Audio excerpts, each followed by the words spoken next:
tilting down a little bit.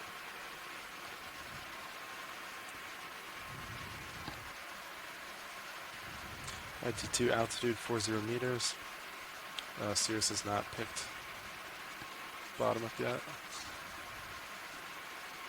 Now the tether's right underneath, yeah. I'll pause downward for a sec, see if the tether will sink a little bit. That you can just keep going. All right. Yeah. 35. Yeah, I'm getting intermittent hits on the bottom. Yeah. This is now 30 meters out, whatever that is. Could be the wall, maybe. What's that distance now? 30 meters would put you at the base of the wall, yes. Okay, so maybe that's, where's Seamount? You're about 25 meters from expected bottom. Copy that. Yeah, altitude's pretty close to that.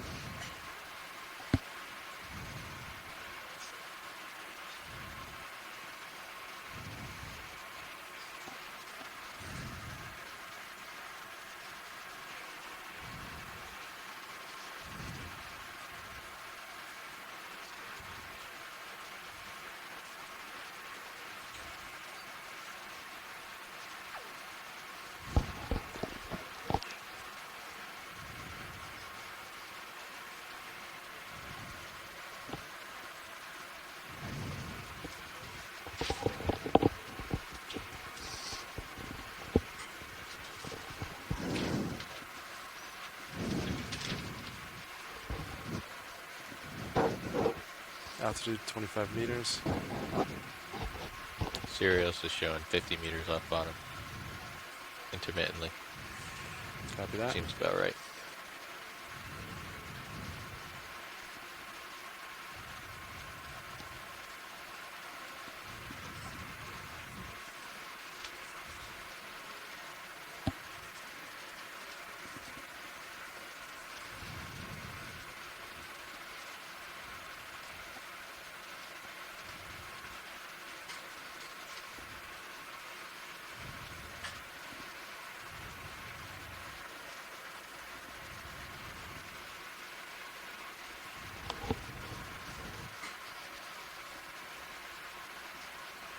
Alright, I think I see something maybe. 16 meters up. Yeah, the cliff's 20 meters out. Yeah. Yeah, you got the bottom in visual. Yep. Oh, thanks, Nav. Let's just go ask for that.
And I'm going to deploy your uppers.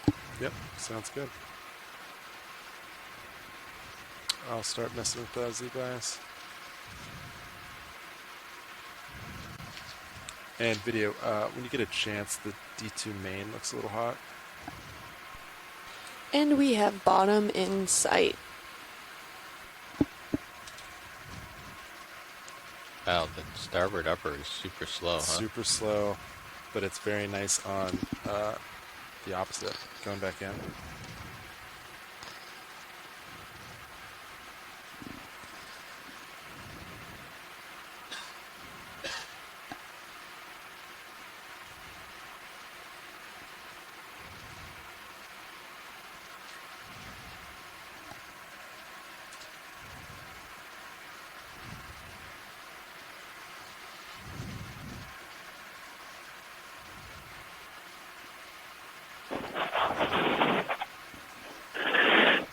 So we have reached the bottom, and it looks like a quite extensive sedimented area. As the pilots get set up and get ready to go, we can just enjoy seeing Bridge, are we up? probably one of the bigger patches of sediment I think we might see during the The dive. vehicles have acquired bottom now. Even from this If you guys far have away time to discuss location, we see do there's that. some big pteropod shells, some Looks like we're going to have debris, head wall stuff that's to come off the our seamount. east 090 for most of the day. Very similar to So the sediment we've been for us seeing on the would be, seamount so far. 270 if that works for you. Which makes sense given our Copy, location avail so far 270 to the from shore. Copy that. And we mostly feel free see to this bring your center pelagic rotation sediment A-frame if you have not accumulation. done so at this time. All right, copy that. We will Oh. shift A-frame. All Copy coming that. out Thank you, of, Rich. well, for the most part, coming from marine snow, dead organisms, and their shells test falling out of the water column Alright, after they pilot, die. your uppers and lowers. A couple of coral twigs covered in ferromanganese. Just testing Oxides. XY. Seems pretty Also good. what we've been seeing, and Haven't maybe seen even some guys tracks in. there in the It's a little sediment. bit heavy, which I So, like. from my perspective, as a person who works a lot in sediment, things are off to a great start. How's the light video? Is it a little hot in the middle? Or are you good? I can So adjust by it. that, Jason, you mean we can only move up into hard bottom from here? Is that what you mean? Would like a little bit more forward. Sure. Yeah, I mean, we've got the sediment Watch part, it, it's so pilot. We're just now we getting can do the lighting rock. ready. So we'll be ready to start the dive in just a moment.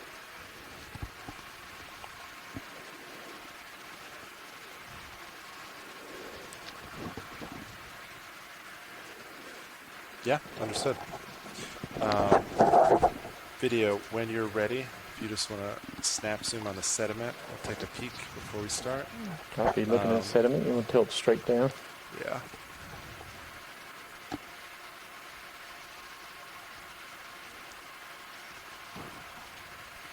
See a little organism trail there to the Watching at right. home, you see two red dots. Those are the lasers that we use to measure things. They're exactly 10 centimeters apart. It's hard to measure things in the deep sea with video without those accurately placed lasers. So here we're seeing multiple different types of pteropod shells. Those are swimming or marine organisms that live in the water column. They're made of aragonite, a type of calcium carbonate.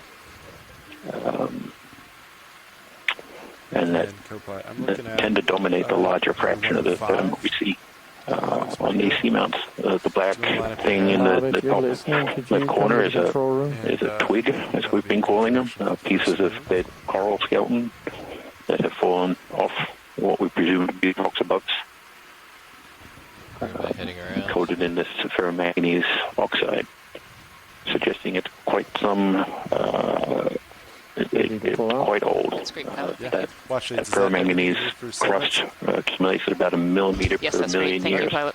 Thanks. Video, whenever you're set, feel free to put your wide. This is great, Tim. Thank you. Yeah, it's a really interesting sediment. It's fairly similar to the ones that we've seen so far in our other two dives, would you say? So I do have waypoint 2 selected Very, very much as so. our target, so we're at 075-ish, It's, 070 and, to that, and, but it's because generally we're going so to be far to from yeah. any due east anyway. major However you landmass, guys want to we get there don't really get With the components of Actually, sediment I just want us to go that we do see closer to shore, which steepest are gradient upslope. or- more terrestrial-based material. Yeah, I'll confirm, but I think that's the plan. There is organic matter in these sediments, and there We're are going to want to do that anyway. 'cause it's different just a cliff. faunal types that live in the Well, actually, sediment. We may Darby, not see them, Build your mini zoos up. but they're there. Could lateral, I So it's not suppose. it's not the barren wasteland that it might look Hey, like. Watchley, just wanted to we're confirm. alive So with generally, a whole waypoint range of 2 different has been animals selected in HIPAC, so that that's feed about a off the organic matter 070 for and us. other things that fall to But the are you bottom. guys just happy with us acquiring headwall and going straight up the steepest part, and then There's a lot to see, doing that even again though for it's the next just headwall? just a muddy bottom. So I mean, I could stay Copy here for that. hours All right, and sounds get good. Thank you, work Watchley. done on it. But Just go up. We'll still get it. we no doubt want to see Yeah, some so of let me just zoom out real quick for you guys. So they do want to get the pinnacle at some point, but we can So go Jason, in all your 0 and then, experience looking and at then that these, sort of deep water angles us there sediments, as do you well. see many So cucumbers on them, this or is the steepest part here. sediment too, We're a little south of it, but granular, too big a sediment? Okay. I don't know how accurate HIPAC is. So Yeah. All right. So yeah, where I'm at now, it may come down to not too steep. We'll do a 20-meter move. a situation where there just might not be 105. enough food for those larger Sure.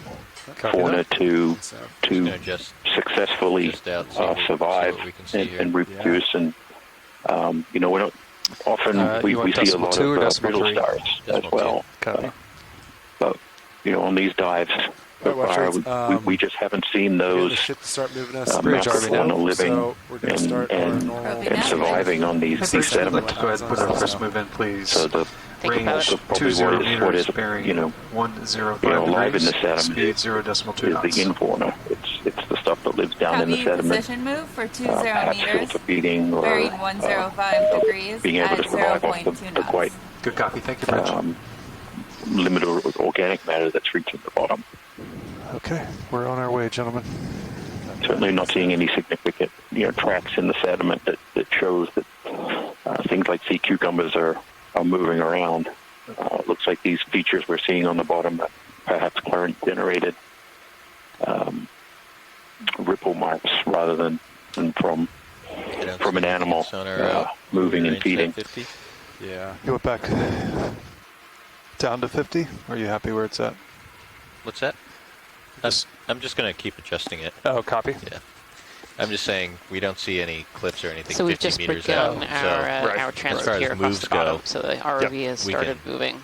we can move If anyone sees anything they'd like to zoom on, just let probably us know. 30 or 40 meters Yeah. safely.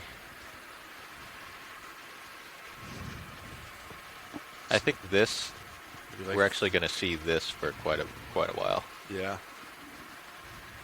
Like maybe 35 degrees slope. 30. Yeah, it's very steep. Nice and sandy though. Not too many hard returns. Some stuff, but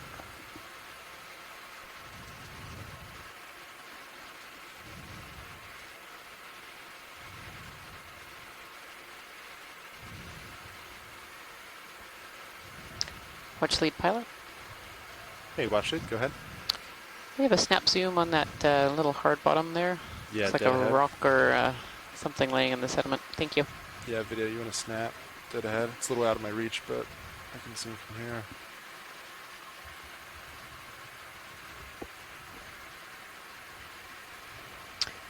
It's like a little tunnel or a little rock, a little overhang there. Yeah, it's a little outside my reach right now. Watch it. Okay, that's no problem. Thank you. Thank you, pilot. Copy that. Next video.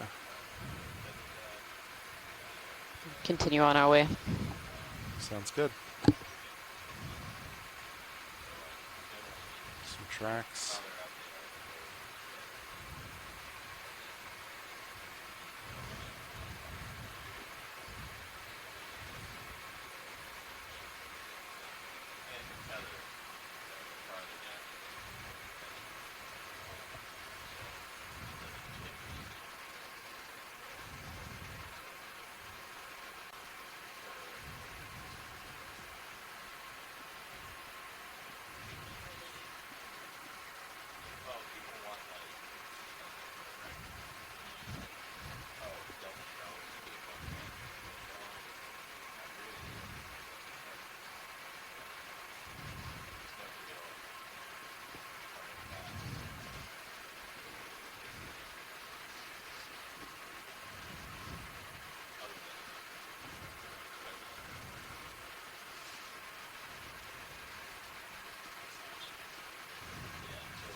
something here, Watchley. Is that of interest at all? Yes, that would be great if we can zoom on this. This is a little sea pen. Looks a little bit like an umbellula. Alright, video. Ooh, kicks some dust. And again, those lasers are 10 centimeters apart, so this is really quite a small little organism sticking out of the sediment. These sea pens are related to corals and anemones, but they stick up on these stalks, and they actually have an anchor into the sediment, so part of their body is actually found below the surface of the sediment. But you can see they have a very similar morphology to these corals. They have these polyps. And in this one, you can kind of see all the internal structure, so I kind of wonder if this one just had something to eat. Yeah. Yeah, these are quite fine, fine sea pens. Thank you, pilot. ROV nav, bridge. Go ahead, Bridge. The position move is complete. We often copy. see these Thank sea you, Bridge. pens in very sedimented areas, and in certain parts of the globe, usually a little bit Alright, shallower than ship this, is you all can actually stopped, get gentlemen. sea Copy pen that. forests, so areas where you can find hundreds to thousands of these sea pens all together. Yeah, whatever you need, and then You often get basket stars or brittle stars often living Lasers are on the back stalks on. as well. They're really, really beautiful creatures.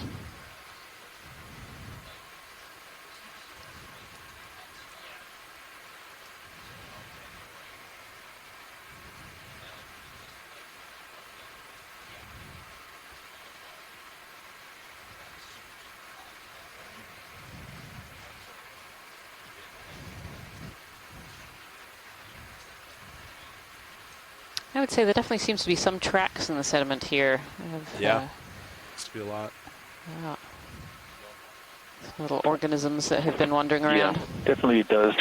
Once we see somewhat linear features, which are largely uncommon in these type of environments, it does point towards Sirius is definitely moving. an animal, Camera's at 45. either a feeding track or Understood. Thank you. just a movement. Be interesting to see what might actually be creating those tracks. Yeah, it's really interesting. A lot of these sediment-dwelling organisms actually burrow into the sediment, and it's a way of escaping from predators. So although we might see these sediment plains and not immediately see the animals, it doesn't mean that they're devoid of life. There's actually a lot of life that lives inside the sediment. So you can have larger animals burrowing, like larger sea stars or So even slopes sea at urchins. And then you have a lot of 105 for you. smaller organisms too, the worms and things like that. So it may look like a large sediment plain with not much there, but in reality, and especially with all these tracks, it just shows that there is a fair amount of life here. It's just under the surface where we'd have to dig in to be able to see it.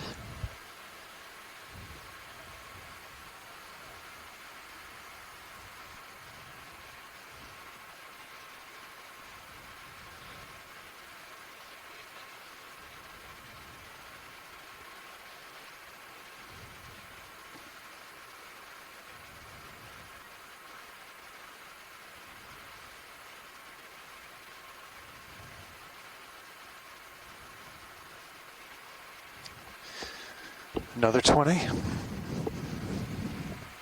Let's see. We're starting to see a little bit larger. When did that ship end? What you can see is these little 2 minutes ago, 3 black-looking minutes rocks. ago. These are ferromanganese-coated rocks. That maybe a sponge at the bottom there. Right there. Which seems to suggest that we're getting a little closer to the steeper part, and that we're starting to see material being shed from those steeper Yeah, Chris, we could exposed probably rocks, put in another 20. I don't Copy see that. anything on the sonar. and Good copy. pointing towards Bridge, what we RV could now. be seeing coming up. RV nav, bridge. Hi, Bridge. Yes, we'd like to request This looks like a little additional sea please. cucumber. Range That's 20 pretty meters, unusual. bearing 105 degrees. Not speed one that I 0 recognize. I decimal mean, 2 it might knots. be a sponge. It's got the kind of cucumber Copy, shape. I don't know if position anyone in our move, chat 20 room meters. has Bearing seen 105 this degrees before. at 0.2 knots. a sponge, Copy. which Thank you, Bridge. Scott France France says said a sponge. Yeah. We are. Thank you, pilot. It's a really unusual sponge. I don't think I've ever seen one. I wonder if it actually was attached to this rock and has toppled over onto the sediment. If it was originally sticking up. Yeah, I think it's a little euplectellid vase that's sort of tipped over. Tipped over, yeah. Yeah. That would make sense with this rock sitting right next to it as well. Thank you, pilot. Understood. Is that an umbellula poking out of the bottom of the rock? In the background. Oh, that might be another little cerianthid. right in the background. Do you want me to center that up, Washley? Yeah, that would be great. Just to add a third choice, I'm going to say it's a little burrowing anemone. A little burrowing anemone, Not yeah. necessarily a true anemone. Ah, okay, yeah. It's hard to tell with the tentacles being so white and translucent. Oh, there's a little black coral in the background too. Do you see the black coral on the top of the rock there? Top side? Provide a substrate that's semi-stable and these things will settle. Yeah, this rock is really small. Like, we can't even see the lasers in this picture, and so we don't have a good sense of scale, but it's pretty small. Here we have a sponge, and we have some kind of anemone, and then a black coral. Any hard bottom in the sediments like this will just attract life.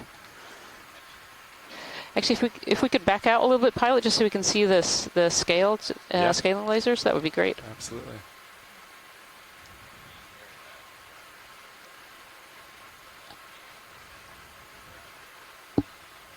There's lasers there. There we are. So the sponge itself is just over 10 centimeters. So the rock is about 5. So yeah, all very well hidden in the sediment, being this white and translucent color.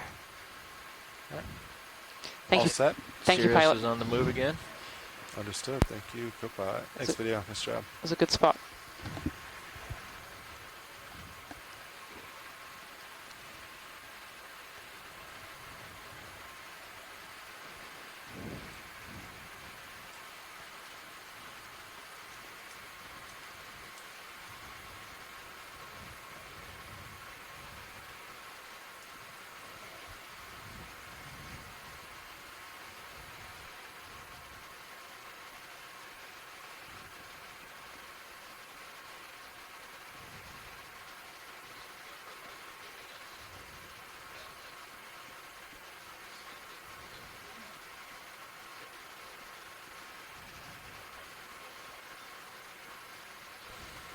There's some interesting configurations on the sediments here versus the light and the dark. It doesn't look exactly like it's current driven, but Jason, correct me if I'm wrong, maybe some biological effect there, something crawled over it or whatnot. Yeah, it's hard to tell.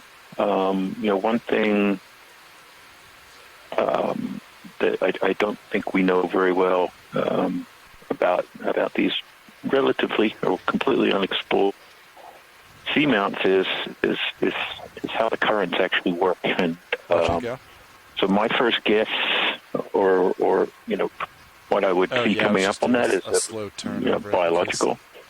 But then we may have different current processes down here that can at times be multi-directional. So we get overlapping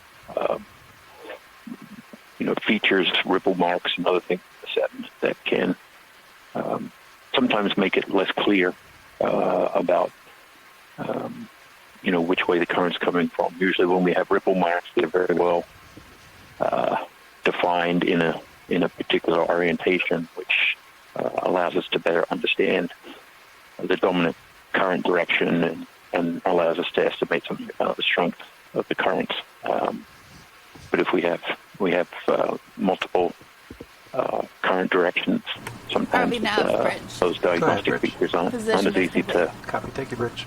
Right, ship is all stopped, pilots. to identify, and we have to work a little bit harder. But I'm kind of going towards biological in this case. But out at 20 meters. Hopefully we'll actually see that might just be the animal that is making these features. So we'll know a little more. Yeah, it's a little harder. Starting to pick up a little more. Thanks, Jason. Yeah, that's similar to what I was thinking. I just wanted to get your input on it. It seemed very interesting. Nothing that I had seen, at least a current make. So definitely some interesting features that you can just tell right out of the sediment.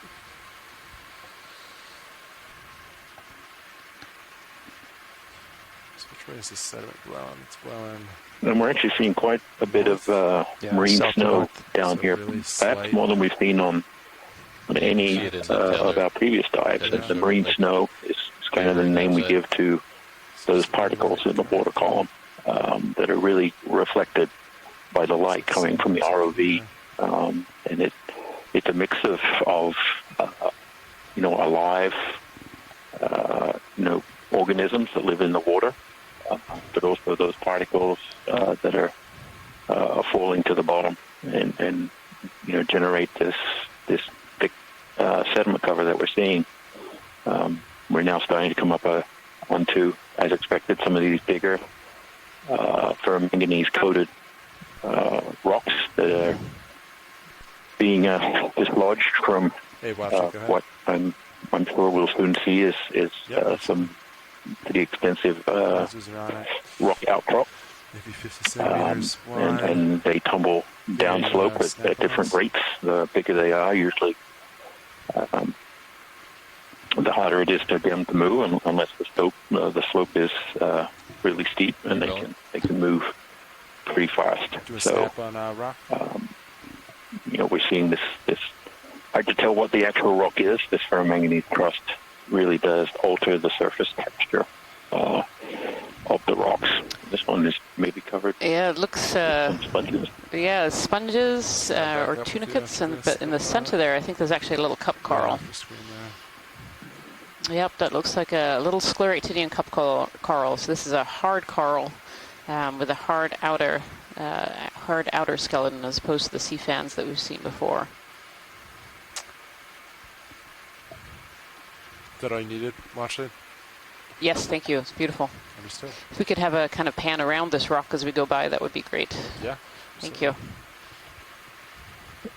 And Rian, you worked or you did your PhD work on these hard corals? I did, yes. Yeah, so my PhD was looking at scleractinians and reproduction and development, including several species of cup coral.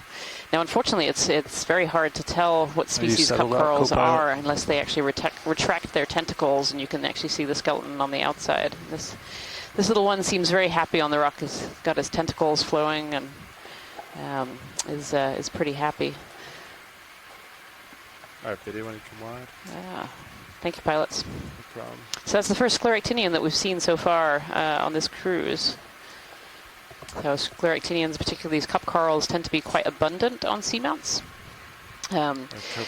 They like these areas that are really productive. So again, lots of that food fall coming down, and seamounts really create this. They interrupt deep cold water currents that are really nutrient rich. They send those currents up to the surface, kind of swirling around the outside of the seamount. I think it still works. Copy. Create these large plankton blooms in the upper ocean, which then die and then feed the deep sea, as Jason was saying. They create this food fall, this marine snow, and that in turn becomes food for all these animals that live on these seamounts. And these cup corals really like these areas that have a little bit of flow, but they do mostly need that hard bottom to be able to settle.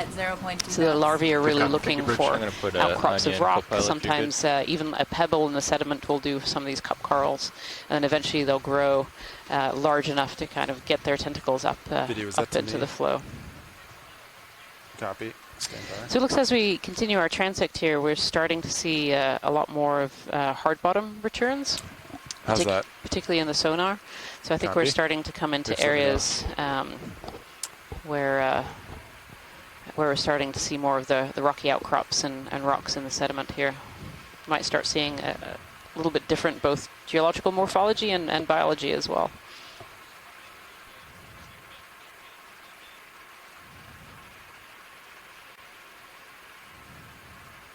Yeah, it's starting to steep it up. It's going to be like 45 now.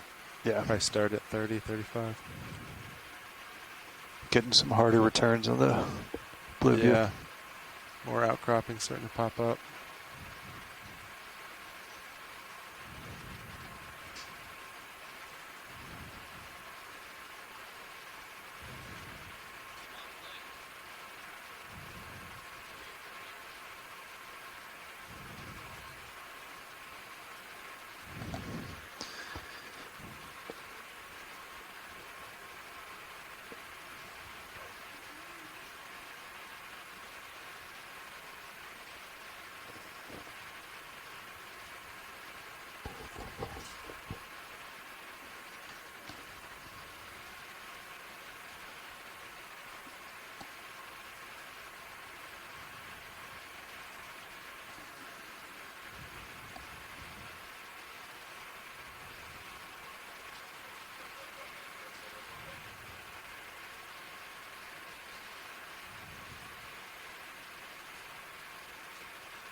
We were talking earlier about these tracks in the sediment, and you can see some of them here. These tracks in sediment can also be feeding trails too. A lot of organisms that live in the deep ocean actually ingest sediment, and then through their guts they actually absorb all the good things out of the sediment, and then the waste comes out, leaving a trail behind. But sometimes these trails can just be where the animals are feeding and walking, and creating a slightly different color in the sediment or a slight indentation, which creates some of these trails.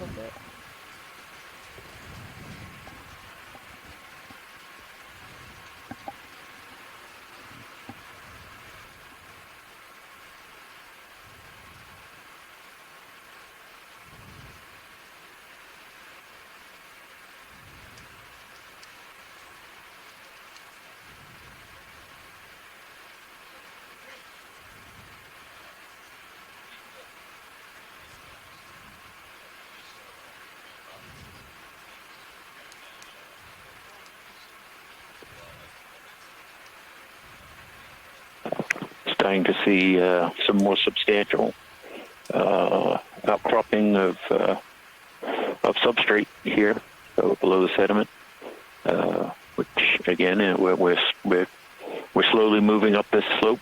But you can, as you can see from the camera here, it's still quite steep. It's in no means a flat area where the sediment is accumulating. It's accumulating on a rather steep slope. So, as we move upslope, we're going to be seeing more and more of these displaced rocks that are ferromanganese coated. And as we've already seen, sometimes these become great places for another Umbellula there at the bottom right. Is that of interest? I think it's similar to the one we Yeah, saw. another little Umbellula. I think that's the same species, so for moving, that's fine. Copy that. Yep, more of these sea pens. Yeah, usually where you see one, you'll see more than one. So that's not uncommon that we're seeing more than one there. And they're relatively common in deep sea and sedimented areas. They have an anchor in the sediment, so they can. They actually need some space in the sediment. Most sea pens do not live on top of rocks. They need a bit of sediment to be able to live.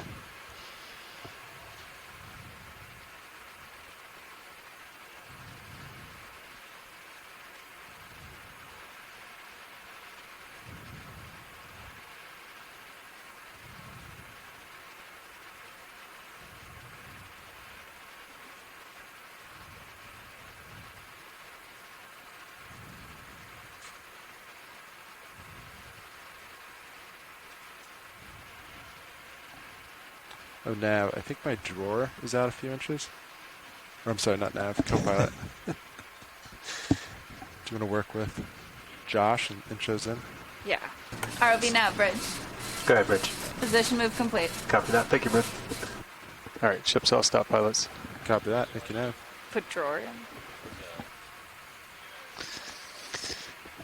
I can empathize with you, pilot, but that's about it.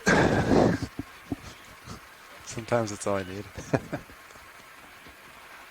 Pilot, you want me to stow the drawer, correct? Yeah, it just looks like it's cracked a few inches. I think just from the morning checks.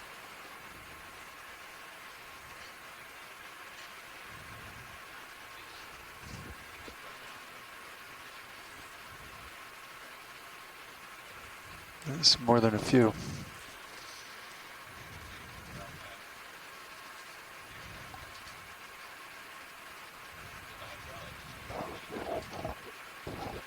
We found some rocks. Yeah, so I get more and more. Gonna tilt up and maybe give us a pan around. It's all about the reveal.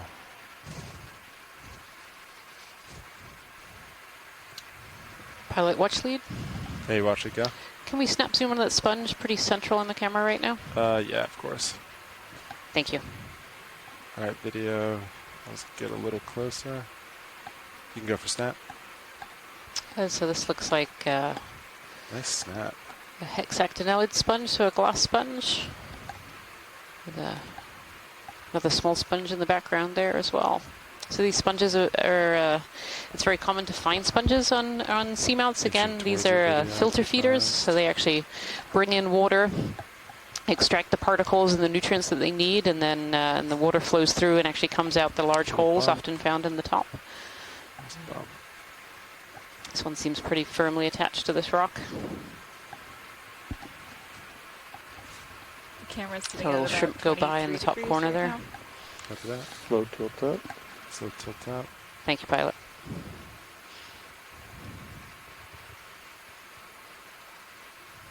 Oh, it looks like there's some little mollusks, some little snails living amongst this this sponge here. It looks like there's one inside, one outside, maybe. Yeah, so these sponges can form habitat, you know, very similar to these deep water corals where you see a lot of animals living around them. These sponges also form habitat. They stick up into the water current and change water flow, and so can be good places for other organisms to live and feed and often reproduce as well. Yeah, I'm not quite sure what that one is. It looks more like an amphipod on the inside. I don't know what the chat room is thinking here. So there's a snail on the outside, and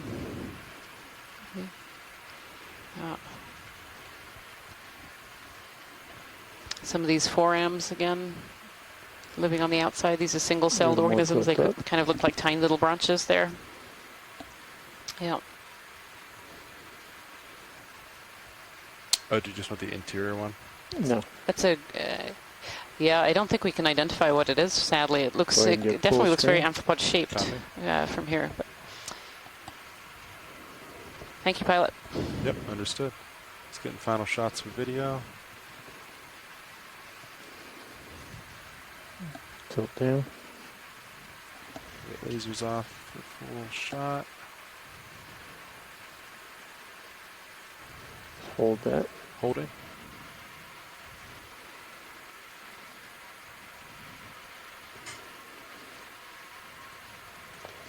And video's clear. Copy that. All right, lasers back on. Let's take a look at this outcropping ahead of us.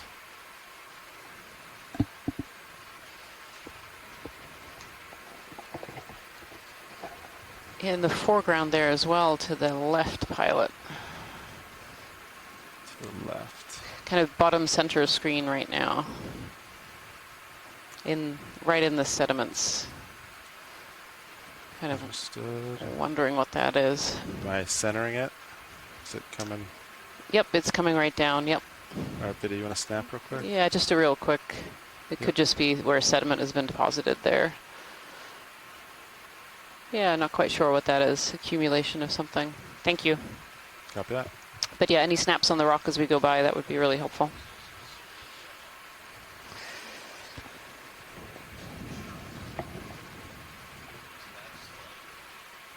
We're starting to see these rounded rock textures, almost like pillows, lava pillows, maybe even some sheet-type flows over the top of those.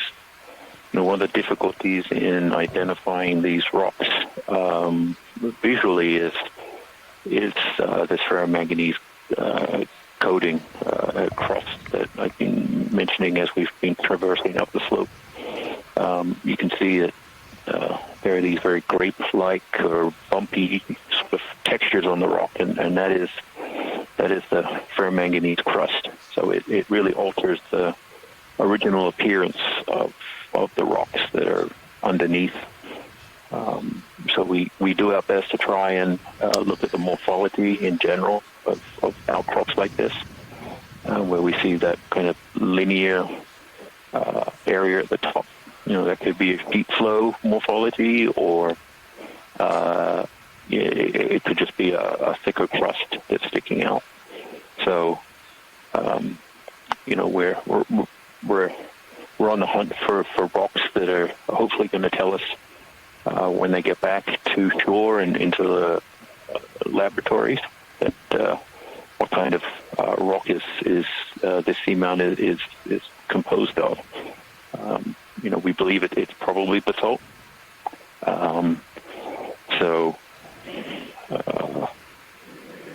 You know, we'll do our best to try and figure it out. The seamounts are very old.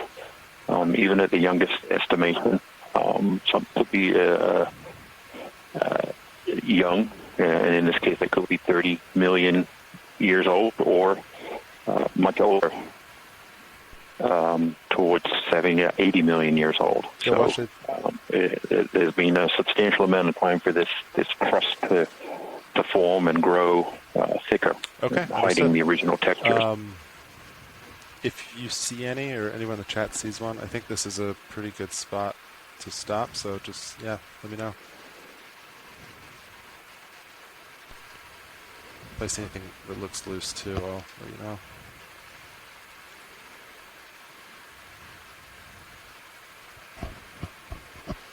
So Jason, there's some chat in the chat room and between us as well about collecting a rock. Is this a good place for us to think about trying to find a rock to pick up? Yeah, I think if we can find something that is certainly more angular, we'll. If you've been watching the dives we've done so far, what we tend to do when we're picking a rock is we'll do a squeeze test on it. If the rock is mostly this ferromanganese crust, it will. The manipulators are strong enough that it will actually, break.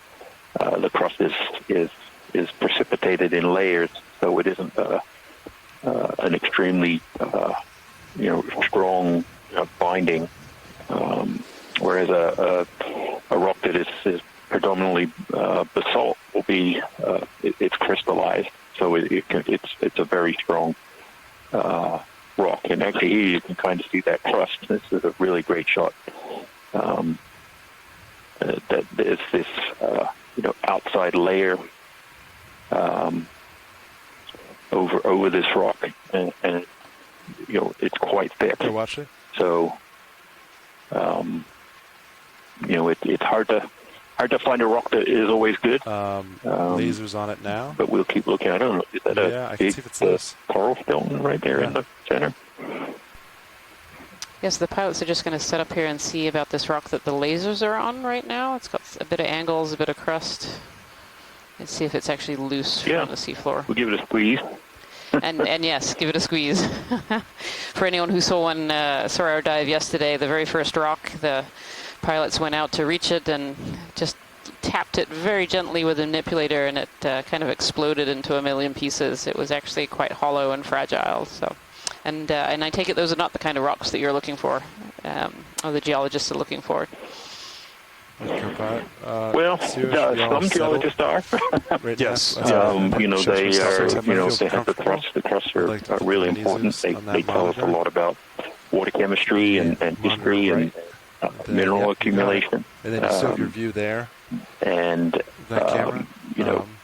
weaker rocks, and then want some talk about what the these haloclastites, which are these altered basaltic type materials, fractures that get filled with weaker minerals during different parts of the Seamount's evolution.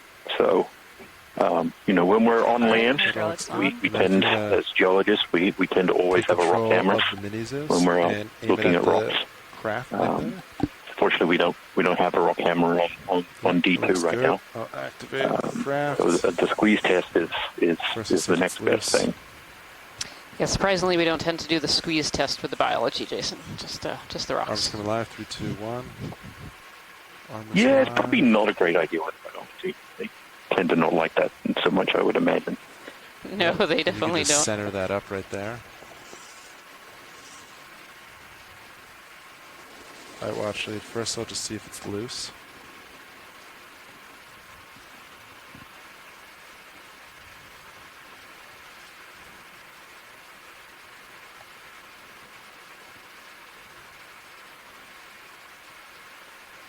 It is loose. Oh, a little too loose. Hang on.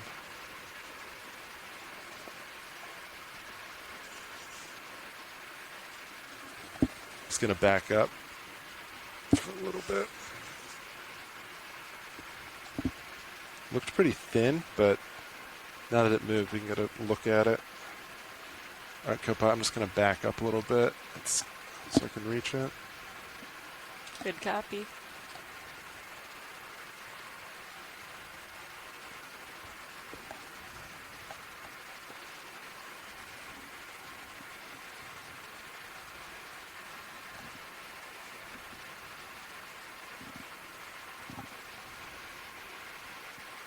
Let's see. Is that it, or did it go further? No, I went further. Further? I actually don't see it. That one there looks embedded to me. I guess that's a risk when you're on a slope. Yeah, you can see Okay, the try line of view.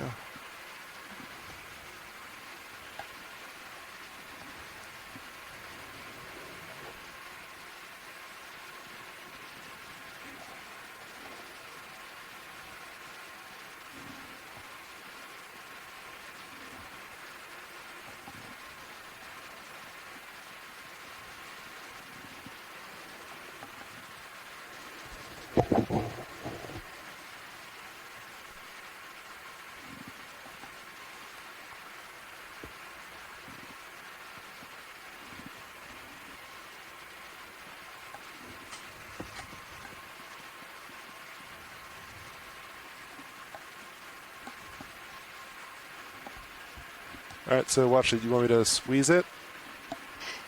Yes, please, pilot. If we can give it a bit of a squeeze to make sure it's relatively sturdy, that would be great. Understood. All right, co-pilot. If you want to wing inboard on the port side, I'll get the lid open.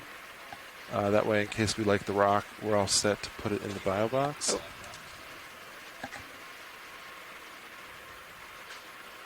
Yep, you can go all the way in. So it was able to survive a bit of a tumble down slope, so it good chance it's somewhat hard. Yeah, it seems like it should be solid if it rolled quite that far, too. It went quite a ways. Yeah. Right.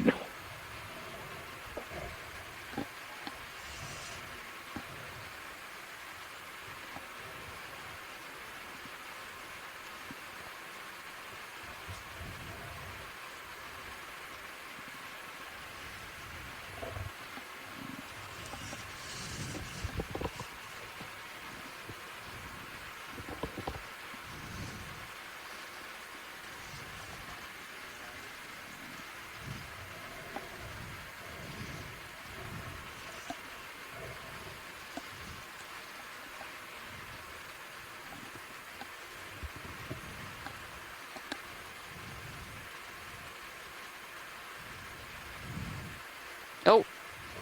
Didn't pass, huh? Oh. So, Jason, what happens when the rocks actually break? Is that a no pass, or do you still want the pieces? Or we try again for a different one? No, I think we should grab a piece of it. Certainly the crusts are of importance. And these ones are, very, very, the morphology is very clear. So if they're in the rock box, we'll know it's one of these crust samples. There's certainly a lot of interest in getting, a sample of these crusts. So I think we should grab it, the piece that we currently see. And we'll attempt to get another rock as still we go move for up the slope. little piece. Have a smaller touch now. It's like there's a piece of it caught in the claw there, too.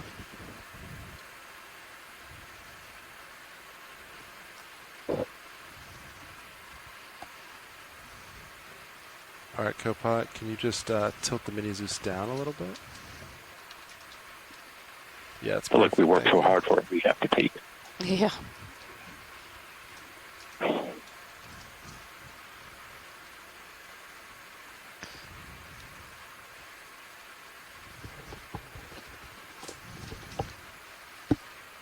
Oh, I think there's a piece of that rock caught in between the teeth of the claw. Yeah, it's in there. Quite wedged in there. Need a piece of floss.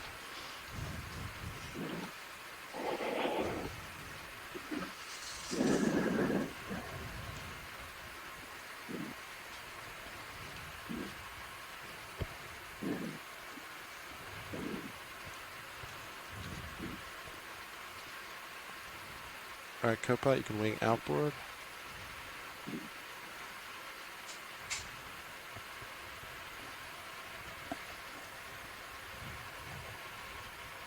Looks good, and then, yep, back out, and then you can just follow me with the Titan as I stow the arm. Or Mini Zeus, sorry. Zeus, yeah. Yep. Yeah.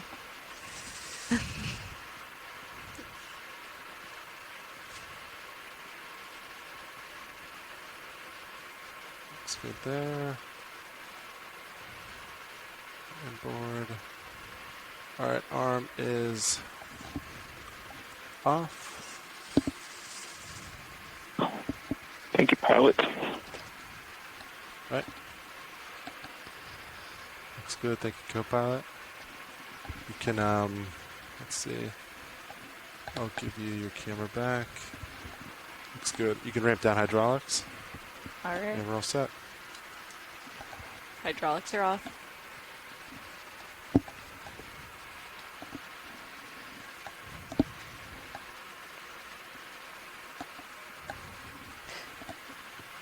Great job, pilots. Thank you. Yeah, no problem.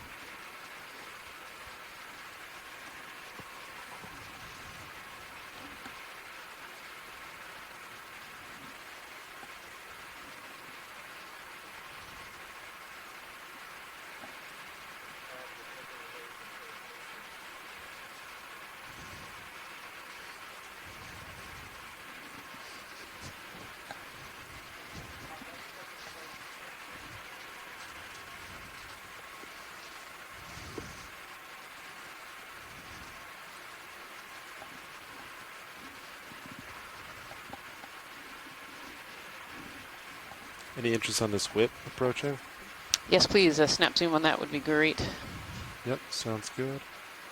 Alright, video, if you want to do a snap for me. Looks kind of bare. Something at the top though, huh? Oh, it's definitely very sparse, but there are polyps on there. Oh, look at that. A hydroid. I don't think I've ever seen one of these growing off a dead coral skeleton. I don't know whether anyone in the chat room has seen that before. I've often seen these growing on rocks and on underhangs, but these are really beautiful organisms. So they're hydroid, they're in the Cnidaria. So again, they have that kind of polyp shape. Double tap.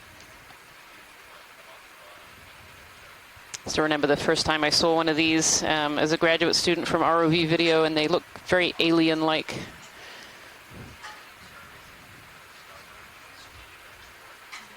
Slight tilt up. Beautiful. There you go. Face the camera.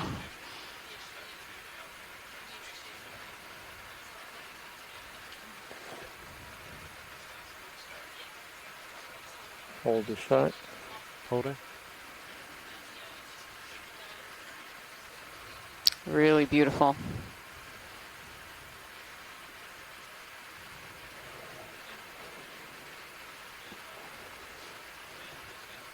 Science, am I seeing a slight mucous membrane as the shaft goes down? Just behind the main flowering body?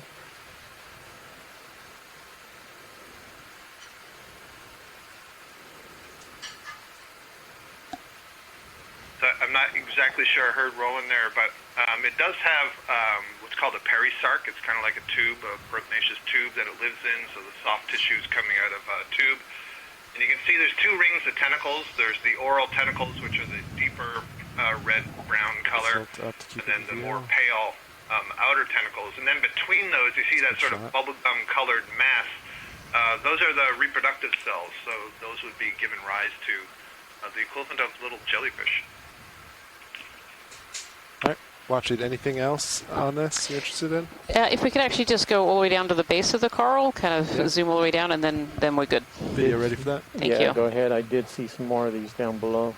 Yeah, and Scott France also says here that he has seen them growing off of the skeletons before. But,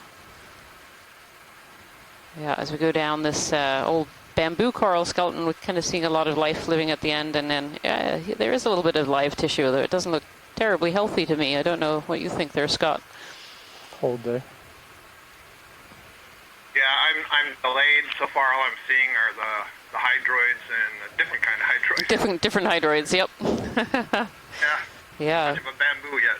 Yeah. There's some tissue at the base. Continue down. Yeah, we can Come down. keep going, pilot. Copy that. I'll make my way to the Interesting, the base. polyps are all retracted. Oh, here's another hydroid right here too, and a barnacle right underneath it. Couple there. Yeah. This one has a white oral tentacles rather than those red. I don't know what that means. Retracting. Does it retract or just spin? Oh no. No, it just spun. There's that barnacle All right, sticking keep its going down. feeding legs out. Yep, keep on down, please. Still a little bit to go. These barnacles use their legs to pick out particles out of the water column too, and then retract the legs back into their shell. So, there's a few barnacles, a few more down here as well.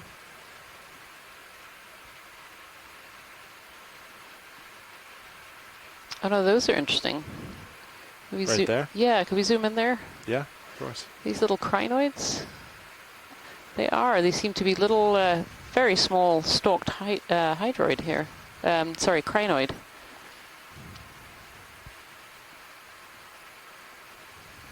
Beautiful.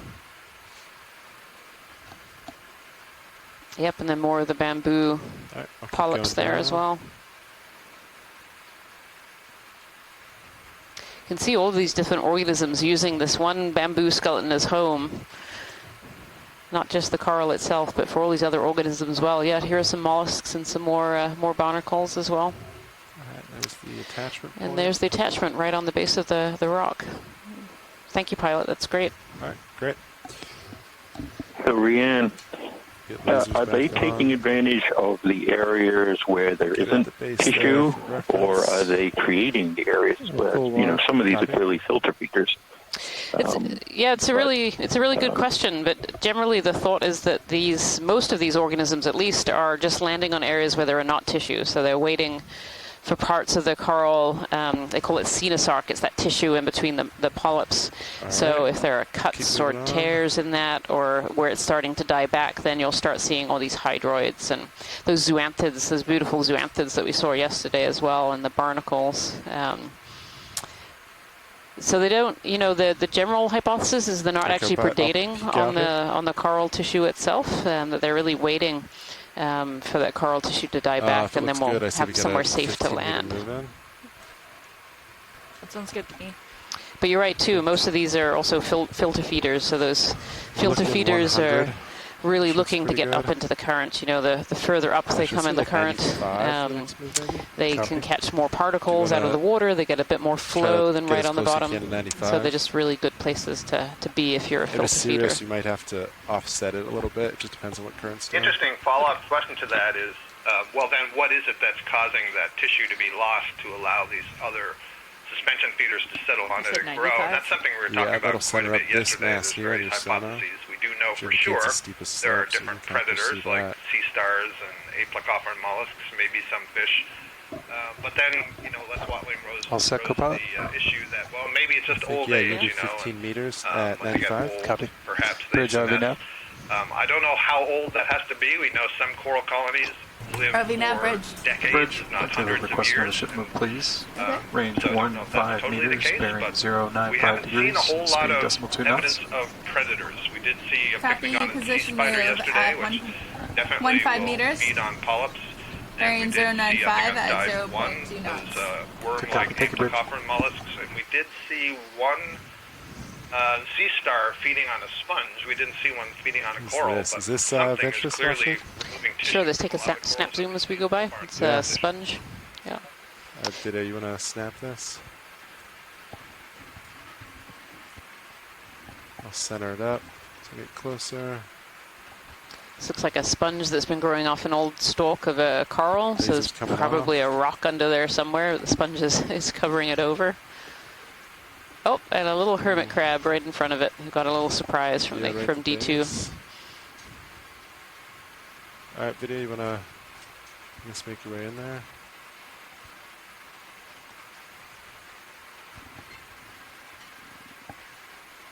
Max zoom. Copy that. I'm a little far from it. Thank you, pilot. Is that all you need, Ashley? Yep, that's great. Thank you. Good. All right, video, when you're happy. Keep moving. Laser's back on right there.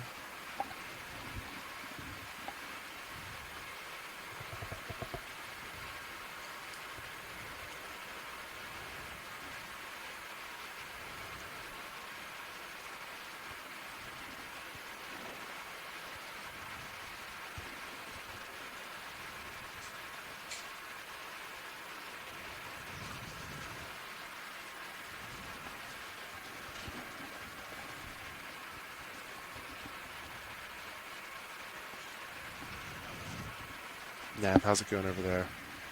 Good. Good. I don't think we're going to reach the top at this pace today. Quite a substantial little outcropping jump here of Yeah, we some of this should be able to make it that way. substrate that we have started to see bits and pieces of. We got a nice little outcropping coming up. Again, hard to tell if it's in place. It sure looks like it's rather large. Just ahead the of sediment cover, we certainly weren't expecting a thickness of sediment cover like we're seeing. We see might be the other side of that pavement-y material we were just looking at. You see sediment ripples in between. So it might be that there is this sheet-like sort of morphology to the rocks. Maybe just a little along this part of the slope. And bits and pieces of it break off over time. Thank you. Giving room for more sediment to accumulate in the holes. Sometimes it's hard for me to gauge how far out I am. So as we move up, we'll try to learn more about some of the volcanic textures. So how the material was erupted and then placed to form the seamount. They tend to take a lot of time and a lot of different periods of eruption of material to get to their final height. But as soon as they get to their final height, they start to break apart and erode. So it's kind of a continuous cycle of building and destruction that occurs. So we tend to see them in different stages of those processes.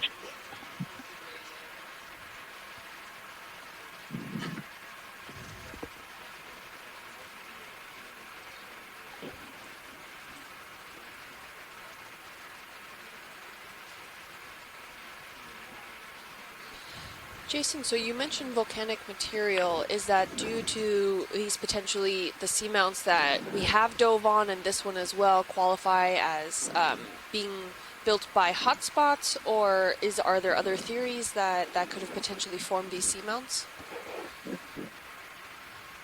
That's a really good question, and one that is something we don't really have an answer for these seamounts. I think the three that we've been diving on so far during this expedition, three that we didn't actually intend to actually dive on, but weather is a constant factor in altering plans. None of the three that we looked at sit within a fish of interest. But we see a fish. Of course, as soon as I talk, we see fish. I should do that more often. Maybe we'll see more fish.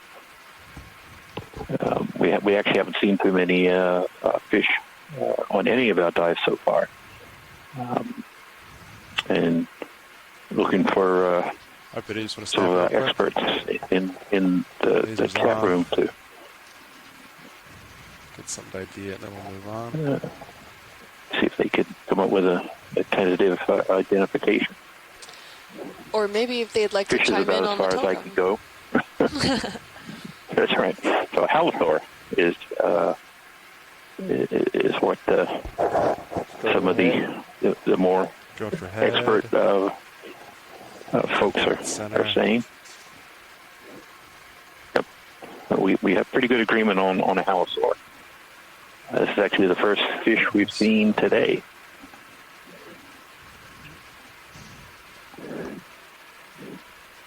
This could be the highlight.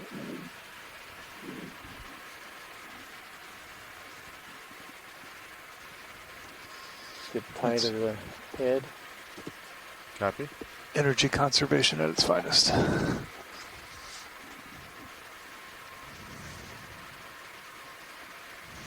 Copilot, you can come up a little bit if you want. That won't make the highlight. It's alright. We have editing tools. Alright, video. Should I just let it swim out of frame? Not seeing any parasites or continue on this one. tend to see fish in the deep sea. They often have little parasites that live on them. Got a little too close for him. Oh, and what? ROV nav, bridge. Go ahead, Bridge. Position move is complete. Copy that. Thank you, Bridge. Yeah, you got a So back to the hotspot question, which I'm more qualified to answer. Outcropping. The seamounts we've been looking at so far don't sit within any of the major seamount chains, so or at least they haven't been placed into those seamount chains. So we don't know if they are of a hotspot origin. Hotspot seamounts tend to follow along some trend. If you look at the Hawaiian Islands and the Emperor seamounts, the New England seamounts, they form in a somewhat continuous line of different seamount bodies. But this one, Congress seamount that we're on yesterday, and then the unnamed one we were looking at first. Here we're seeing a really major change in rock texture. So we don't know. Hopefully the samples we'll collect will help us understand a little bit about the nature of these materials and, perhaps place them within one of the seamount chains or not. But there's a major transition that we just crossed over from this sort of pavement-like material to this very bulbous, almost pillow-like texture. Of course, everything is coated with iron manganese oxides, so it makes it a little difficult to see, but this is a much more substantial in-place outcrop of the underlying materials.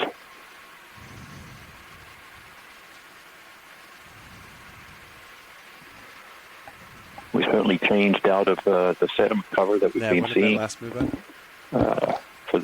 For 4 minutes ago. All of the dives so far.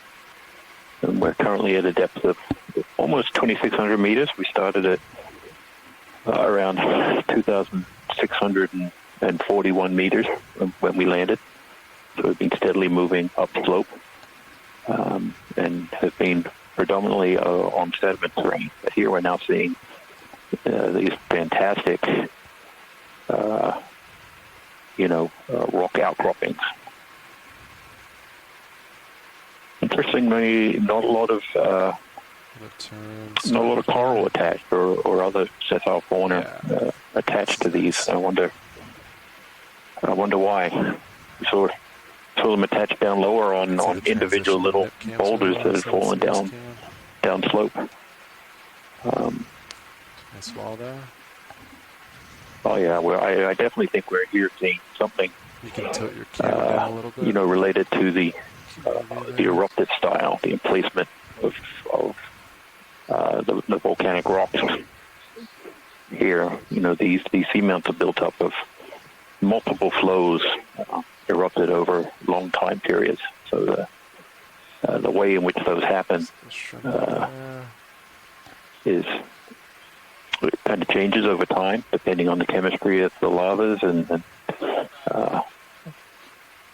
the conditions at the surface when it occurs. Everything, again, still coated by this ferromanganese crust, but really amazing outcrop.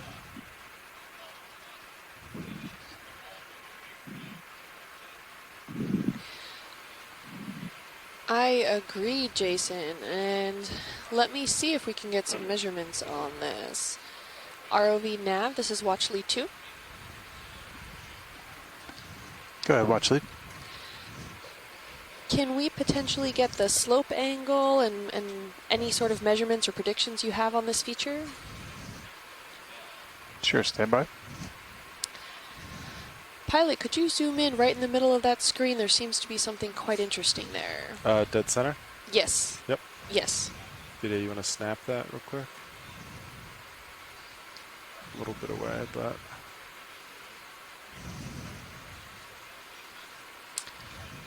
This looks like some sort of sponge. Can someone chime in on this, or either decaying, or... I'm not quite sure what to make out of this.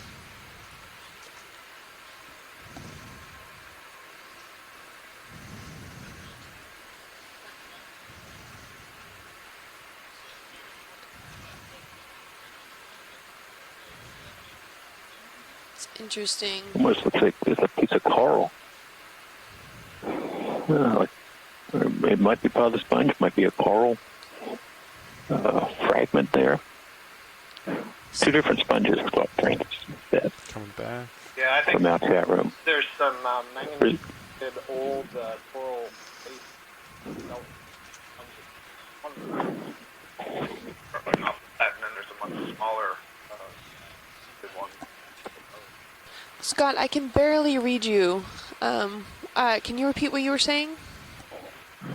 I said that there are evidence of some coral, the bases of some coral skeletons that have been manganese encrusted there, and the sponge has settled on those. The larger sponge for sure, you can see the larger white one, and then there's that different species, the bluish tinted one in the background.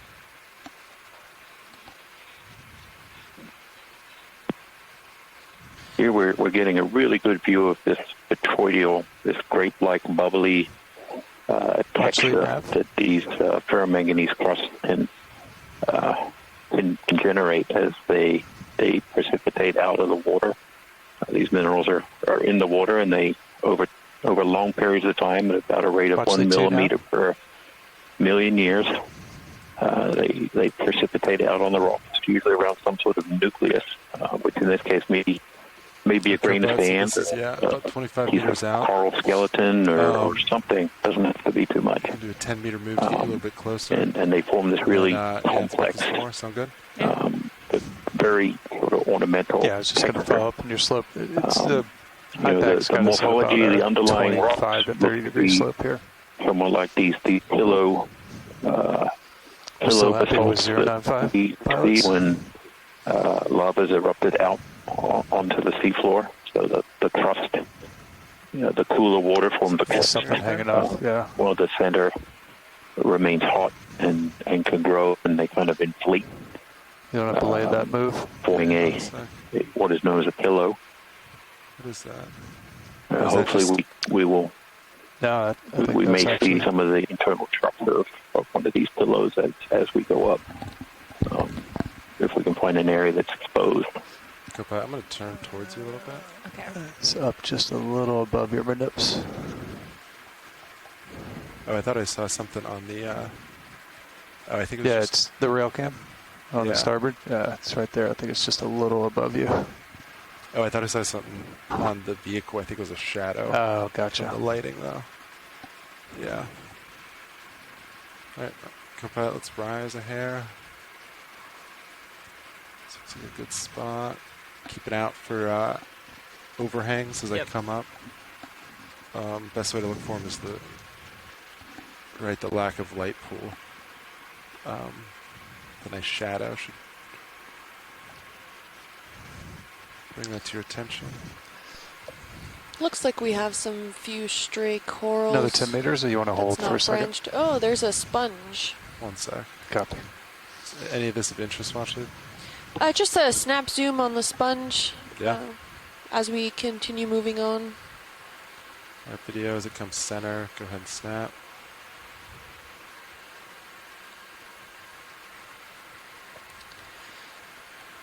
Lasers off. This looks like a similar sponge we saw yesterday, right, Jason? Yes. I think we saw a couple of these yesterday.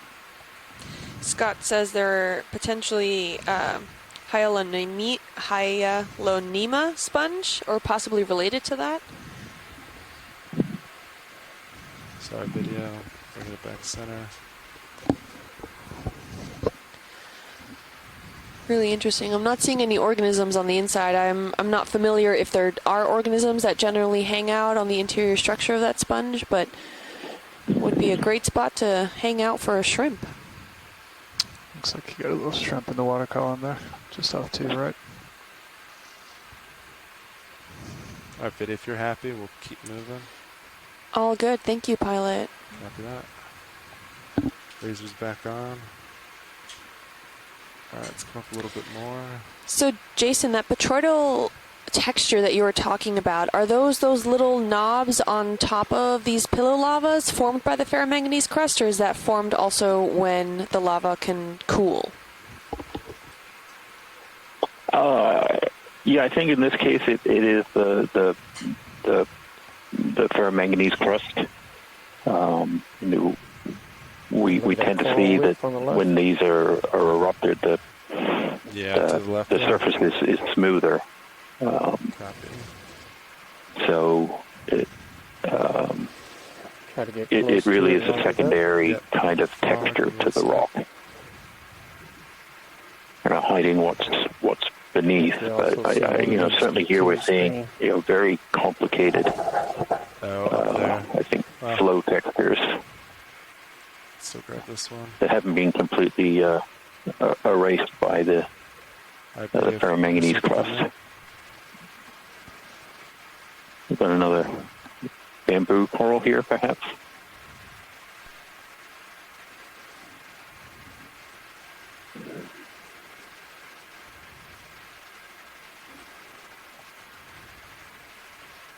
By the way, I'm not really picking much up on my sonar anymore. Copy that.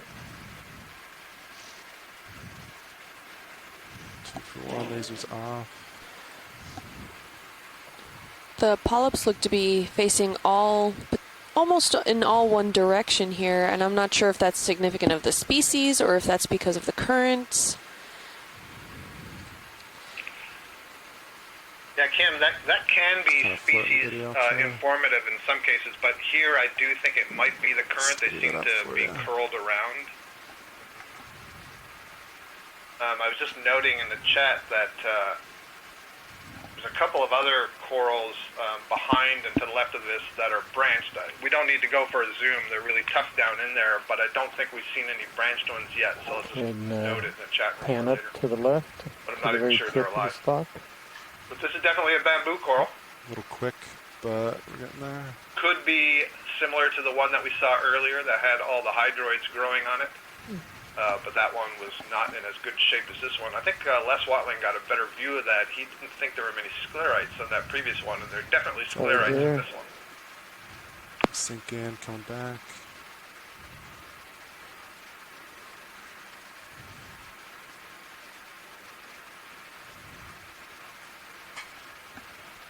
Okay.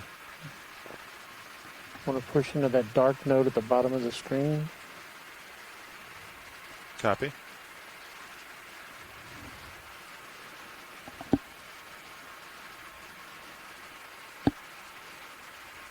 And we'll call that good. Okay. Our co-pilot will keep making our way up. Copy that. Yeah, how about we do a 10-meter move at 9.5 nav? Copy. Actually, maybe like 9. How about 8.5? You can see that the skeleton itself is not perfectly rigidly straight, and yeah. The growth is going to be responding somewhat to the currents at the time that the skeleton is set down, whether it's bent over or not. And so I suspect some of that request a ship move, please. May be telling us something about 10 meters, bearing 085 degrees, speed 0.2 knots. Okay, that is a range of 10 meters, bearing 085 at 0.2 knots. Good copy, thank you, Rich. Roger that.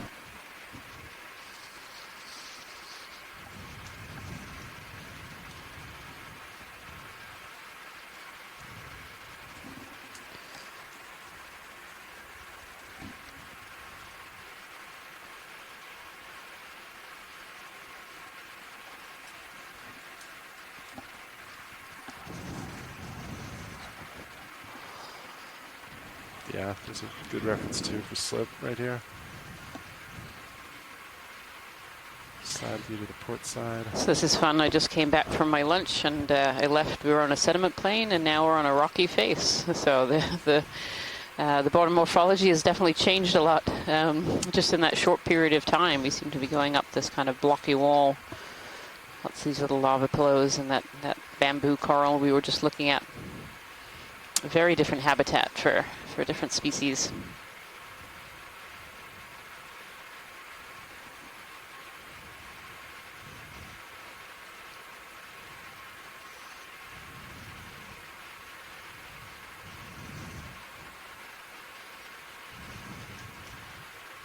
Looks like there's some other deep sea corals over here on the right-hand side. Maybe another one of these bamboo whip corals.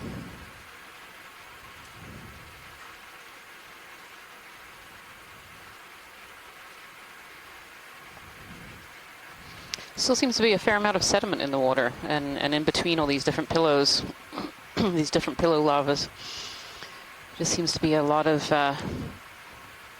marine snow in the water. You can kind of see all these particles coming down as they catch the lights from D2. Yeah, it definitely looks like another bamboo whip coral of some kind, and some sponges on the rock there.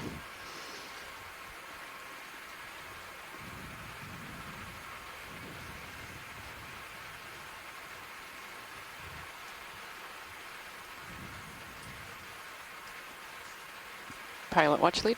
Go watch lead. Be great to have some snap zooms on these corals as we go by, if that's possible. Yeah, of course. Thank you. All right, lasers on.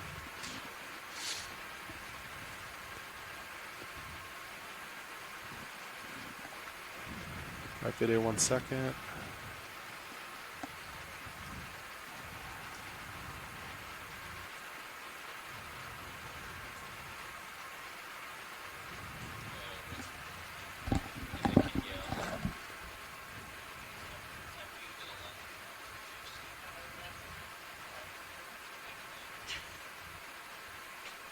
All right, video. You want to come on in? Dark background for you. We'll get lasers off. Yeah, so this is another I guess I'll center at the bamboo top. whip coral What's of some that? kind. Very similar to the one that we were just looking at. I don't know if they're the same species or a different species. Oh, and a little shrimp going by. Hey, Cooper, we had a 10-meter move in to push Copy. you closer. Yeah, we're just about finished up with that. Yes, you might feel it. There we a go. little bit. Yeah, and you can see those sclerites that Scott France has been talking out. They actually pick up very white in these pictures. You can see these very dark white lines throughout the polyp hole, but particularly around the mouths. So if you look up by the tentacles, they seem to have these little fingers of white, and those Copy, are those thank you, Bridge. hard calcium carbonate stop, sclerites pilot. that these corals form. Copy that. It helps give them some structure and some protection, and then they're used extensively for taxonomy, for figuring out what these are when we have them back in the lab as samples. Yeah, it looks like this is pretty close to the top, huh? At least the part of it, right? It should be a step. Beautiful. 5-packs, right? Yes, should be the And first here we head can wall. see very clearly the bamboo nodes. You see these black areas in the skeleton. So this is really where the bamboo coral got its name from. Video, you want me to These, go down? these black proteinaceous nodes inside a calcium carbonate skeleton on the inside makes it look like a piece of bamboo. Yeah, you ready to bounce over? Very nice, Copy pilot. that. Thank you. We'll hit the one to the left now. That would be great. Copy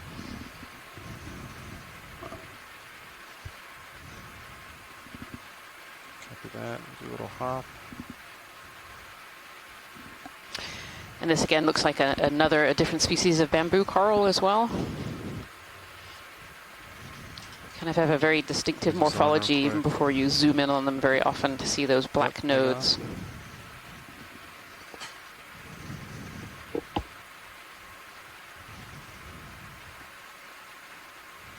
It's really interesting that this one is either settling on or close by this this dead coral skeleton. You can see just to the left is this Copy. black ferromanganese encrusted Lasers on. coral stalk Nah, from a Bridge. coral that lived here a Go ahead, very, Bridge. very long time Hey, ago. you're And gonna this change our bamboo heading to a larvae has 215? settled and grown either right on it or right stand by next to it. I just can't 1 second, quite Bridge. see Thank from you. this way. Roger that. Pilot, you guys comfortable with the It looks heading like change there's to 215 some for the associates ship? on this Yeah, as long as bamboo it's coral, around the particularly on A-frame. the Yes. right-hand side there. That's fine. All right, video. This is Copy. about as close as I can Bridge get. RB nav. Great, Go thank ahead. you, pilot. Bridge pilots are comfortable with the heading change at 215 degrees. Roger that. Copy, thank you, Bridge. Hey, Watchley, did you hail me? Yeah, so it looks like this is actually growing out of that old stalk.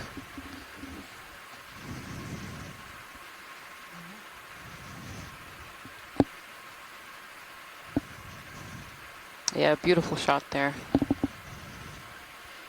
And you can kind of instantly see that this one is different. You know, it's not that single stalk that we can see on the whip coral, but also it doesn't have those really distinct sclerites. There are still sclerites in there. We can see some of the polyps with them in. Again, looking for those white lines, but they definitely don't stand out quite as much as in that other species. They're still there. And again, the taxonomists really use these for identifying what species these are. Through the tissue too, you can just see these black nodes. It's actually 3 in the shot here, but some of them are covered over by quite a lot of, this is called cenosarc. It's kind of the skin that forms in between these polyps.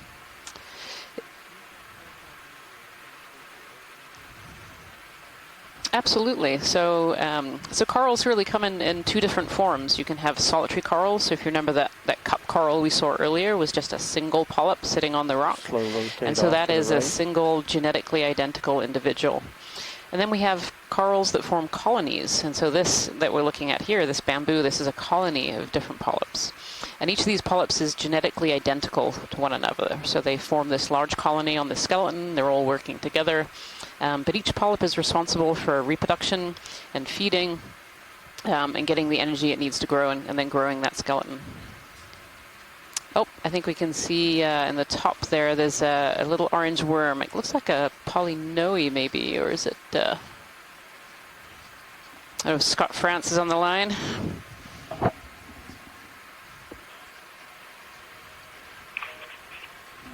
Yeah, sorry, I was on a different related call. What was the question? So I don't know if your video is caught up, but we have a little associate on a bamboo, and I'm trying to see whether it's a polychaete worm or whether it's your aplicophoran. But I think we're at the end of our Zoom, I think sadly. that's a polychaete worm. You think that's a polychaete? Okay. Quite the right shape for the aplicophoran. Yeah, it looks a little flatter. Yep. Yep. There's also a really interesting associate over to the right-hand side, too. If we zoom out just a touch, you might be able to see it. It's very gelatinous. Yeah. Okay. In fact, that's so small it might not even be a polychaete. It could be some other kind of flatworm. Ah, okay. Can I zoom out a little more video? Yeah. I was looking at the orange thing. Oh, there's another one. There's another one on there too, but if we look over here, there's this very gelatinous mass with a tail. I'll shift a little bit. Yeah. Tilt up and to the I right. did see something swimming by there. It was a little scale worm, so maybe those little orange things are indeed polynoid polychaete scale worms, which is what I would expect to see on these colonies. Yeah. Now this gelatinous mass is very interesting.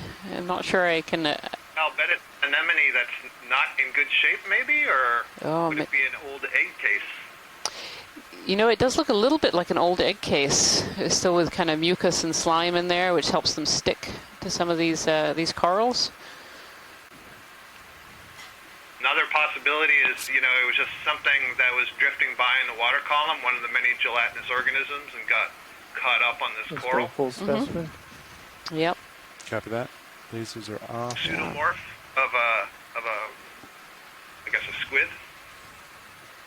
There's all kinds of mucus-producing organisms down here. Yeah. So I guess there's lots of ways to get it. It's actually maybe a surprise we don't see more of these mucus blobs on colonies. For sure, including including the corals themselves. The corals often produce an awful lot of mucus.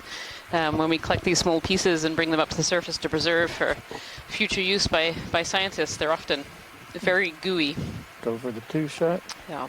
Thank you, pilots. That was great. Matsumoto suggested it might be an abandoned larvation house. Yep. Basically a gelatinous filter feeding structure that's built by this zooplankton called the larvation, and it uses to filter organics out of the water column and then routinely jettisons them and builds new ones. So there's certainly plenty of that floating around. For sure. And they actually, these larvation houses too bring a lot of nutrients down to the deep sea because they're used by the larvations to filter out food in the upper water column. When they shed them and bring them down to the deep ocean, that's actually moving a lot of carbon downwards. Got ahead. So I see that Jocelyn Cooper has asked kind of the million-dollar question in the chat room. That is there a reason for why we're seeing these corals growing so spread apart from each other? Is it random chance of where they're settling based on currents or another factor? And, that's such a good question. We don't have enough data, but I mean, clearly you can see from the view we're seeing now that space is not limited. So it's not like a shallow water rocky bottom situation where the organisms are really jousting for a position on the rock. So it's probably a combination of delivery of the larva, so how the currents transport the larva, and then some small-scale exploration by the larva to see is this an appropriate substrate for me to transform into the sessile stage. And then the luck of once it's done is there sufficient food and stability that it can grow. It's relatively food limited down here, so it's probably why we're not seeing a whole lot of them. How do you feel about a 10-meter move? Current situation, we'll see the density increase, and when the density increases, maybe then there's a little bit more explanation to their spatial arrangement relative to each other. But it's a really difficult question to answer and a lot of hand-waving going on. Definitely, Scott, and that is a great question, Jocelyn, for sure. Larval supply, we know very little about the larvae or how many of these deep-sea corals really reproduce, let alone recruit into these areas. Ship move, please. Range 10 meters, So bearing 0.85 Scott said, it really degrees, is the million-dollar question. speed 0.2 knots. So that is a move Here we see some more bamboo corals, meters bearing sultry whip 0.85 corals, and degrees some at sponges. That's a good copy. Thank you, Look Bridge. pretty similar to the ones that we saw down below a little bit. And maybe some more of the larger bamboo colonies as well.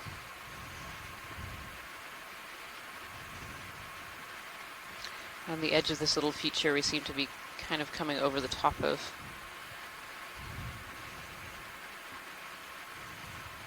So, this is a great area to think about larval recruitment as well. So we're seeing these long whip bamboo corals, and now we've seen it's 3 in this image, and there were a few more behind us. And they all look about the same size, and so maybe this was a single recruitment event where some larvae had come in from one area, settled in this area, and then these are the ones that have really won out. These are the ones that managed to get just the right spot and got just the right amount of food and did not have those predators come and snip them away when they were young. But yeah, I see another one of these large whip corals here as well. So. Yeah, I noted that the whip corals, aren't growing ramrod straight. There are some whip corals that do, but these bamboo corals seem to have some flexibility in their growth, and that is probably responding to the current flow at the time the skeleton is laid down. But when you get towards the tips, you tend to see that they spiral more regularly into these curls, and that may be that they've gotten to an appropriate height. There's a good current flow. There's a lot of food, and so you want to continue to grow, but you want to stay in the right current horizon. And so one way to do that is to sort of spiral and not grow further from the substrate. That's one hypothesis anyway that I've heard Les Watling describe. Yeah, that's a great hypothesis. I think it's something that can be quite difficult to understand in areas like this, but the currents, depending on how close you are to the bottom, can be very, very different. You can have a much slower flow just at the bottom and much faster, even a centimeter or two on top, and then go up a meter, and it's very different. So particularly in these seamount areas where the flow is really affected a lot by the morphology of the bottom that it's going across. It almost looks like a little cobble field with all of these loose boulders and rocks and sediment in between them. Yeah, I was just about to, as you said, morphology of the bottom. It was, I think, what that was your key word here is, what we sometimes classify as debris fields or loose boulders. Here we can see as we go from areas where there's a little more sediment to where there isn't, is that often it's just the appearance that these are loose, but ships all stop pilots. The sort of bulbous nature of these quite possibly pillow basalts. They look like they're loose, but they're all attached together and part of a flow structure. And the sediment fills in the gaps between them and makes, and once that's high enough, it makes them look like they're all individual little boulders scattered on the slope. That's really interesting. The pilots, this sort of side to side gives us a really good perspective on areas where there's a little more sediment, and then there isn't. You can see these transitions. Let's see, Copilot. Yeah, we feel probably about do. Thank you, pilot. 10. About the coral colonies that we're seeing now, they're Copy. more abundant than at Bridge, the start are of we the now? dive, and of course we were in the sort of flatter part of the base Go of ahead. the slope Hi, where Bridge. there's a I'd lot like of to put sediment, another so no move surprise in, there. please. Range But my 10 meters, impression of the bearing high pack screen, there's a 085 map that degrees, we can see speed on 0 camera decimal 2 3 knots. is that we're Okay, still at that's the a base move of that of slope. 10 meters, bearing I'm not sure what the 085 contour at lines 0.2 are, but knots. we probably have Good copy. Thank you, more Bridge. than a couple hundred meters to go up this slope. So it'll be very interesting as we start to climb and we get close to the top of the steep feature. I would expect that the corals become even more dense up there. See the blue Yeah, that's a just great point, kinda Scott. And if people want to see that map, you'll curves find out. it on live stream number 3.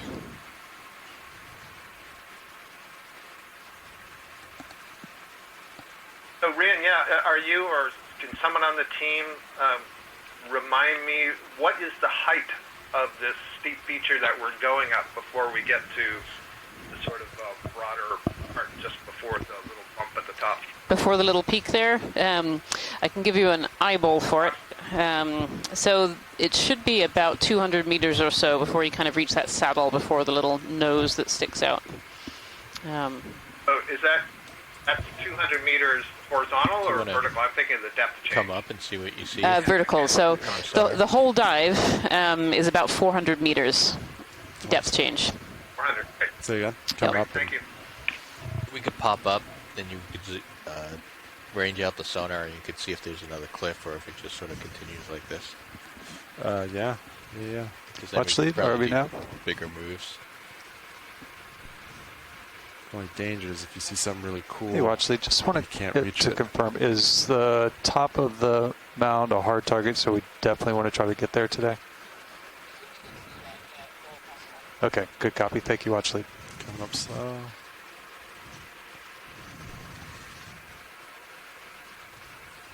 So we're just going to pull up here and see what we see in the sonar and see if this is more cliff-like or So we're going up with another one of these transitions might be able to get where a lot sediment doesn't larger. seem to be accumulating It's more of a slope.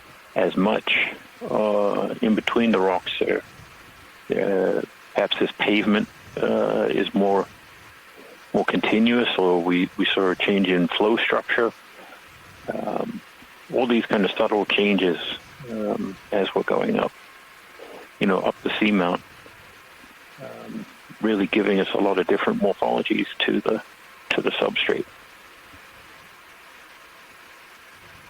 This part looks more massive, and we use the word massive to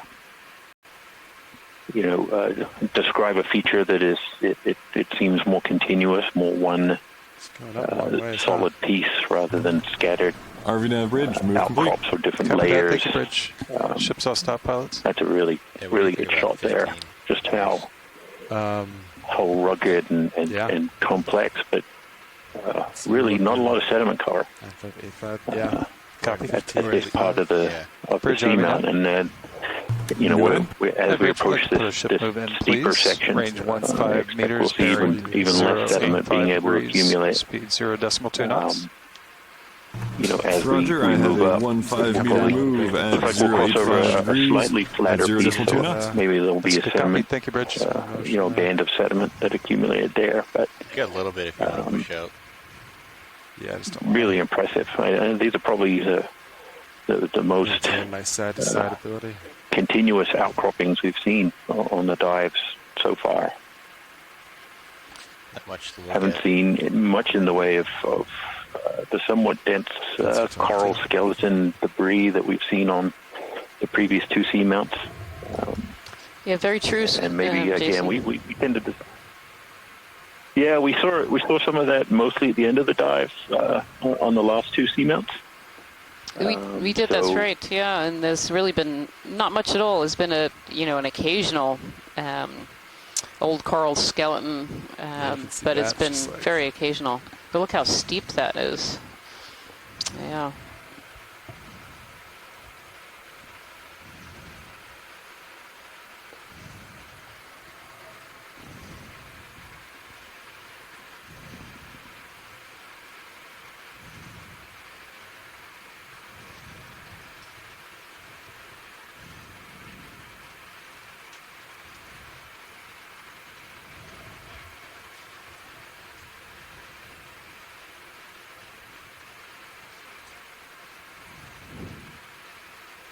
Yeah, it looks like I'm heading your way now. Yeah, it's something a little closer.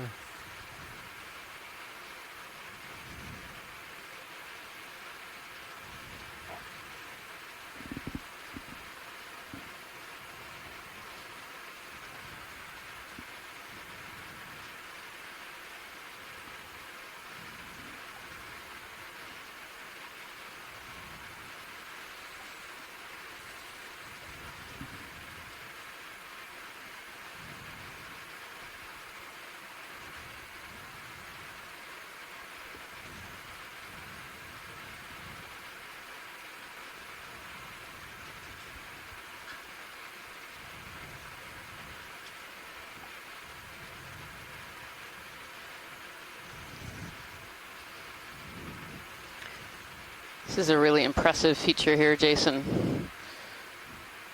Of turning from the more blocky with bits of sediment to just sheer, almost cliff face. Oh, and what is that we have in the bottom, bottom middle there? If we can snap zoom on that. More sheet flow like, rather than the pillows. It's almost, it came out in thinner. Snap. In a sort of thinner eruption style, and just overlapped continuously and made these areas. Again, another stalk sponge. Yes, we have a couple of stalk sponges. We also have a little cup coral on the wall behind it. I can't see if it's alive. It looks like a dead one, but a little cup coral skeleton there, and this stalk sponge. This is one of those glass sponges that are primarily made of silica. And so the stalks are all made of large silica fibers, and these sponges are filter feeders, so they're taking in water through those pores on the side and then spitting it out through the top, taking out all the good nutrients and food that they need on the way. Yeah, I'd love a zoom on the cup coral behind it too once we're done with the sponge here. Quite a lumpy texture of that particular sponge. The ones we saw yesterday were more smooth. Yep, got it.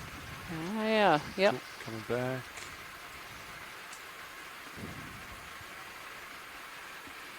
Yes, that's definitely an old coral skeleton. Yes, and it does look different, Scott, as well. Yes, so the one we saw earlier was very round and was probably a caryphilid, but this is more angular. It's a little bit broken at the top. But yeah, that's great, Pilot. Thank you. Yeah, copy that. Yeah, sorry, I'm on a delay video. I was actually referring to the sponge. Oh, I'm sorry. The sponge. No worries. I think the sponge is different from the one we imaged earlier. I think so too. It's an earlier, and so it hasn't opened up as much. Maybe. Yeah, there's a little one off to the left-hand side as well. Yeah. But I definitely defer to you and the cup corals. Right. Well, there might be some more cup corals actually in the left-hand one. We just have a watch change that's going to go on here. The zoom here is really showing that victroidal, lumpy, grape-like. There's a number of different ways to describe it. Texture of this ferromanganese crust, and earlier in the chat room, one of the scientists ashore, Pierre Gesso, I hope I got that right, was mentioning, why we get certain textures.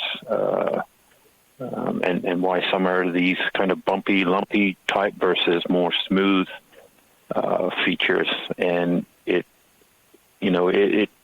is really somewhat determined by the flow type. In a lower flow, lower current environment where you get these nuclei that the minerals can precipitate around. We get the texture that we're looking at now. In a higher flow environment, you tend to get these smoother textures. So really interesting and diagnostic features that can be used by scientists. We can make these observations and learn more about the environment of the seamounts over time. So, a lot still to learn there about how all these features come to be.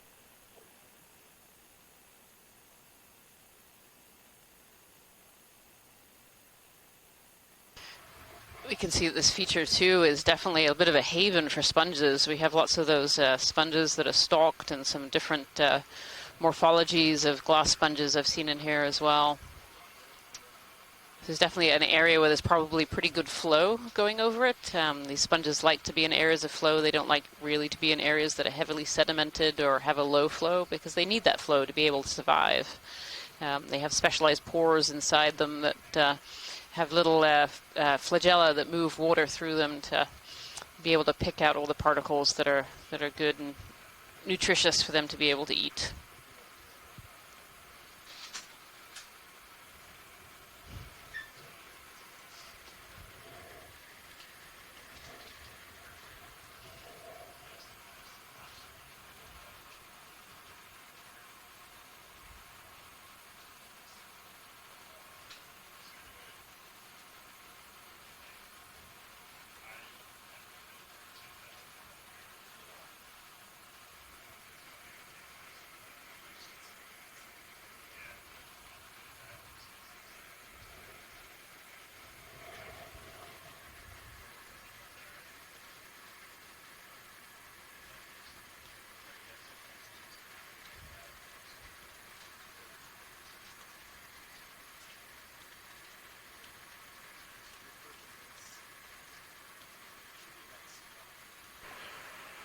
Video, are we full wide?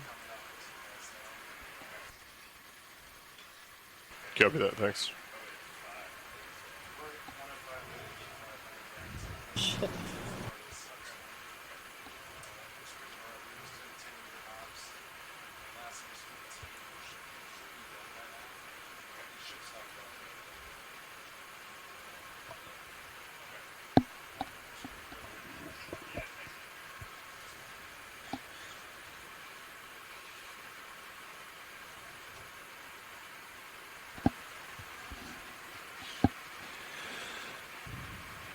All right, pilot, I'm looking 105. Copy that. I think that's what they lined up A couple here. of messages in the chat room here that I'm reading from Christopher and from Scott France, talking about sponges and corals and how these sponges can live in areas with less flow than the corals. The corals seem to need that higher flow environment than some sponges, and that could be why we're seeing predominantly sponges but not a lot of corals here. We saw that one cup coral that was dead, and that can see some dead framework, but I've yet to see much in the way of live corals. Maybe as we start to zoom in here a little bit in places and take a look at some of the cracks. Yeah, come up just a little here. Copy. Visibility looks good. Yeah, I'll start working my way to the top of this feature, and then we can probably go ahead and get another move in. Sounds like we're trying to make some tracks around Okay. this feature. Yeah, it sounds good. If you just want to, I'll just follow you up.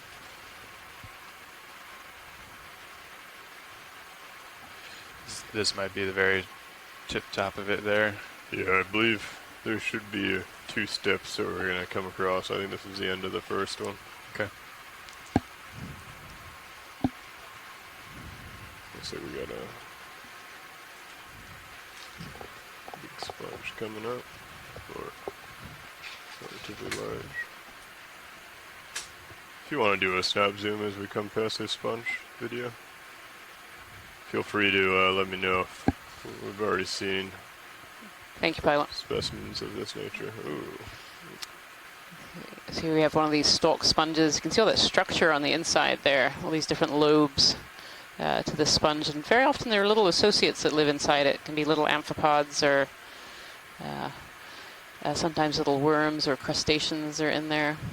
Don't see anything in this guy. And of course we see different forams as well on the edges of some of these sponges. Yes, sorry about that.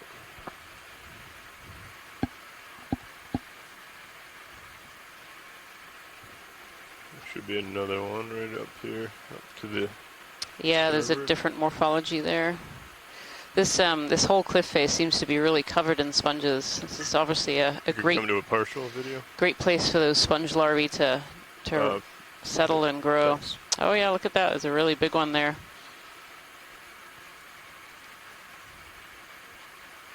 Oh, and up on the top right, we do see a little bit of coral there. It looks like a bamboo. And, come into a partial nice and easy. Thank you. Oh, beautiful structure on this particular sponge. And it looks like it does have a little cohabitant in the middle there.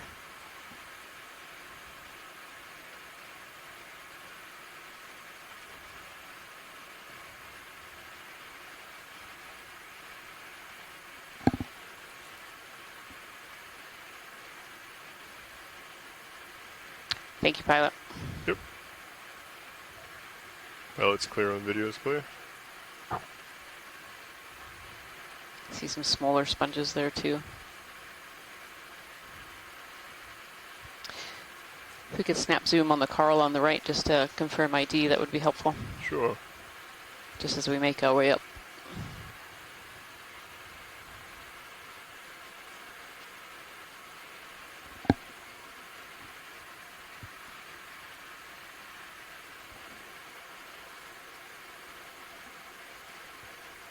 If you'd like to come in for a snap, nice and easy.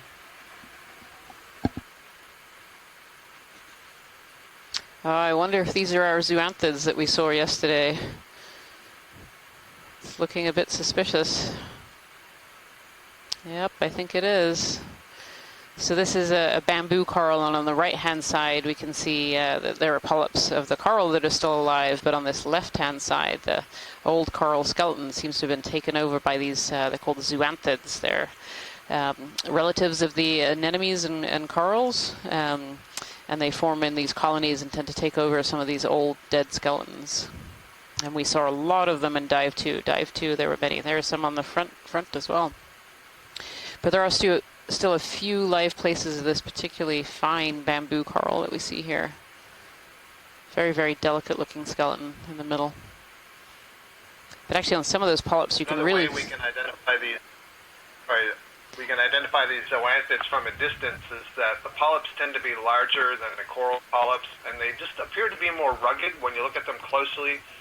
The tissue looks somehow thicker and rougher. And one of the things that many zoanthids are able to do is incorporate foreign materials from their environment into their body wall, like sand grains and We'd like to do another heading change, 5 degrees to the right to a 220. You know, you saw it as we were coming in. There's something fishy about that sounds great, Bridge. quote-unquote Roger coral. that, thank you. Yeah, something looks a little different. I think that's what we're seeing. Okay, pilot's clear on video is clear. Thank you, pilot. Oh, there's a little bit of coral rubble on the edge there as well. This must have fallen down from above. And more of these sponges.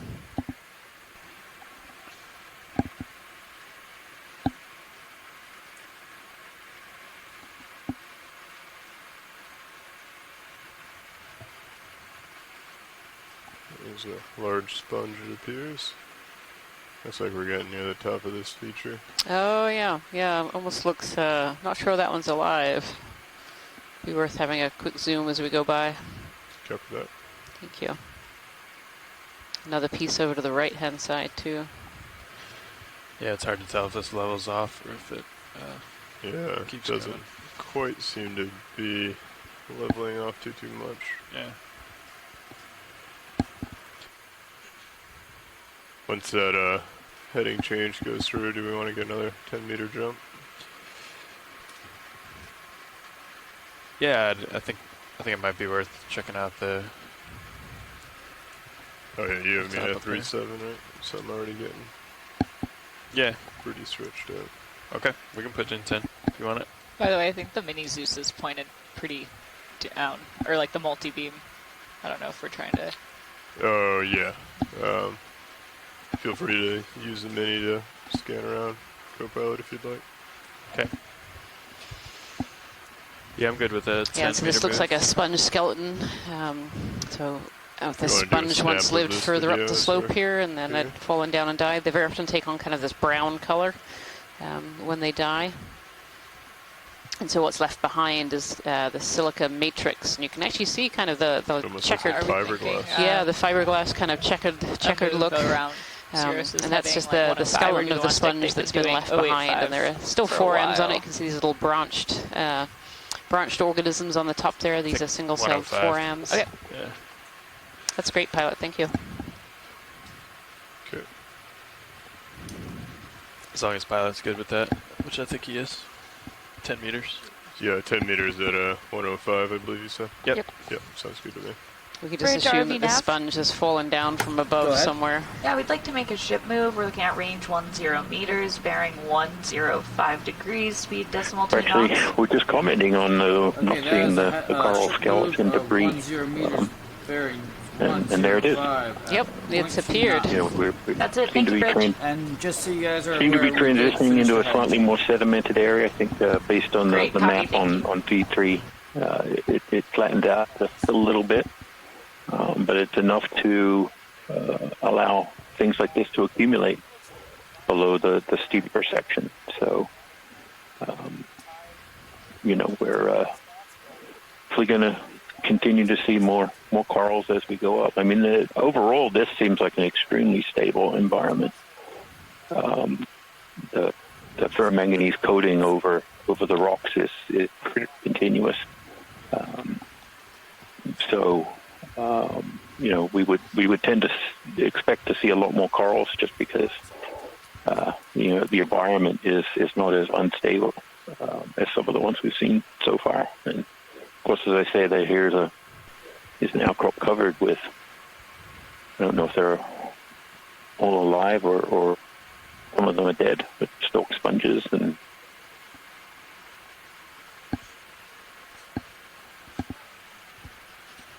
Cover that if you want to come in nice and easy, please. There we go. Oh, a little jelly. There we go. Well spotted, Lars. I believe that was video. Oh, video, well spotted.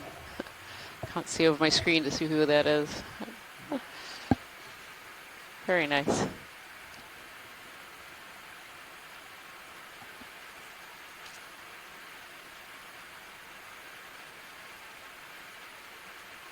Pretty. Alright, we'll let him go. Come full wide. Thanks. I don't have as much room as I'd like to try and trace that.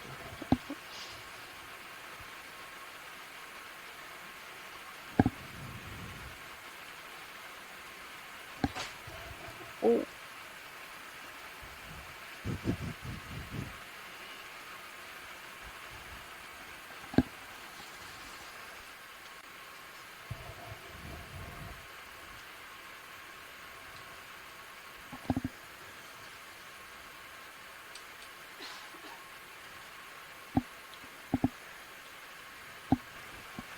There's a comment from the chat room that potentially these stalk sponges look like Hylas stylus, a type of glass sponge that's seen in the deep sea.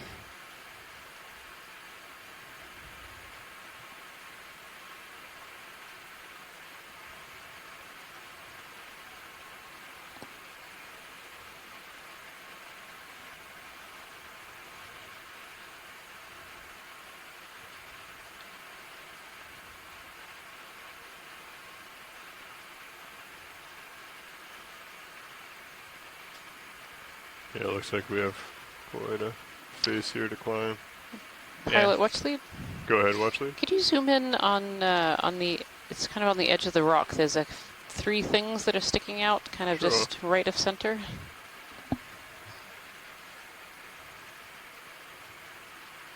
Let me push in a little bit closer video and then we can take it.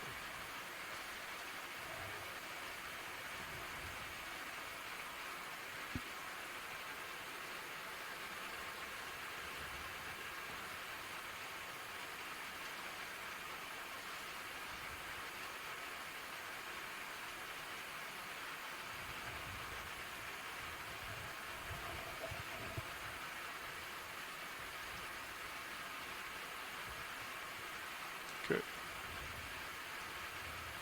Go ahead and come in.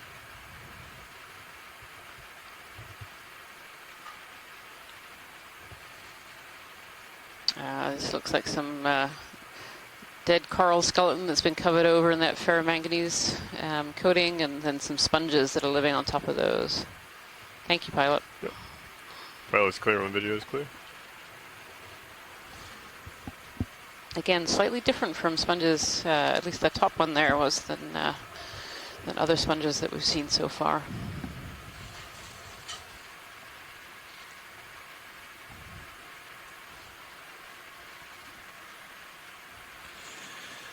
Looks like I'm creeping in on you. Copy. I'm kind of be coming up a little bit, and then I'll push forward. Okay. I'll come up as you come up. Just so I get past this stocked sponge. Can I check something with your Titan, if you don't mind? Sure. Copy.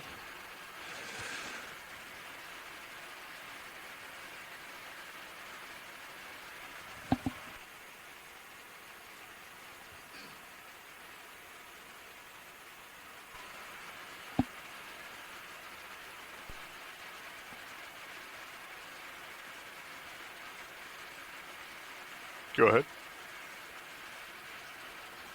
Yeah, sure. We could go ahead and do that.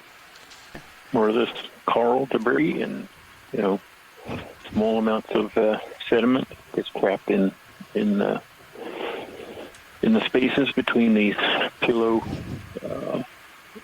Looking at you 30 degrees, pilot. Here. Copy that. Looks good. As just pointed out in the chat by Bramley Merton from Southampton, is as we've been talking about before, is the stability of this area seems we want to do pretty a high. snap zoom on this over here. The crusts, these extensive crusts that we see. Nice and easy. I don't know if we've seen this on our... And have been quite pervasive. Pilot, I don't think we have seen that one yet. The well-sedimented slope. Yeah, we saw some of these in the previous dives, but I'm not sure we've seen one of these yet, or if it was while I was out of the room. Coming back up the center. This is another type of sponge, a glass sponge of a different species. Fine sediment, huh? Yeah, it's very fine. And yeah, I agree, Rian. as we're getting out around this little on dive one, edge, starting perhaps, to see a little but more this would be the current. first example Yeah. today. Yeah, abundant in dive 1, if I remember correctly. I wonder if it's ripping around these walls. I think so. Thank you, pilot. Sure. Pilot's clear when video's clear. Yeah. It seems like it might be a good time to introduce kind of the front row. So we sit here in the control room, and a scientist in video sitting in the back row, and up the front row are the people who are really operating the ROV system, both D2 and Sirius. And so if I pass it over to pilot, if you'd like to introduce your crew today. Sure. Thank you, Watch Lead. My name's Lars Murphy. I'm the current pilot. We just took over around noon to relieve the shift before us to go down and grab some lunch. All of us are engineers with the Global Foundation for Ocean Exploration, coming up this Seamount. And to my left is our navigator. Hi, I'm Anya Jensen. And to my right, sitting co-pilot Chris Ritter. And on the far right over in the corner, Bob Knott on video. And in the back row in the video clipping chair, I'm Emily Narrow, and once again, we are all with the Global Foundation for Ocean Exploration. Excellent. Thank you, folks. I see we have quite a team stuffed into this control room, bringing this video to you today, upper being right. able to do this dive.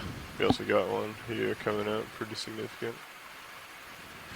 Yeah, I don't really see the top of this thing yet, so I'll just keep you in view and just keep Here on coming up the with you. very bottom looks to be one of these sponges that might be, we saw those skeletons earlier of the dead sponges that had fallen down slope. Looked really similar morphology to this large trumpet-shaped sponge that we have in front of us now. Since we're stopped, I'm going to turn my head to follow you. Copy that. Okay.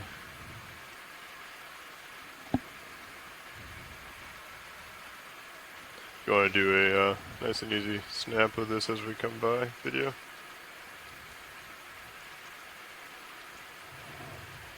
Nice. Right down the pipe.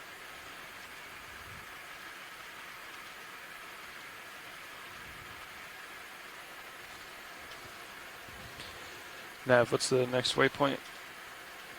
Next Coming waypoint up a little center. is You can really see inside the sponge. It looks like there's some sediment meters from has accumulated inside the trumpet here. 6 degrees here.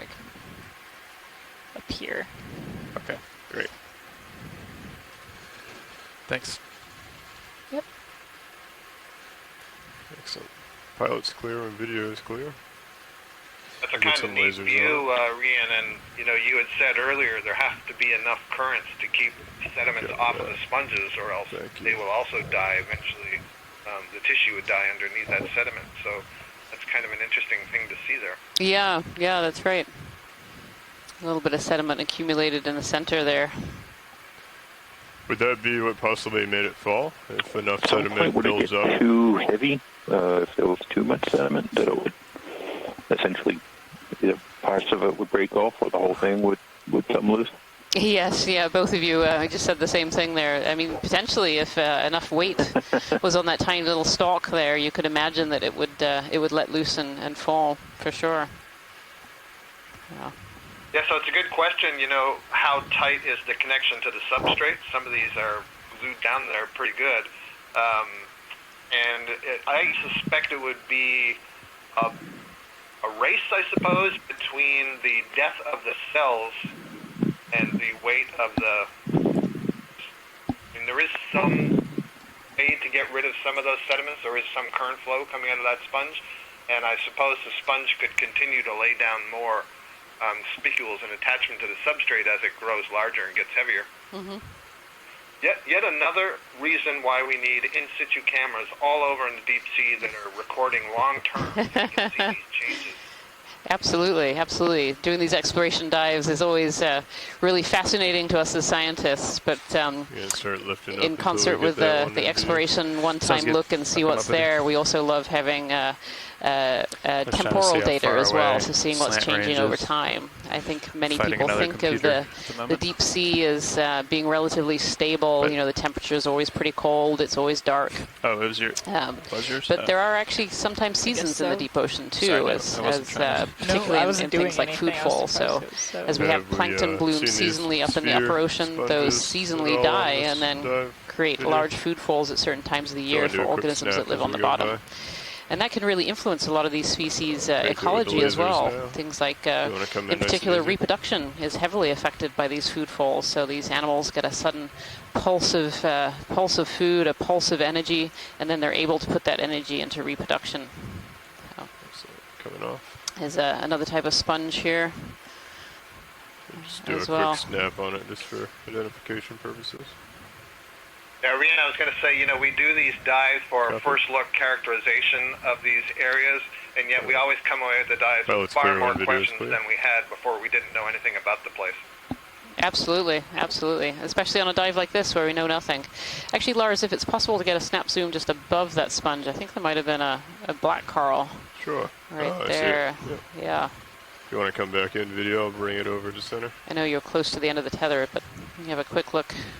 Yeah, there we go. It's a Bathypathes black coral there, and a corallium as well. It looks like in the corner. There are some corals on this wall. Maybe as we're getting a little shallower, a little further up the wall here. Beautiful. It's great for identification. Thank you, Lars. Dialed in for how I like it. Right. Pilot's clear. Thank you. Video. Might totally change when you come around and start ripping. If you're watching from home, we have 3 different feeds coming back to shore. Certainly the one that most people see is this current feed from D2, the ROV. But in this environment, it's definitely worth checking out the feed 2, which is from the Sirius camera platform, which sits above D2. You really get a sense of both the extreme vertical nature of the area and the sponges. You can see a lot of sponges in this big one coming into view. Down the chute again. It's visible in both cameras now. That would be great. You up just because I think it's a cool Sorry, shot. Jason, you're being trumpeted by a trumpet sponge again. We are stable. It's always biology. You can have this one. This one's pretty impressive. This is really impressive. As Jason was mentioning, if you switch over to feed 2, you'll be able to see it in relation to the size of D2. We'll get some lasers on real quick.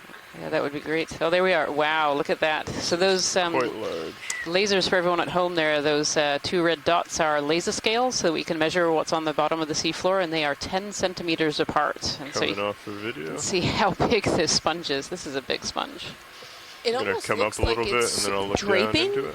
Is this normal for this kind of sponge? Does this look like a normal feature? Yeah. I think we really need kind of a side view of this of this sponge as well, kind of as we crawl around the corner. But if we could look inside inside the trumpet, I think that would be interesting. So, you know, sponges have really diverse morphologies. They, as you can see, even just in this one wall, you know, we have 5, 6, even more than that in terms of move some lights around, try and get in terms of morphologies. Better shots. I'll come down slightly.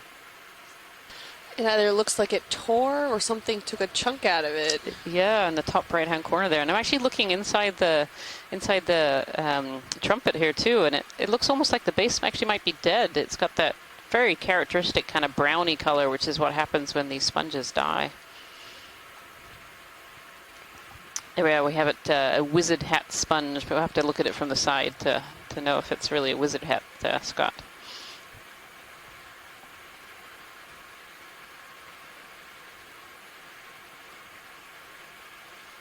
And again, just like that earlier one too, you can see a little bit of sediment on the inside there that's managed to get up in there.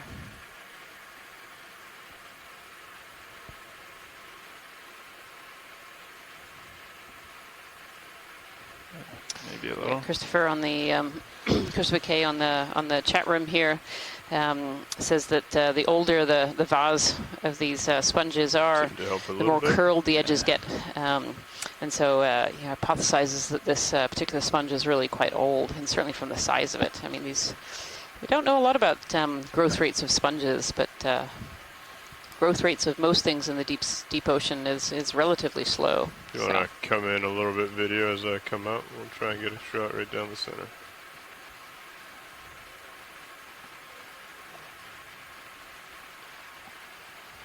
And we can swing around to one side and get a side.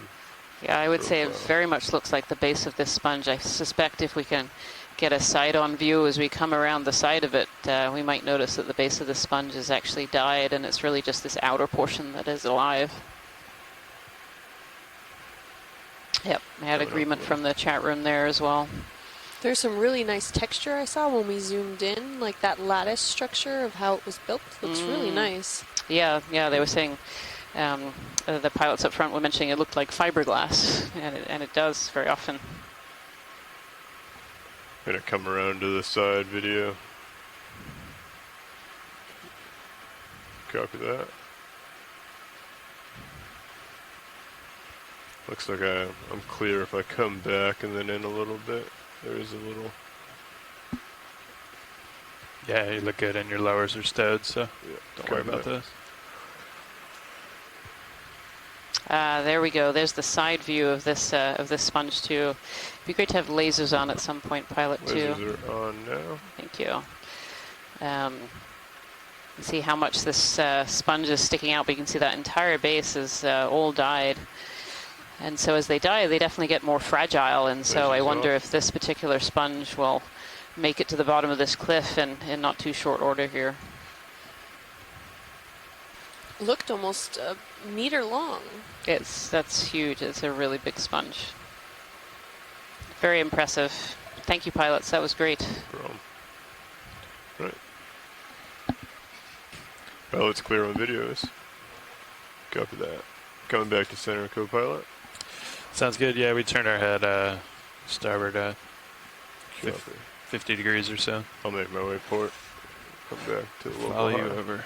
Yep. Do you want your swing arms back out? Yeah, sure, if you'd like to. 3/4 or something like that.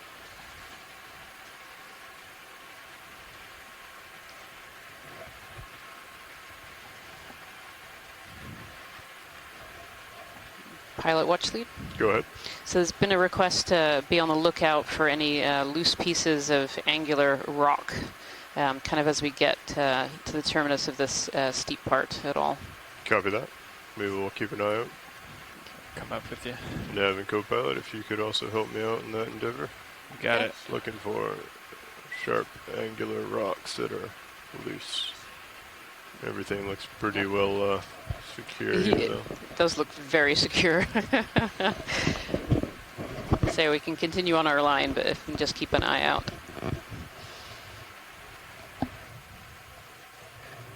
Yeah, it might be a challenge. Certainly.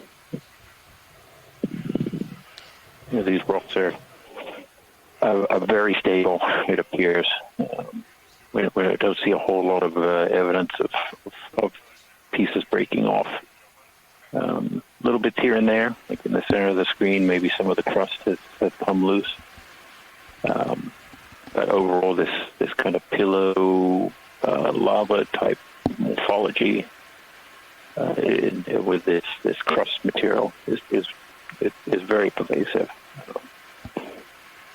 And do we We're want not to seeing a continue whole lot of back sediment to accumulation. You would see in this area where the surface isn't as bulbous. I think so. What do you don't think, see Nav? these pillows. It's more like a sheet. We definitely need to little start heading a bumps little on north if we the do want to hit those surface, which waypoints. are the So why don't you ferromanganese check crust.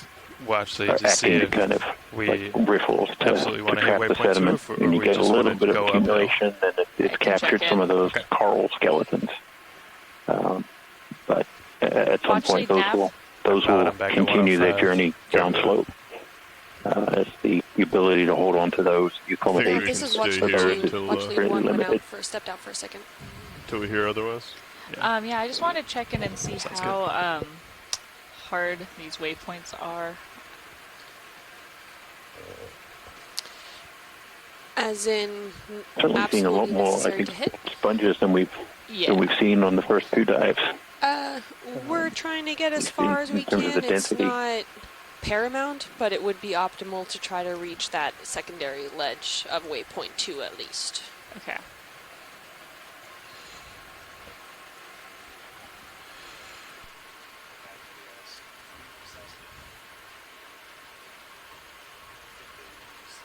Yeah.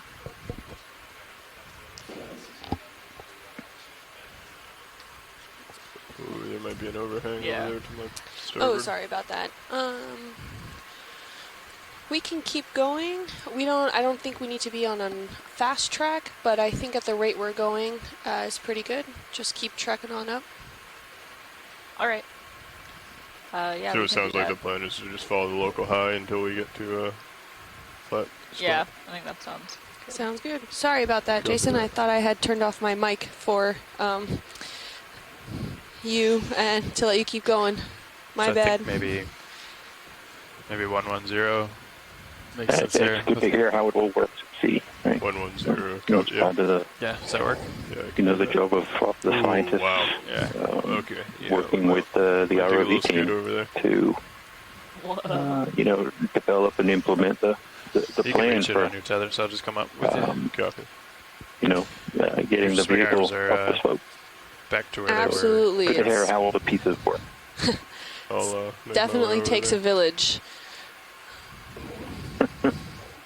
And a lot of communication. A lot of communication, and that communication we rely not only from our pilots and navigations team, but also from scientists ashore. Just like you like yourself, you're one of our science leads, and you're coming to us from shore. So we appreciate everyone that joins in, especially those online and on also the teleconference line chiming in. All these different expertises, we can't have you all on board, but the beauty of this telepresence is the fact that you don't always have to be out at sea in order to get this great coverage and great science that we're luckily enough, able enough to present there's a to little, everyone. Ooh, it looks like I'm we not entered gonna a try and describe sponge that. field. If you want to So take a snap zoom on this video. Really spiky sponge right in the middle there too. Could that be a cup coral or an urchin? I mean, urchin or sponge? Urchin. There you go. Those spiky ones usually tend to be the carnivorous sponges. Sorry, Scott, I got you excited. It's an urchin. The delay caught you there. Starting to grab the current as I come around here. Thanks. We'll get some lasers on as we go by. And coming off. Oh, and there we go. A bamboo coral up above. I believe we have a, if you want to come full wide video, looks like we have another large sponge in the upper port, which is where I was making my way to, but video science, if you see anything else that grabs your attention, feel free to call it out. Thank you. You can see the sponge in the Sirius view. Oh, yeah. Yeah, we should take a look at that. If you're at home, switch your feeds over to video feed 2. Look at the sponge that's sitting in front of D2 right now. The Sirius camera on live feed number 2 is actually a really great way to get a bit of perspective as to where we are. And so we're at the moment going up a wall feature, and you can see it's covered in sponges, and some of them are particularly large, like this one that's sitting in front of D2 right now. We also have some more corals. We're starting to see a little bit more in the way of coral fauna as we go up. We've seen some black corals and some of these bamboo corals. And then actually over to the left of us is one of these sponges like we saw earlier that had kind of this trumpet shape that's actually died. Oh. Yeah, it's definitely helpful. And this looks to be the same species of sponge potentially. It's got that same morphology, but maybe even bigger than the one that we saw earlier. Wow. Clearly, that answers the question of how big they can get. There doesn't appear to be a size that is too big.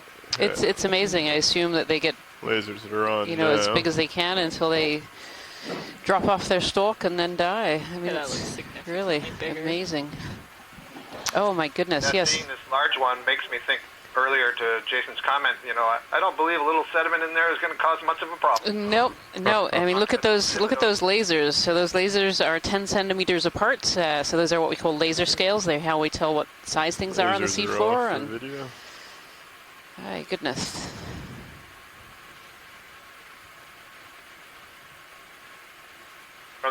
From the camera 2 view, it also looked like, not surprisingly, the base where it's attached to the rock was wider, which is what I would expect as it grows bigger. Get a good hold. Yeah, to help hold on the extra weight. Yeah.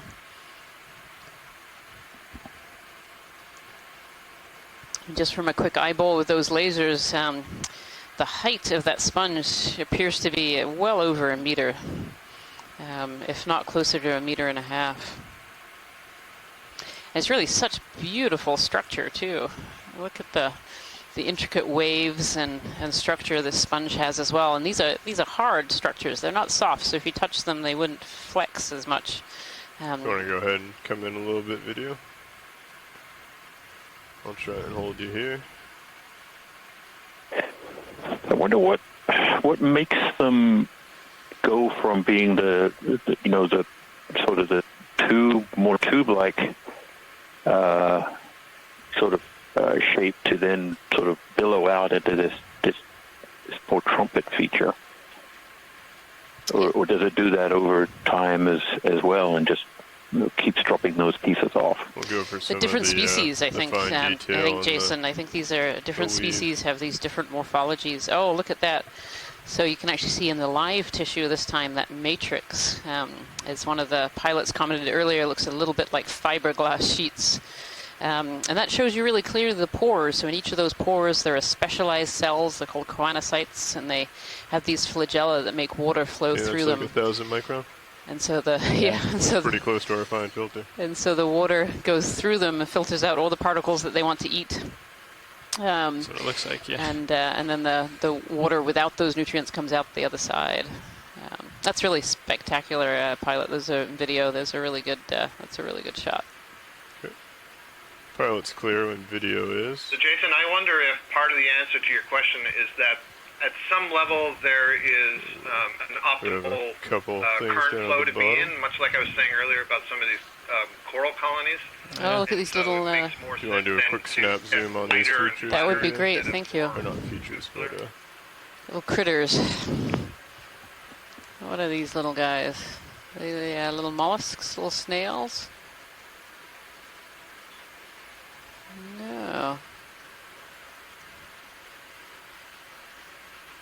If we have any comments on what these could be.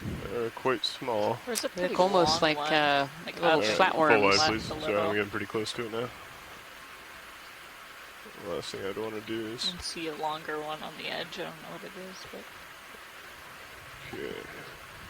My first guess would have been Just something gonna wrap like around, try and a get a split side shell view of this. mollusk, but they're awfully small. They're awfully small, yeah. pirouette. Yeah. I was thinking maybe a flatworm of Just some gonna kind. swing around to port. That kind of internal side structure view. there, but yeah.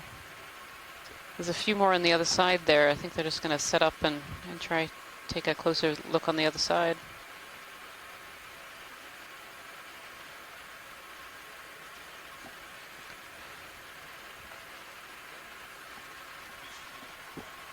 Some great information from Christopher K in the chat room here as well. These frameworks, like we were looking at, we just had that wonderful zoom of that structure of this sponge. A very keeping an eye on characteristic my of these upper hard swing on sponges. this We talked about how this one should would be clear, flex but- if we touched it. This one would actually shatter probably. And it's created by a fusion of adjacent spicules. So the soft sponges don't glue their spicules together, whereas these hard sponges do.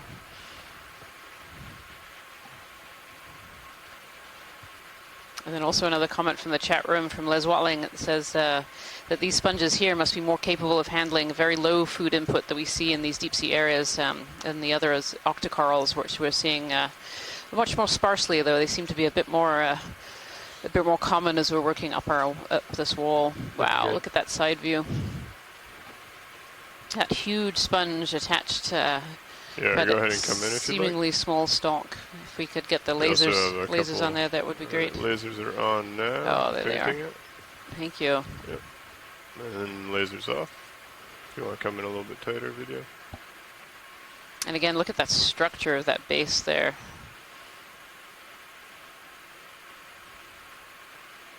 It's amazing it could hold all that weight.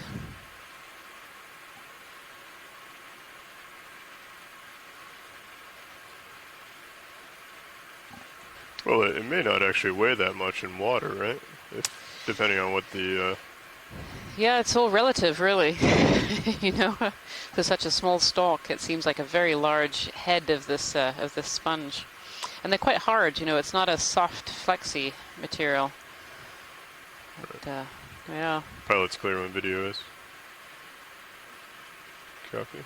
Thank you very much, pilots. Yeah, we'd have to do a density check. That's just beautiful. Be interesting to know. That's some great video. Okay. Coming up and out. Yeah, I was going to say, looking down from the center, it did look like an ear.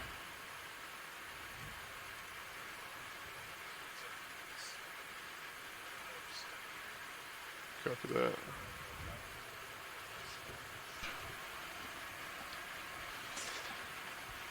But I came around, I'm at 100 currently. Understood.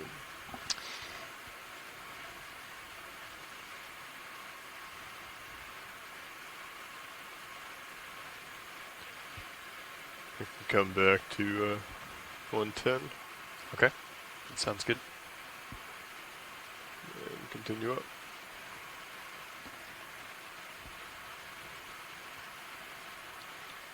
Still on the lookout for any Nav, rocks. Bridge. Go ahead, Bridge. We are going to make a 5-degree heading change. Yeah, I to think so. We starboard. might not find those until we get more to the top of this So, feature 225. before hitting another Great, sounds another good with steep us. spot.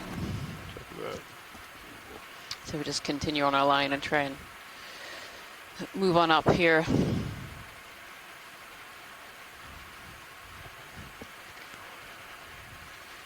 Yeah, I'm good with a move, Nav, if pilot is. And we're definitely starting to see more in the way of coral fauna that's here as well. I can see some bamboo corals and some of these bamboo whip corals as well as these sponges. 110 now, or you want to stick to the 105? I think the 110 was looking pretty good. Yeah, I agree. All right, 10 meters, 110. So I wonder if we're getting into an area Bridge here with RV a now. little bit more food, a little bit shallower. Go so ahead. these, Yeah, could we these put in a corals ship are able to wheel? survive, or even a Yes, little bit ma'am. more flow. All right, we're looking at a kind range further of up on the 10 slope meters, than there bearing is further down. 110 degrees, speed decimal 2 knots.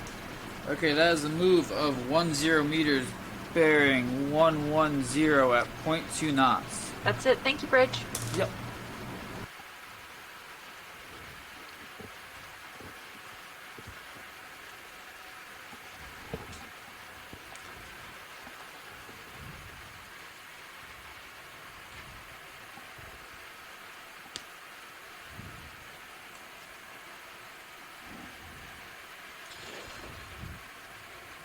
Nav, what's our bailout set to? It's currently set due west, 270 degrees. Okay, sounds good. So if you just joined us today, welcome to Dive 3 of NOAA Ocean Exploration's North Atlantic Stepping Stones program. We are currently on board the NOAA ship Okeanos Explorer and diving the D2 ROV system. And we are diving today on a previously unmapped and unnamed seamount, kind of on the way back to the Corner Rise seamount. So we've been pushed south so far in this expedition by a storm that came through, and we're slowly edging our way back onto our line at the Corner Rise. We've nicknamed this little seamount Hopscotch, as we're kind of hopscotching our way back to where we hope to be tomorrow, if not in the next few days. We started this dive at 2,640 meters, and we're currently moving up a wall. We started the dive on a very, very sedimented plain with lots of sediment waves and some sea pens that live in sediments and organisms that live on some of the rocks that we saw, and we've definitely moved up to a very different habitat right now. Where we're ahead and come in video? Almost on this cliff-like feature, very, very steep, where we're seeing a lot of sponge fauna. Starting to see more of these corals. This is a bamboo coral in front of us, and just numerous sponge species that we've seen so far. It's just been a really beautiful dive. So far. You can see there's a stalk sponge in the foreground here, and this is a beautiful bamboo coral that we're looking at now. There's my tail. Got it. A little bit of tether. Looks like you're set up well, though. Copy. This looks a lot like what we were looking at earlier, Rian, and I suggest perhaps the J-clade bamboo corals, which includes the genus Jasonisis, or possibly B1, but this looks like it's branching at the node. So I think that would rule out B1, so this is probably in that Jasonisis clade. Thank you, Scott. Appreciate that. I'm going to pan up a little. Pick a branch and follow it. Try and get some dark Copy. Thank you, Bridge. Oh, his yeah. So in the middle there. So it's actually not a brittle star, pilot. That's actually it's an anemone. No, it looks like a brittle star, but when we did some close-ups yesterday, and I believe on dive 1 we found that it's an anemone that's full zoom video. Sitting on the skeleton and has caused the skeleton to go kind of haywire. It's producing all these short little stalks that wrap around it like a basket and go kind of crazy. But there's actually an anemone sitting in the middle of that, which is really fascinating. And based off what we collected and all the footage that we've captured from here, granted we can't see the anemone very well, but it looks very similar in morphology to all the other same anemones that we've seen with this happening. So I'm wondering if this is a specific type of anemone that is in quote-unquote parasitic specifically to these kinds of bamboos. So I don't know if that's really the case, but just an observation that they look pretty much all the same. Video? Yeah, I would say the same too. You know, we actually collected one of these on yesterday's dive, and when it came up to the surface, it looked just like what we call these ring anemones. So they have this tissue that goes all the way around the coral in a ring. We see them relatively frequently. There's actually another one kind of in the center screen right there. Actually, this one's really fascinating. Can we zoom in any further on that one? We cannot, but I can get closer. Yeah, you got more tether now. Copy. So all right, video, if you want to come full wide, we can go ahead and scoot in and to continue that fascinating idea, you know, we've seen some bamboo corals earlier today that had lots of other things on them, hydroids and barnacles and so on, but no ring anemone causing weird, you know, branching, which suggests that just the presence of the anemone, if it were there, wouldn't necessarily cause that. I mean, maybe I should back up on that. Yeah, it's almost like a chemical reaction or some just some haywire genetic reaction to having these anemones on it. So the one that the pilots are trying to get us focused on here is the anemone is wrapped around it just like a ring anemone, but I believe you can start to see the buds of where the skeleton is kind of going haywire and is producing these smaller skeletal elements that are going to wrap around it and look like a bundle. We'll take a look as we get in there. So. Okay. I guess what I was meaning to say is that on that earlier skeleton where we saw lots of other stuff, we didn't see any ring I anemones. lost place of that No, it's true. one Yep. we were looking at. Coral. But if you So we can have help to me ask this steer question of towards whether it. this reaction is only occurring on one species of bamboo coral. Or is it one species of anemone to one species of bamboo coral? Because there are. Yeah, copy. We have, I believe, seen Yes. other things like barnacles on these no, corals. Right here? Yeah, where was it? I believe it was a little further down. A little further down, copy. Kind of looking for that. Go slow, and if anyone sees it, call out. Yeah. Ah, there she is. Lower left. Yes, there you go. Yep. Bring in your lowers, maybe brighten it up a little more if that's all right. Yeah, I'm losing my tail. Give me a second. Take your time. You got And if it's plenty just of time not here. possible pilot, that's fine. We can take a look at the video and. Yeah, no, later. definitely we can get a better view if this is of interest. A little more light there. Yeah, so we can just start to see the ring anemone as it's curled around the back. It's actually the anemone itself is facing in the other direction.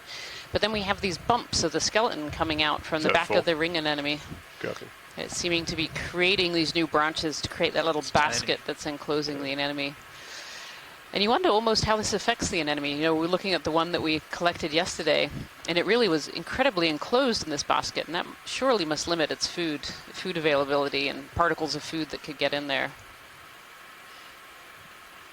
Another thing I've been noting is that, you do see these associates, these sessile associates, settle when there's exposed tissue, but I'm beginning to think that with these ring anemones, they settle on the tissue and, sort of force their way in. Right, yeah. Yeah, and certainly looking at this, I don't see any bare tissue at the edges of this particular anemone. So, thank you, pilot. That's great. No problem. Pilot's clear when video is clear.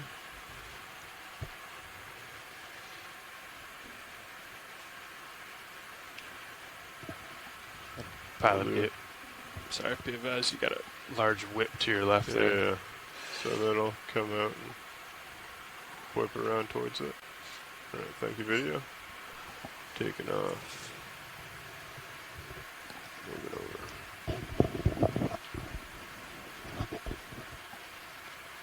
Looks like we have a couple large whips in front of us, but one that co-pilot pointed out that looks even larger. George Matsumoto just asked a question about the growth rate here and the relative growth rate of the anemone versus the bamboo coral, and it got me thinking something interesting. The anemone is presumably growing fast and, can overgrow the coral, but then the coral has to respond and grow that little cage around it. And when we think about how slow these corals grow, that would suggest the anemone has been in place, at least in some of these things that we've been seeing, for a very long period of time, unless part of this reaction is an accelerated growth of these really just do a small, snap as funky we branches. come along. This There's so much to learn video. here. Nice and easy. Yes, Scott, I would agree. The growth rates on some of these corals is nearly millimeters per year, and so to be able to grow that basket, kind of get a sense yeah, it's really fascinating to think how long that anemone might have been sitting there. Because of course the anemones don't move very fast either, and maybe they're not affected. Maybe this cage helps them in some way. It's just a really fascinating relationship that we've seen a few times so far in this cruise. I guess it's a bias of mine. I've never really thought about anemones as being long-lived, but the evidence for these caged ones is that, they're long-lived enough that we can get this result with the coral growing around them. Yeah, for sure. Excellent. Thanks, video. Pilot's clear. That is a very long bamboo coral. We have lasers here. The lasers are so small, I'm having trouble seeing them on the coral. Yeah. I'm also having trouble. I'll put it down on the rock by the base.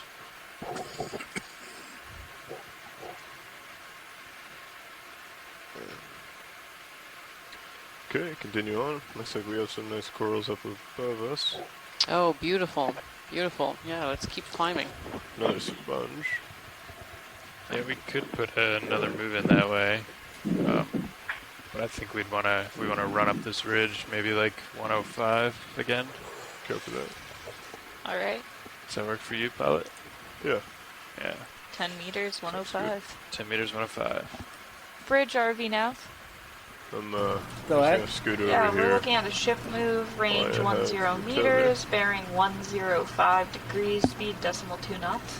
Copy. Okay, that is a move of 10 meters, bearing 105 at 0.2 knots. That's correct. Thank you, Bridge. Thank you.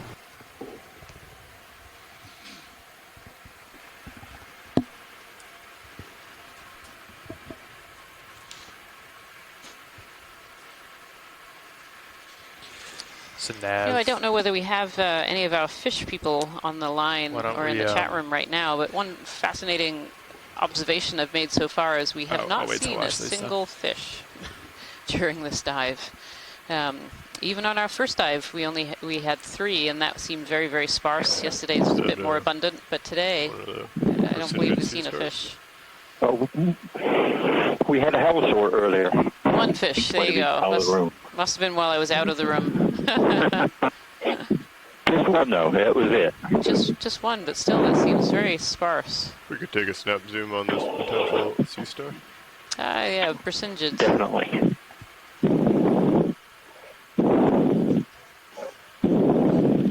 Yeah. We'll find one.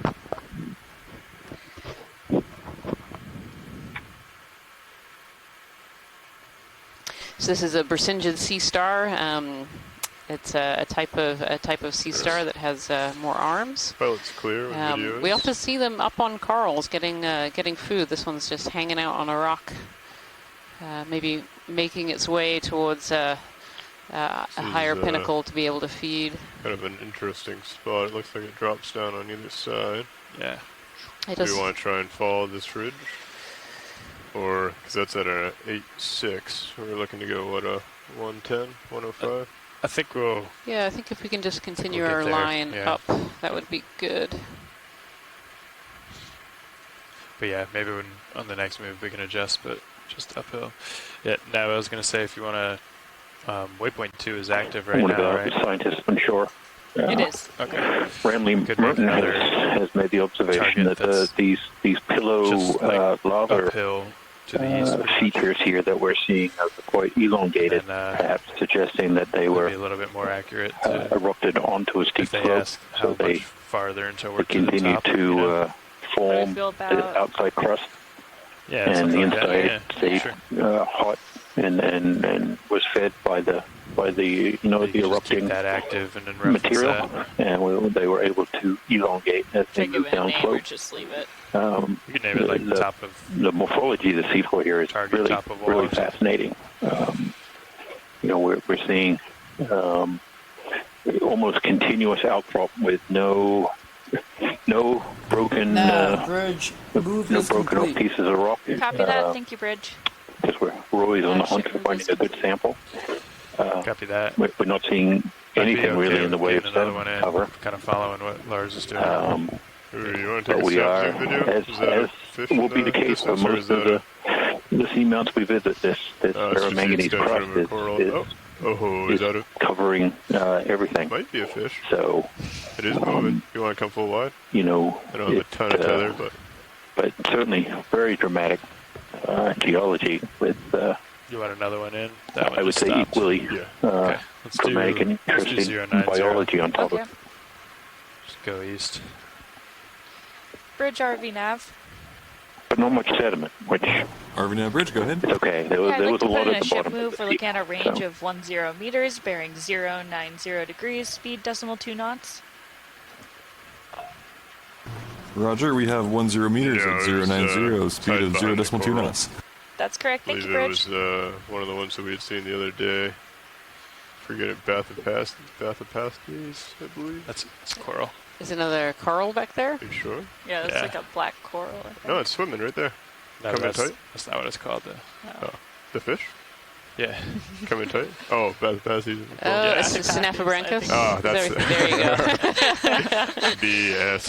It's all the same Yeah. thing. Well, let's see. Let's take a close look and see if it is. That actually does look different. Looks a little different. Yeah. Is that a halosaurus? Halosaurus. Yeah. All right, H is a little bit closer to B than S. I think. What is it there, Scott? What did you say? I think it's a Synaphabranchid eel. Oh, you think it's a Snapabranchid? Okay.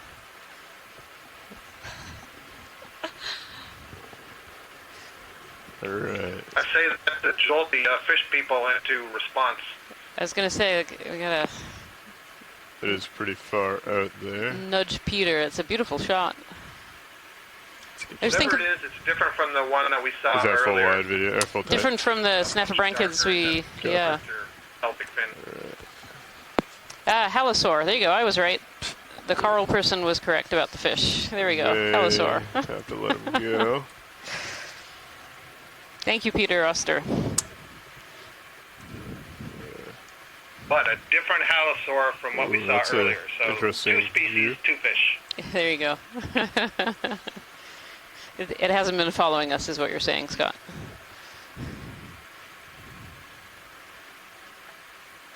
There is a nice. Oh. All right.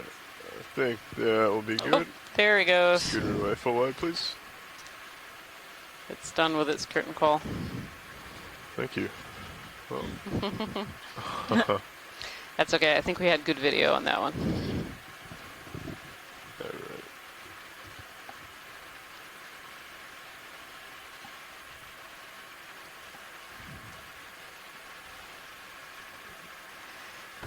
Jason, I'm Are we still now keeping my bridge? eye Move out complete? for you for Thank you, angular Rich. pieces of That free move is rock complete. for a collection, but I still don't see any. These pillow morphologies are really interesting. How it's all cemented together. Yeah, I think it's going to be a bit of a challenge. 090. But we got a while to go. 080. So, Yep. Yeah. so, you know, we. I think this might drop off there. Yeah, but I think we'll find probably just something. seeing this like But, step. So I think that Go and do a snap You know, zoom on. Actually, we very, looks like very we have a skull complex lobster problem, yeah. or something. in Yes, that would be great and stuff. continuous, exposed hard substrate. Oh, You know, and then that question keeps approach coming up RV as to Arvin Bridge, go we ahead. be seeing more coral and other SSR corner attacks, given that there's so much really Roger, 10 stable meter, 090, 0.2 knots. That's it. Thank you, Bridge. yeah, sure. But we just don't A little prompt close. by a sea star. Getting a little closer here, I think. Oh, Oh, jeez, that was my mistake. Sorry. there we We go. finally found one of these predatory sea stars on a bamboo coral, clearing the tissue. And you can really see the tissue that I it's don't know cleared. exactly what's that? You can really see the tissue that is cleared too. It's very bare in the center on that sea star. Yep. Yeah, and if it were facing the other way, if the star were on the other side, we would probably see its pyloric stomach everted, wrapped around some tissue. They basically do the digestion outside the body and then slurp up the juicy contents. Yeah. And the sea urchin sitting there too. Sometimes these urchins can also be predators on these corals as well. The urchin here is sitting on the ground. Hi, Rhiann. This is Chris Ma. Hey, Chris, how are you? Good. I've been loving your dive so far. Oh, great On to the, hear. sea So what star? can you tell us about the sea star? Do you know the species of this one? It's a little bit different with these orange arms. It was still a bit far away, but as kind of an appetizer, the white sea urchins you've been seeing are Echinus. Echinus, okay. Yeah. This looks like, as we get closer, this is the infamous Evoplosoma. Wow, that's a nice one. Wow. There's one or two species that are known from the North Atlantic, and they're rarely encountered. So they're it's one of those things where there's one specimen, one species. I'm not sure how the genetics matches up with some of them. This one I don't immediately recognize. It's got some of these nice spines on the arms that come down the center of the. But so this is part of a group of sea stars of the goniasterids that feed on corals, the hippasterides. Evoplosoma is the one you see at this depth most frequently, but in the Pacific and in shallow waters, we see something called hippasteria. There's also Circeaster, which occurs in shallow water. This, for some reason, they're always bristling with spines. I'm not sure if that's a protection against predators to keep them away while they're feeding or what. But yeah, as Scott had mentioned, described earlier, this thing's stomach is everted on and devouring the polyps and the tissue that are on the skeleton. And these things are, and you can see the on the right side, all of the skeleton is denuded and covered by hydroids. What's really interesting? What's really interesting, Chris, is on the far right side. We actually had those zoanthids that we saw a lot of yesterday on denuded coral tissue as well. So that was just a great shot. We had the original bamboo, we had the sea star, and then we had some of the zoanthids growing on the denuded coral skeletons as well as a little polychaete swimming in the background, which I really appreciated.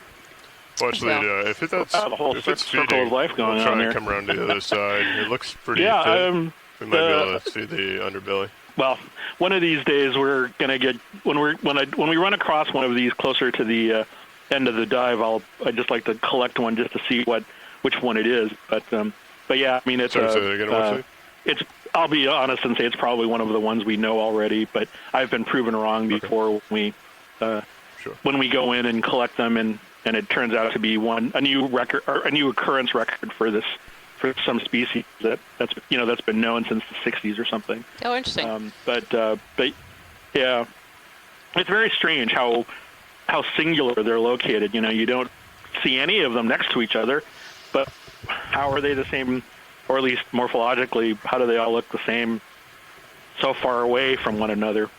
So it's very interesting. Yeah, so the pilots are coming around the backside to see if we can see it munching on pieces of this coral here.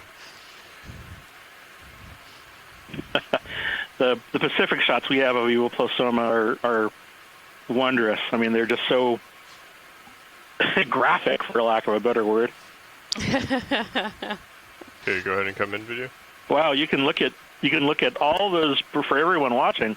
You can look at how extensive the damage to this bamboo coral is. All of the tissues denuded all the way up to the top there. Yeah, and again, this is beautiful. So you have the original coral on the right, and then some of these zoanthids on the left-hand side, and also some hydroids there as well. There's coming up a little. Chris, I was noting in the chat that it's interesting because those cleared branches, many of them already have hydroids growing on them. So it's not like it was cleared yesterday. It was cleared a year ago or something. And so it gets back to what we were discussing on earlier dives about how slow this process of feeding is and how long the sea star may be sitting here. Oh, yeah. Well, as your data had availed previously, that Circeaster that we saw, or that you saw on that fallen Paragorgia, the individual animals had been on that fallen coral for probably a year. It wouldn't surprise me at all if this single animal was feeding on this coral colony for months, if not longer. Come out video, it almost strikes me as a shame to collect this animal because it's probably been there longer than Do you want to come out until we have lasers? Longer than I've been alive. Who knows? A year or two, maybe not. I've obviously been longer than 2 years, but some of these things are extremely long-lived. Thank you much. Wow, that's amazing. Thanks. Is it Lars on the stick? Yes, it is. I don't think he can hear you. Oh. Okay, yes. Yes, it is, Chris. Thank you. Thank you so much, Chris. Thanks. Right. Have a good day. You too. I'll catch up with you again. Just coming off and coming up and out.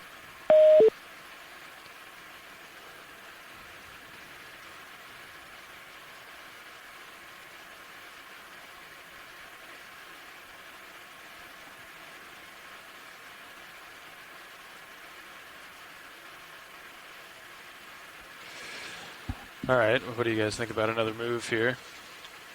I think we can continue. Keep things going. It might actually be a little dip. Yep. But yeah. Oh yeah, you can see it come up in the. Yeah. Okay. How do we look? Pretty reasonable. But this is a perfect spot to use the blue view too. Yeah. So you can see there are returns out there. We just might have to hop over a little depression. Yep. So why don't we lengthen the move? Do something more like 15 or 20. Yeah, it looks like it. Yeah. We're also looking down at our toes, right? Yeah, I can come up. Oh, sorry. Oh, sorry. Go ahead. Nope, sorry, you sorry. take it. Yeah, there you go. That's a good view of it there. That looks about 15. Yeah. Sounds good. Want to do 15? All right. That's a great view. Wow. What are we thinking? Stick to D2. It's like 070. Yeah, you want to split the difference? Yeah, I think we're going to be kind of heading more like this. All right. We'll do 080? Yeah. All right. Let's do it. Or I guess we want to go north to, where's waypoint 2? Just they just want to go uphill. You can really see this wall ahead of us, and it looks like there are snap. I don't have a ton of quite a few corals in there. Come in here. Looks like there's something kind of in the on the water edge. column. Oh, there's a fish. There you go. All I had to do was say that I hadn't seen any fish yet, and all these fish up here. Thanks. Bridge RV now. And that one looks Synaphobrancus. Yeah, I'd like to put in a ship move, range 15 meters, Synaphobrancus, bearing I should say. 080 is a degrees, genus. speed Gonna 2 run out of knots. tilt here video. So, yeah, I'm out. Thank you, So pilot. that is a move of 15 meters bearing 080 at So 0.2 knots. the wall ahead is definitely visible in the sonar view on feed 3. If you're able to switch over to that, you can see how the pilots what do you think? look ahead. They look into the future. Area down here? Yeah, maybe. With the sonar. Well, actually, it looks like there may be some rubble down here. Would that be of interest for a potential sample, or do you want to look for something a little more angular? Yeah, that's a great question. Jason, so there are rocks on the right-hand side. I don't know if your video is caught up just yet. That might be loose. Would these be a good place, or do you want to continue on? I would say if we're able to give it a try, we should, given that after we picked up that first one, we haven't seen anything else really worth, or that we'd be able to pick up. So I'd hate to miss the opportunity. Keep a little wide on high pack. Yeah, pilot watch lead. Yeah, go ahead, watch lead. Did you just catch that? I did, yeah. This is a good place. Thank you. Thank you. I don't know if they are loose, but we can definitely put the arm out and do a regular test. As we get closer, we'll be able to see Give it a try. how well cemented in place they are by this ferromanganese. Yeah, it looks like it's like a tumble down of rocks, but I wonder if it's fooling us and most of them are actually attached. Looks like it may be sent. It may have been a tumble down a really long time ago. You might have to wait a minute too. Yeah, we're seeing fossilized little debris apron. Come down a little, I guess. Okay. Delta 13. Yeah, you're way out there, so I'll come down and give you some tether. Not for a zoom in, but just for the record, I see a Anthomastus coral over to the left. That's the first one we've seen on this dive yet. Now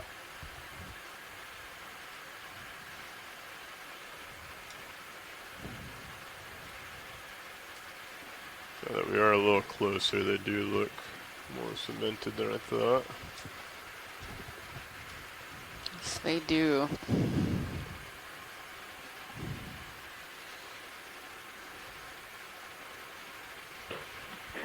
Yeah, these look pretty connected, but we'll give them a little squeeze and see what happens, I guess. This is the squeeze test to see if they even come out of the ground. Well, yeah. If the rocks move the ROV, then I don't think we'll be able to get them. Right. Okay. You mind spinning me up, co-pilot? Sure. Yep. Hydraulics enabled. Copy.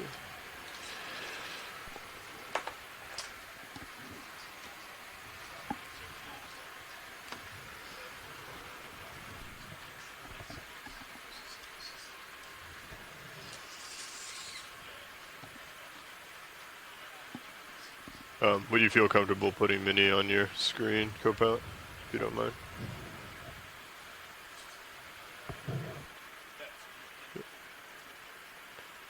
Okay, I'm just gonna tilt it down. That arm is coming live. Nav, bridge, move complete. Copy that. It's just a comment that there might be some loose pieces on the right-hand side there if nothing in the center is loose. On the right hand side, copy.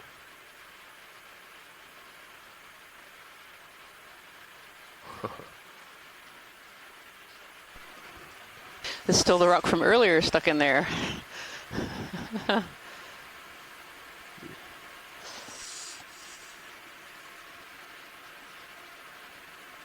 so this is the one.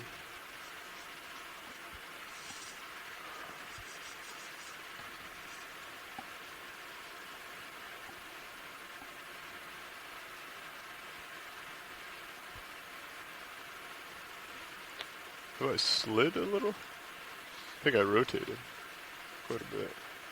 The vehicle? Yeah. That just my eyes. I think it's just farther out than it looked. Copy. Yeah.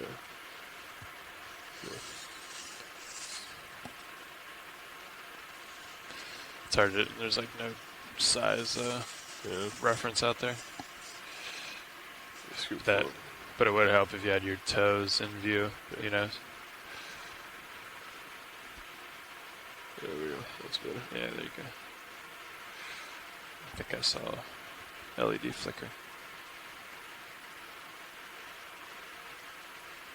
Everything looks good in Sirius Cam. They say that move was done now? Okay, great, thanks.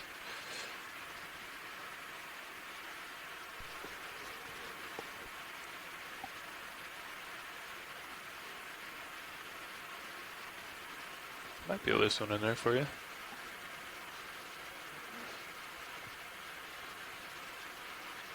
So that move is pilot. That move is done, pilot, and you look good in Sirius Cam, so you got time.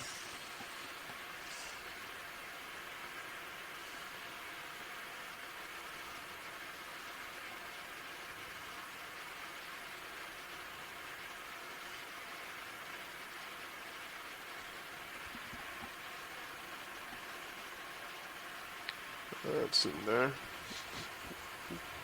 Going big there. That's also in there. This guy seems to be pretty secure as well.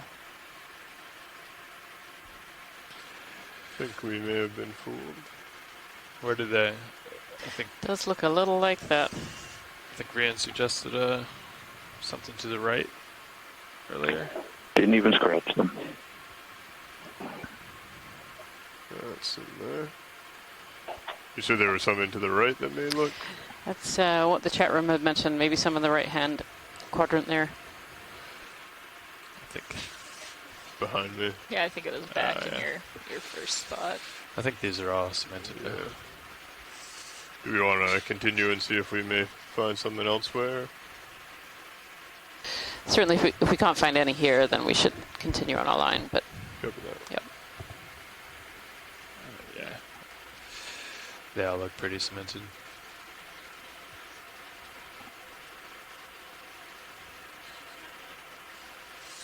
Okay, arm stowed. Hydraulics are off. Copy. Let's keep going and try again. Sounds good. thank you for the attempt, pilot. No Got to change the speed? Yes. Yep. And then we did move the mini. Yeah.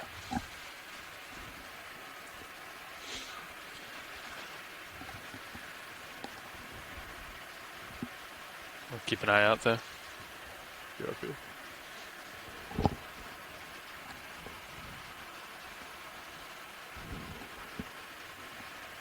a couple of these bathypathes, black corals, along with some bamboos and sponges. This ridge is really looking some of the most diverse in terms of deep water corals that we've seen so far. Yeah, I'd say so. Okay. I think 080 worked well. Nav? Yeah. Do you think back to 10, or do we want to do? I think 15. Let me just peek out ahead here on Sirius. I think we'd be okay with 15 if pilot is. Yeah. All right. It's interesting that it's still a bamboo coral dominated seamount. You know, we haven't seen a lot of the other families yet. Yeah, I'd like to put a move in. We're looking at a range of 15 meters, bearing 080 degrees, speed decimal It's very 2 true, knots. yeah. On the previous two dives, the previous two seamounts, it's also been very bamboo dominated. 0.2 knots. There's been a little bit of corallium, and then some of the bathypathes, black corals, and then of course the umbellula sea pens earlier in the dive. Yeah. And a smattering of Anthomastus. But beyond that. That's right, the Anthomastus. Yep. So, you know, that may be related to the depth. It's going to be really interesting when, you know, later during the expedition we get to sample a little bit more shallow. But it's pretty fascinating. As someone who studies bamboo corals, I'm perfectly happy, like Jason is with the sediments. Could we snap zoom dead ahead? There's an orange colony. To the left or? To the right, sorry. Right. Bottom right-hand corner right now. Sure. Just has a slightly different morphology so there. There's going to be a Chrysogorgia because we said we didn't see it? That's what I'm wondering, you know. Zoom here, would you? We should say we don't see things more often, but... Yep, Jason noted that yesterday. I have not seen a shipwreck in a while. Sure. Nice try, pilot, nice try. Yeah, look at that. In fact, as we get closer, maybe you're already close up, but it looks to me like maybe an Okeanos. Yeah, you should, yeah, let's wait for it to catch up there, but I would say the Okeanos. Yeah, that's a Chrysogorgia. That's a Chrysogorgia? I think it's a Chrysogorgia based on the way it's branching and based on the presence of that squat lobster, the Chiros-style squat lobster in there, but I'll wait for a closer view. It's tricky. I'm surrounded. Yeah, there's two of those squat lobsters that are in the center there. And these Chrysogorgia are most frequently found with squat lobster associates, and very often they're a combination of a male and a female that live inside these corals. And there's more of the zoanthid in the background. This is a really weird current as you get on either side of this little nub. So yes, I'm going with Chrysogorgia. Why these guys are here. Kim had noted this earlier. On these, you can see the polyps tend to be on just one face of a branch, very delicate, very thin coenenchyme, and you can see that the skeleton itself is kind of a golden color, and that name Chrysogorgiidae translates as golden coral. Yeah, it's really beautiful. Thank you, pilot. Pilot's clear when video is. So there we go, Chrysogorgia to add to our list. What else would we like to see here?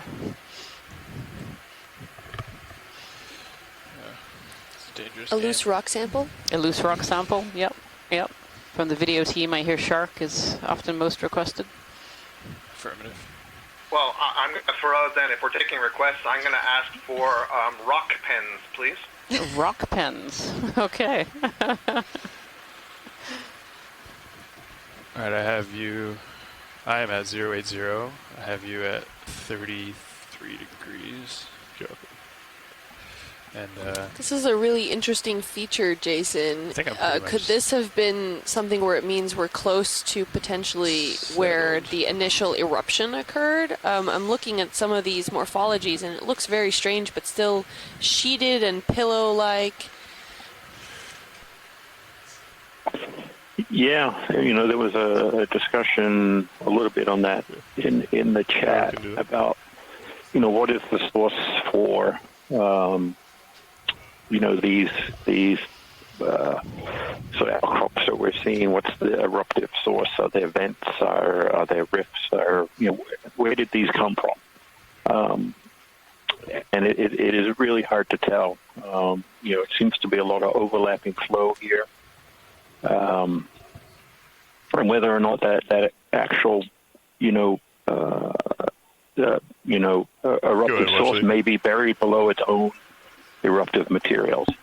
So we don't get the classic crater caldera over to the left format that you often see with volcanoes, where it appears it comes out of a central vent, and you can see the flows coming down the side of it. Here it may have just overprinted itself, so there may not be any obvious venting location. Copy that. We still have a little bit to go. So there's always the potential that we'll come across, that type of feature as we go up. So definitely worth keeping an eye out for any really marked change in the morphology of these rocks, where for several hours now we've been just climbing up these pillow basalt textures that are encrusted quite thickly, as we just found out by trying to attempt to sample. That they're very, very much in place and very resistant to even being mechanically loosened. So, hopefully we do get the chance to again try and pick up something that may contain one of these basaltic rock material. We got earlier in the dive, we did get a sample that had a quite extensive amount of the ferromanganese crust, and we're not sure exactly if it was able to capture a piece of the underlying rock. Getting a sample of the rock can be really useful in terms of being able to take it into the lab and do some just the one in our rock box. Do some dating work. Most likely using an argon type dating method or something else. But without those pieces, we probably won't be able to do it for this seamount, and its age will remain a mystery for the next person to solve. But we'll keep trying, and we're setting up now to see if we can sample one of these sponges.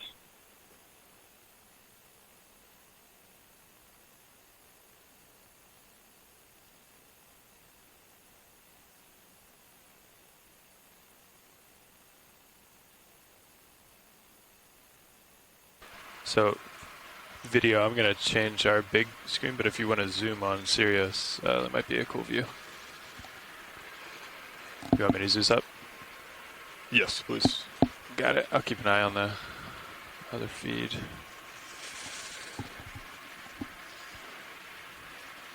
We're heaving around a lot, Bob, but I'll try to keep you centered. And Watchley, do you want me to try and get as much of the stock as possible, or do you want me to just nip the bud?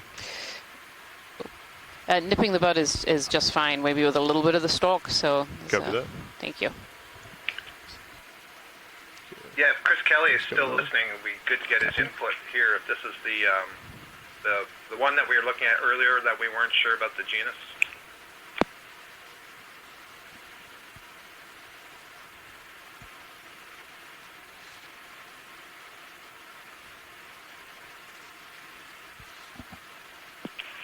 Great. So Chris suggests Bolosomene,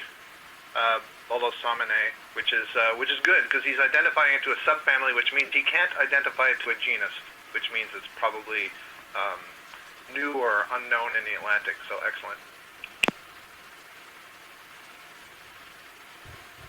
Yes, thank you so much, Chris. That's really helpful.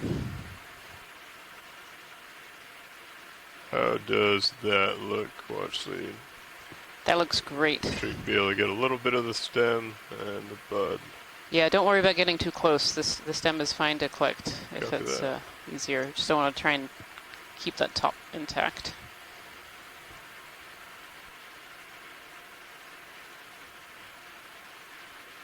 Okay. Beautiful. It's like holding a flower. Yeah, it's a nice little white rose. Okay, I'm just gonna center line on Mini Zeus. Thank you. Sure. And we don't have any samples yet, right? That's correct, yeah. Yeah, there are no samples so far. Copy that. Do you mind actually tilting Mini Zeus down a little? Sure. I want to get her in tight just so I protect it as we take off. Okay. Okay. I'm just going to come up, get an auto XY depth. Sure. Okay, coming up, pulling back a little.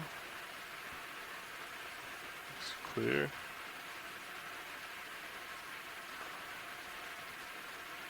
Are you moving the swing arms right now? Yeah. Okay. Hey, I'm sorry. I'm going to try to light up the box for you. Sounds good, thank you. Sorry, I should have let you know. I'm starting to get a Sirius's view as well. Yeah. Oh, excellent. I didn't realize we were zoomed in. Okay. Coming up a tad more. Okay, that should be good. Our depth, XY heading. Give it a second to settle.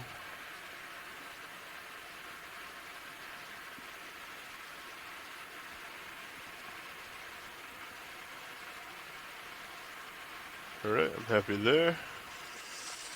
I have the arm back. If you want to come out with the drawer, I'll go ahead and put it in the port side. Let's do it. Coming out. Snappy. Okay.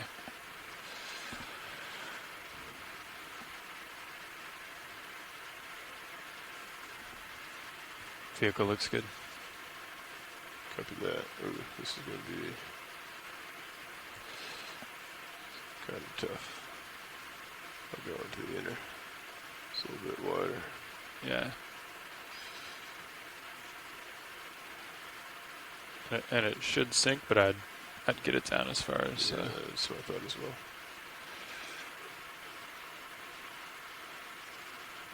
Nice.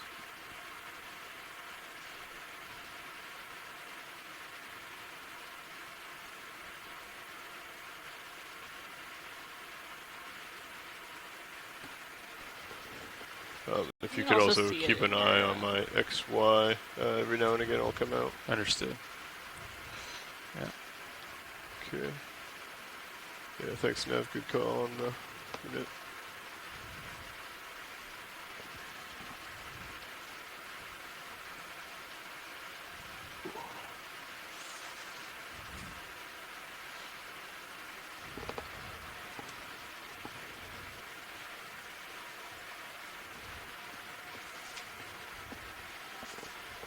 So I think you're in there now. Yep. Coming over with the draws. Copy.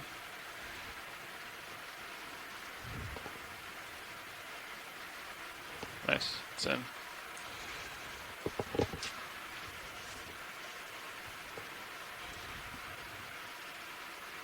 Yeah, there you go. Coming in.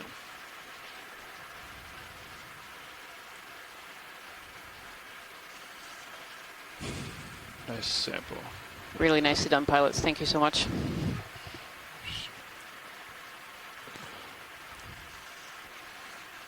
Follow you over.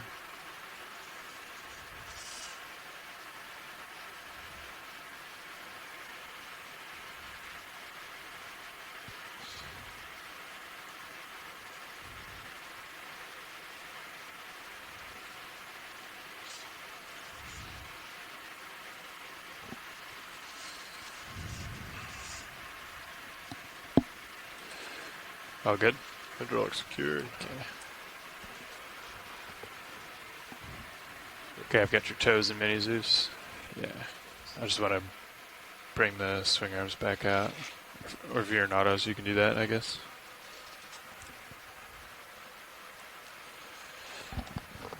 Watch, Lee, we're going to do a little bit of a pilot change up here, if that's okay. Absolutely. Thanks so much for letting us know.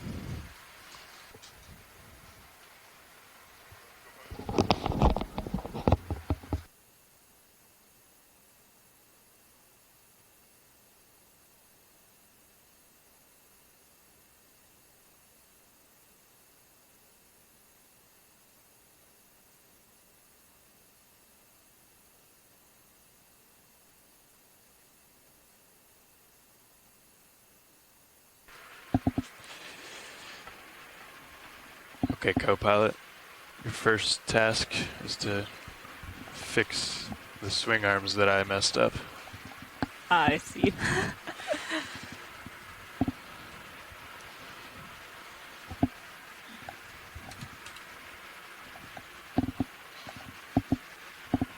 That was holding pretty well, it seemed like. It's oscillating a little and then dialed right in. Yeah. The closer you get the Z-bias, the better it, the faster it stabilizes. Understood. Okay, watch lead. We're back after that sample, and we're going to keep making our way pretty much east here, kind of up this slope. That little shift there, co-pilot, was might have been the tether. I think you want to come up because it could be up and messing around with you. That doesn't look like it. But. Perfect. Thanks so much, pilots. Sure.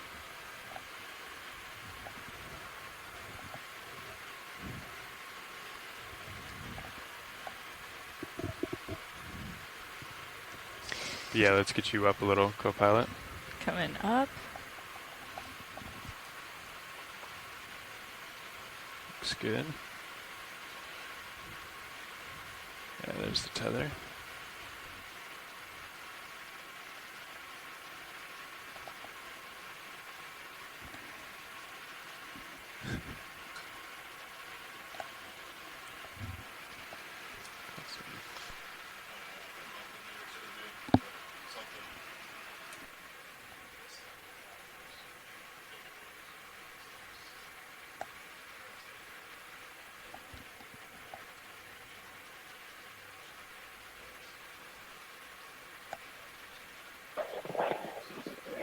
Really impressive contrast for those who were with us at the start of the dive. From when we landed, it was all sediment. There wasn't even much in the way of little pieces of the rock or crust on a sediment. And now we've been traversing over essentially completely sediment-free rock for over half a dive now, I'd say. Last couple were at to get closer to the 080. top, where I think that would work. we are really moving into a zone, and I don't know if the rate of sediment flowing out of the water is changed. It's just perhaps the currents are Bridge is the RV up here, higher up on the Seamount, where we're just not able to I'd like to call in a ship move accommodate any sediment retention. Yes, Anything that does get is 15 meters. That's 15 meters. deposited is swept clean at Bearing some later time. 080 degrees. That's 80 degrees. Speed 0.2 knots, please. Okay, It really that is such an move interesting of contrast 15 from the meters, beginning of this dive, 15 Jason. at It's 80 so degrees different from what we landed at on. 0.2 knots. Good copy. Thank you very much, Bridge. So Watchley, we just got the ship moving out at the end of my tether. I'm just going to walk it around here. Let me know if you see anything you want to take a closer look at. Absolutely. Thanks so much.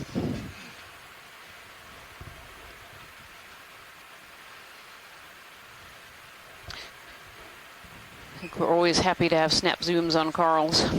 Okay. Actually, this one in the bottom right-hand corner is interesting. It might have some associates on it. Doing the skids here or coming to center? In the skids, coming to center here. Okay. There you go.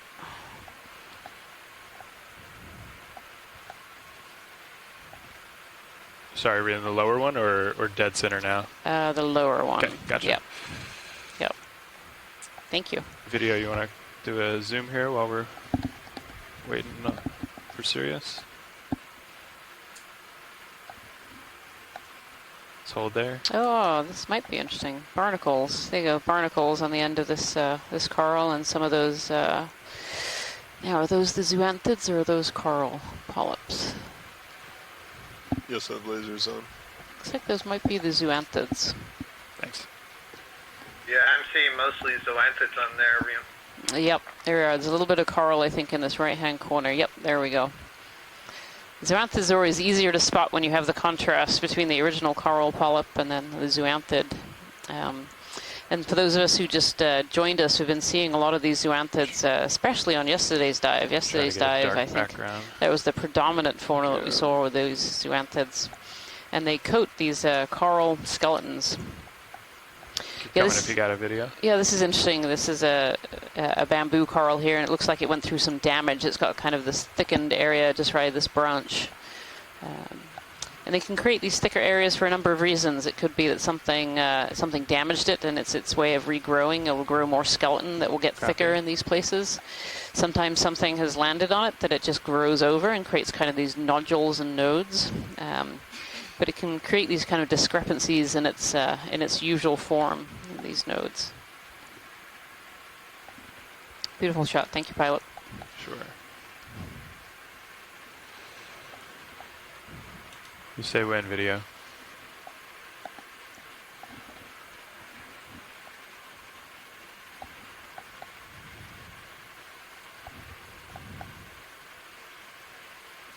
Anything else here, watch lead? You know, just kind of looking left to right as we kind of go up this feature is great. I think that would be really helpful. Do that.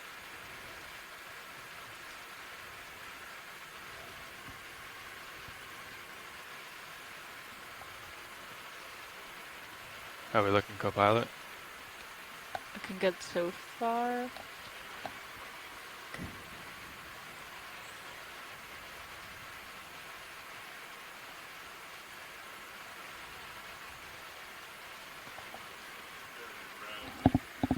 What's that? Very round, circular. Might just be a rock, but... Up ahead. So do they... I heard eruption earlier. Is this supposed to be a potential subsea volcano? Kind of on the top of this little ridge feature here, or either side we can see some corals and sponges. Definitely a lot more coral fauna up here than there was further down the slope. I think the former of what you suggested, but I'm not 100%. Copy. Nav bridge move complete. Good copy, Bridge. Thank you very much. And actually, while I have you, would you mind if I ask for a squall update, if you have one? What is... This looks like a facing wall in front of us. Is we are clear covered right in now. corals and sponges, primarily reef sponges. Good copy. Clear. Nice day. If you look on the sonar, which you can see, if you go onto your live stream 3, you kind of get this little 4 square, and one of those shows the sonar ahead. That shows some bright returns, which indicate some very steep, steep areas. 15 meter range? 1.5? Yeah. Is that possible?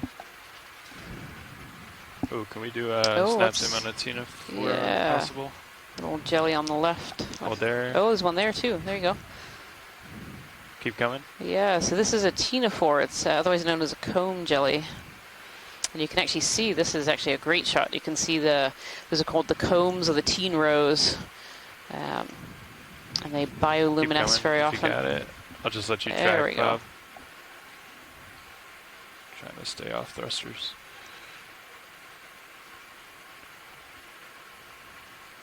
These ctenophores are actually predators in the ocean, so they will go and find food and eat it up in the water column, but they will, unlike a jelly which kind of floats very passively through the currents, these ctenophores can actually swim and chase their prey. And looking at the chat room, we have lobata,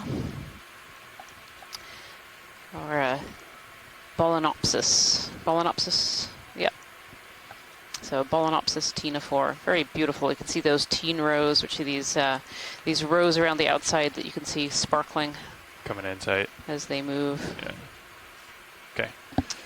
Getting quite close to us there. Let it go. Thank you, pilots. Well spotted.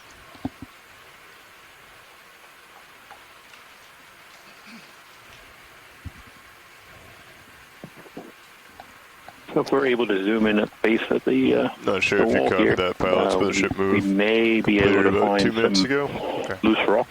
I did not. Not a. Hard to tell if that's coral debris that's accumulating, or if there are any loose rocks there. But okay, video. Let's take a look at the base. Sediment here, and coral accumulation. Really, what a base of the cliff here, right, where the coral's accumulating. Is this where you're looking, Jason? Yeah, maybe off to the right a little bit as well. It looked from a distance that there might be some loose material there. But for a rock. Okay, gotcha. Ah. I should have known. The hunt for the loose rock that's been ongoing for at least an hour now. it never ends. It's just constant.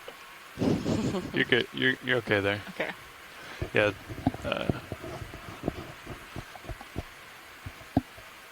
I think if I stayed enough, it will hopefully show up. It seems to work fish and things.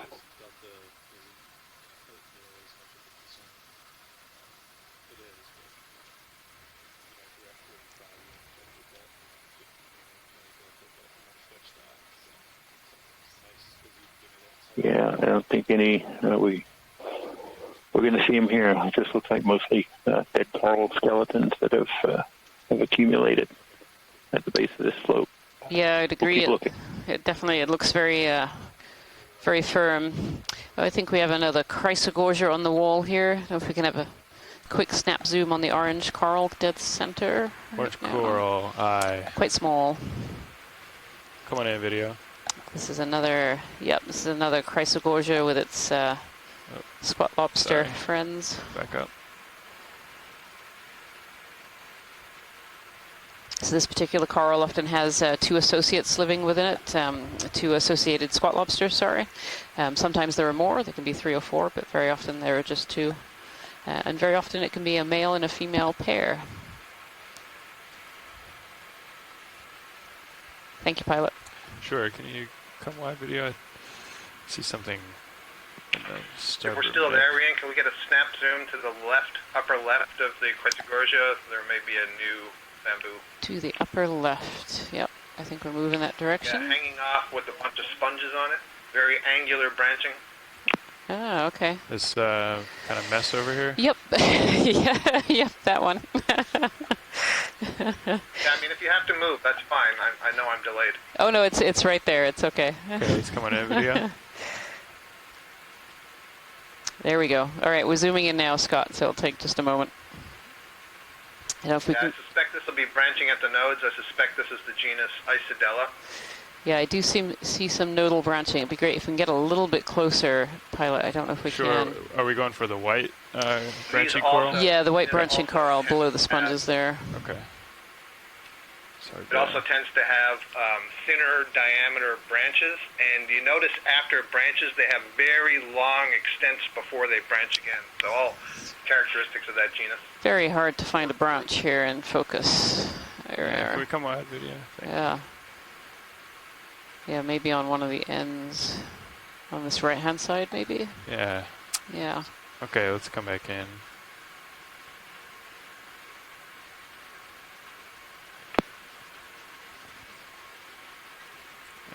Yeah, I believe I can see some nodes under the branches there, Scott.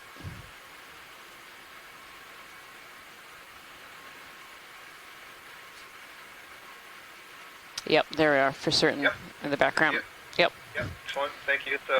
All right, excellent. There's a corallium behind it. So we have a minimum of 3, possibly 4 species of bamboo coral today. Excellent. Excellent. Thank you, pilot. Okay, video. Let's come wide. Bouncing. I feel like the corals are potentially getting a little bit more diverse as we go up here. There's another Bathypathes in the corner here as well, black coral. We've seen a couple of those so far on our track as well. More of these sponges, these vase sponges, which we have a collection of to try and get a positive ID on. That guy came out pretty far. Oh, there's another chrysogorgia up on the top here as well.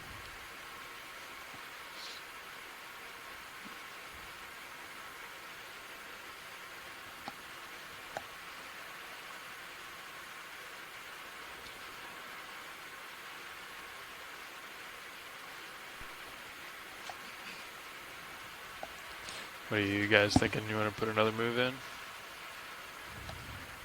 Yeah, I mean, I think I've stopped moving, so. Okay. What would you like, co-pilot? I think 8-0 is probably good again. I mean, still looking good.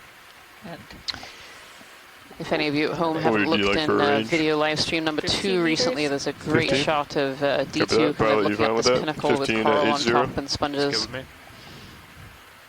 We'll Worth switching over for a minute just to take a look at that. Bridge, this is RV Nav. RV Nav, go ahead. We'd like to call in another ship move if you're ready. Ready indeed. Range is 15 meters. Bearing 080. Speed decimal 2 knots. I was just telling people they should have a look Roger, in the Sirius 15 meters, 080 and 0.2 knots. Good copy. We're good Thank for you very move much. whenever you're ready. Okay. Sounds good.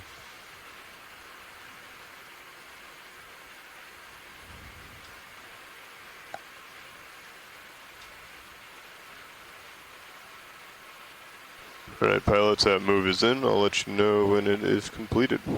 awesome. Thank you, Nat.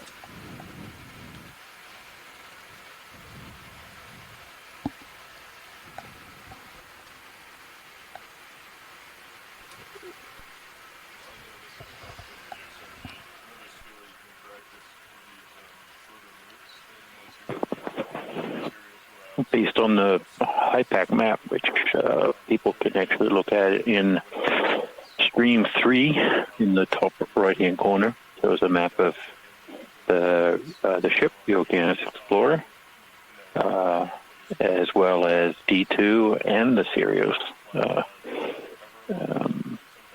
system. You can actually see where all the pieces are in relation to each other. We've kind of gotten to the top of this steeper wall section here, and you can see the contours, the different bathymetric contours on that map, starting to spread out. As they spread out, they're changes colors, indicating a more subdued or slopes, not as steep. Okay, come on. That we will hopefully see a transition in the seafloor again, and potentially in the biology. Ecnomysis here, perhaps. Scott France also noticed that. Well, actually, what's the reasoning for the coral changing colors halfway up? That is an excellent question. Scott, do you have any idea? I'm not talking. I didn't hear the question. Okay, was it asked off the telecom line? Oh, sorry. One of the pilots asked, what is the reason for the color changing in the coral? There's a question that we wish we could answer that I do not know the answer to, but at least when I see these ones that are kind of the reddish-brown transitioning to the white, it always seems to be the lower part of the colony. We sort of interpret that as older, even though there's tissue turnover. So maybe it's related to age, maybe it's related to thickness, but I'm not sure what it is in the diet. It's carotenoids of some kind that is causing that red color. I don't know if there's a purpose to it or if it's just, incidental accumulation of some byproducts of digestion. Yet another thing we would love to know the answer to. Thanks, Scott. Just goes to show how much we still don't know about the deep sea and all it holds.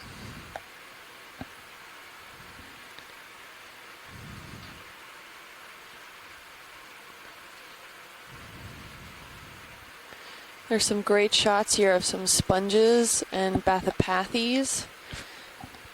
And can we get a snap zoom of that pinkish coral that's coming into the center of the screen? Sure.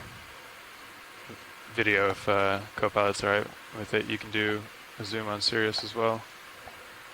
Ooh, and if you look on camera feed 2, you can see a great shot of D2 observing that kind of edge there of this flow. Really puts in perspective how large D2 can be relative to some of these coral fragments, and then also using that comparison to determine the size of the corals in itself. So, Scott, am I looking at a corallium here? You want to center that up? You are looking at a corallium. We've been identifying the ones we've been seeing in the last couple of dives as Corallium bathyrubrum, which is a species that Les Watling and his student identified from the New England seamounts, or described from the New England seamounts. So it would be logical to be here as well. Great, thank you. We're all good there, thank you. Great. Can we come wide on Zeus? And Scott? Les points out that it's no longer in the genus Corallium. It's been transferred to a related genus in the same family, Hemicorallium. Hemicorallium. Oh, okay. It's an interesting sponge pattern. Thank you. Yeah, Scott just noted that actually too. Thanks for pointing that out. Nav, bridge, Pilot, move complete. Nav? I don't know where you are. Good copy, thank you. Bridge. And these kind of more plated sponges look quite new for the day, actually. We haven't really observed much of these throughout the day. Move is complete. Copy that. Does anyone know what they are?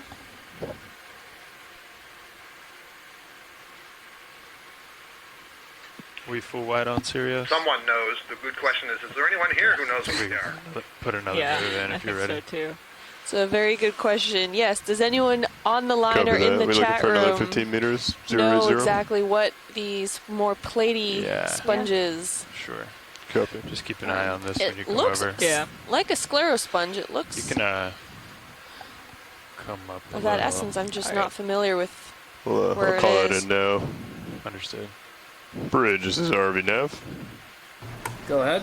Are we ready for another move? Megan Putz is saying it could Range be a 1-5, that's 15 meters, bearing 080, that's 80 degrees, speed 0.2 knots, please. Okay, so we have a move I'm glad you tried to say of that. I had no idea how to say it. 080 degrees. I just sat back down and left her to it as well. That is correct. Thank you very much. Thank you. As far as my trades go for biology, I had to learn quite a few of these Latin names of biota associated with it, so Move is underway, still pilots. rusty. Copy that. Thank you, Nav. Copy.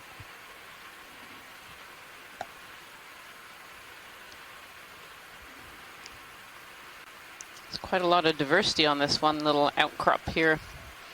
We've definitely seen the diversity in general has increased as we've come a little shallower on this dive. There's more species of sponge, there's more species of corals here, as well as other associated fauna as well. Yeah, and Scott Francis pointing out too, there was a yellow sponge that just went by.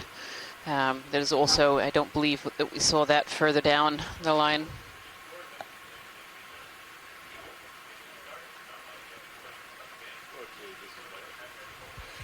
Watch lead, go ahead.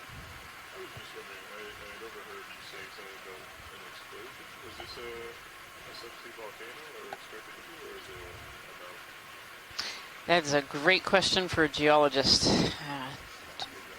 Do we happen to have a geologist on the line here? Where would you find one of those? Did you hear the question, Jason? Probably not, because you're on the phone line. No, I didn't. So Nav here just asked that they had heard something about an explosion and whether this area was created by an explosion. Do you want me to move my heading to kind of follow you? I don't think we're looking at an explosive type feature here. All the way back where this is a constructional feature. So the seamount is built up of many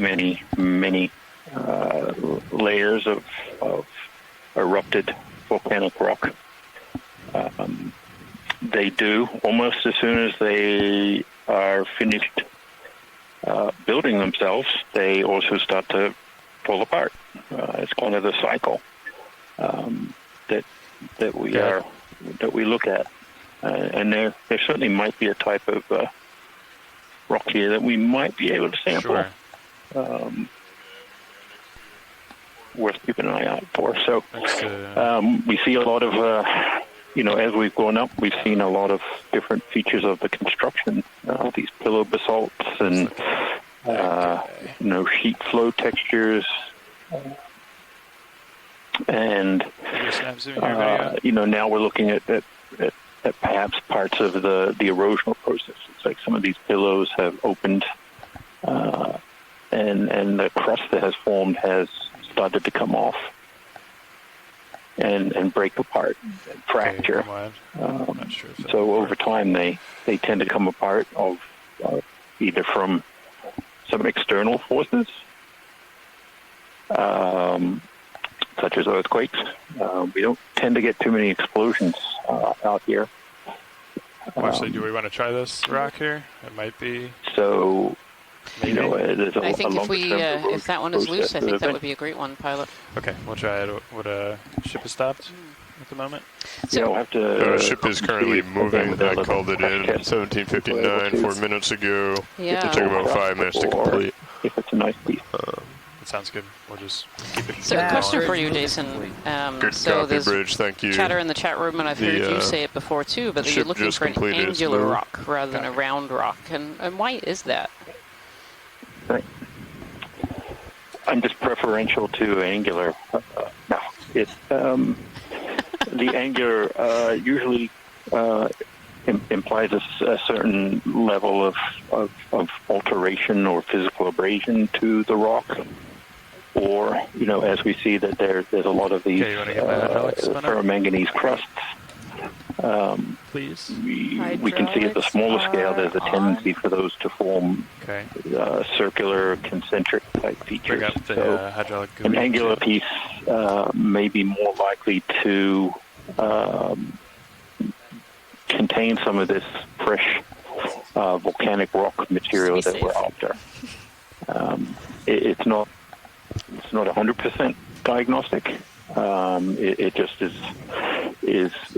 more likely to be what we're after. We saw on the first dive, those that were with us for that dive, that we came across crust, and when we broke it off, it was also quite angular. So again, it's not 100% diagnostic of the volcanic material, but we can usually filter out some of the ones that aren't going to work by that method. So, and if we were able to get a look inside some of these pillows, there's a lot of angular structure to those. So, again, another, and that was just kind of mentioned in the chat that that internal structure to the rocks can be quite angular.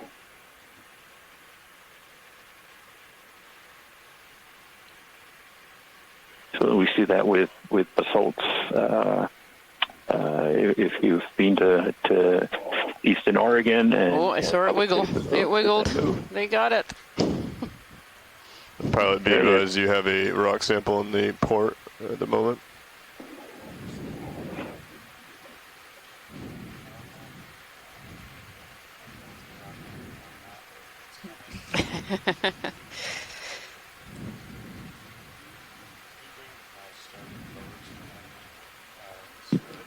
I can do that.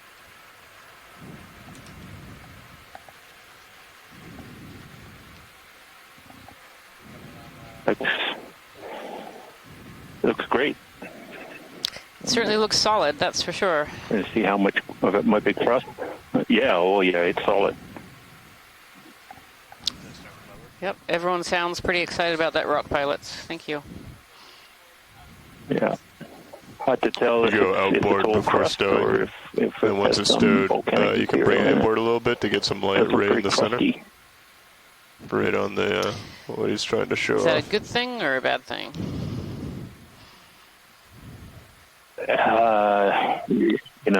It's good for people who love crust.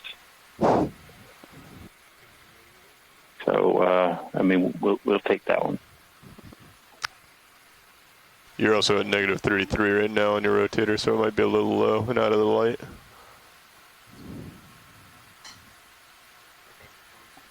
Getting some feedback from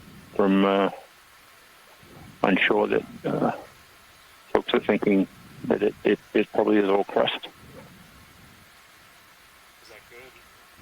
Yes, that's good. Sorry, thank you, But pilot. as we've been seeing during this dive. That's most of what we've been able to. You can see there on this the view that we're looking at now is sediment sitting on the surface there of what was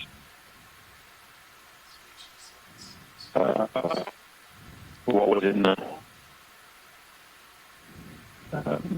what the rock was sitting in, and we actually tested it some sediment. I didn't, but Kim, Casey, and Rian tested some of that sediment after dive 1 that was attached to the cross that was brought back. Nice. And it was as we've been discussing. It fizzed a little by application of some acid. You might want to take a second to straighten the arm out. That points to it being. I think the same thing happened to me. The wrist kind of jumped in.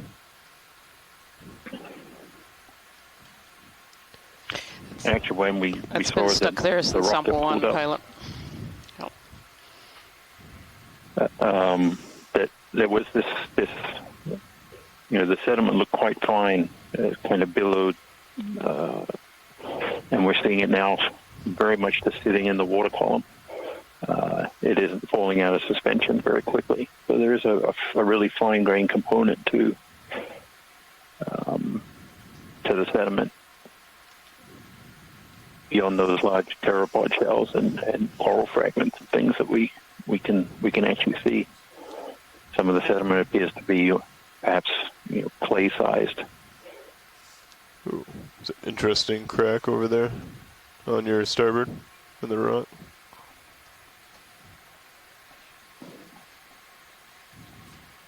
Yes.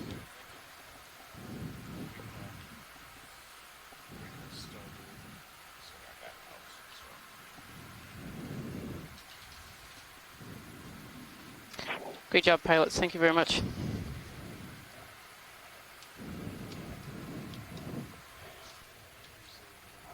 Nav, Bridge. Go ahead, Bridge. We are going to do a 5-degree heading change to starboard to a 230. Stand by 1. Yes, thank you for keeping on the path for finding these rocks. Here we can actually see you said a 5-degree change to a 2-2. What might be a pillow 230. really fractured. 230. Copy that. Sounds good. Thank you. Roger. Yeah, it's got quite a deep crack in Parts there. of it is falling off. Pilot, there's going to be a minor heading change to a accumulating in there. 230. Understood. It's one of those areas where water will now get down inside there and perhaps alter some of the mineral structure of the rocks. Maybe weaken it, and pieces will move down slope. All part of that big erosive process. Okay.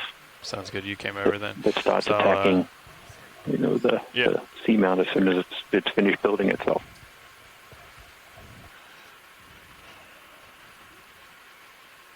Now, of course, we'll see a bunch of rocks. That's how it always works. Yeah. Okay, co-pilot, why don't you let me know when you're back at the agreed upon heading, and I'll just keep coming center your screen until then.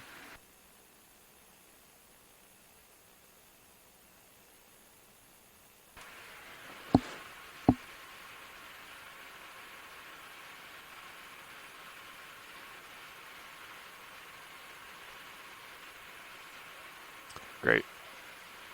80I.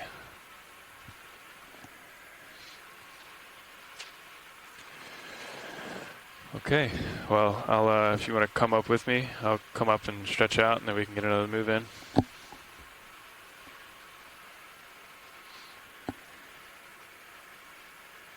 Center back up mini Zeus here. Blue view is great.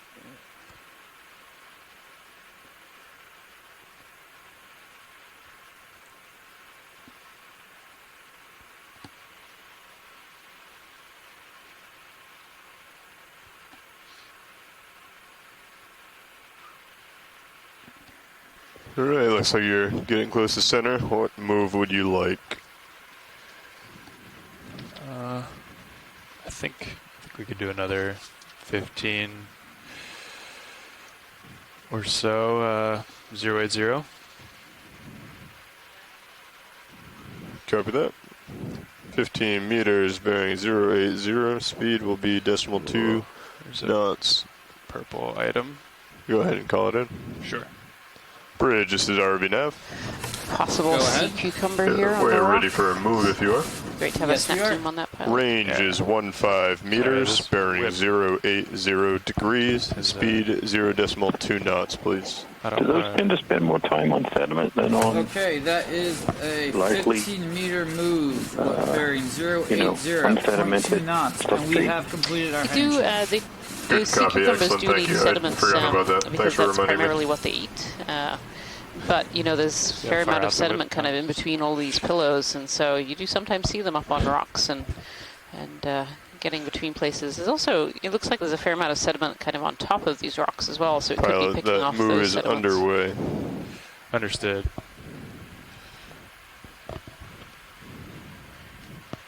Sorry, Watchley, that whip came out so far. I almost clipped it, so I wanted to come around. They're pretty tall. We've seen some really tall of these whip corals today. Okay, video, we can come in on the alleged sea cucumber. Whatever it might be. It's not moving, whatever it is. Let's hold there. I'm still moving a little. Yeah, it's a little sea cucumber. It's actually facing away from us, I think. I can see its oral tentacles, like we were just talking about with Jason, picking particles off the seafloor.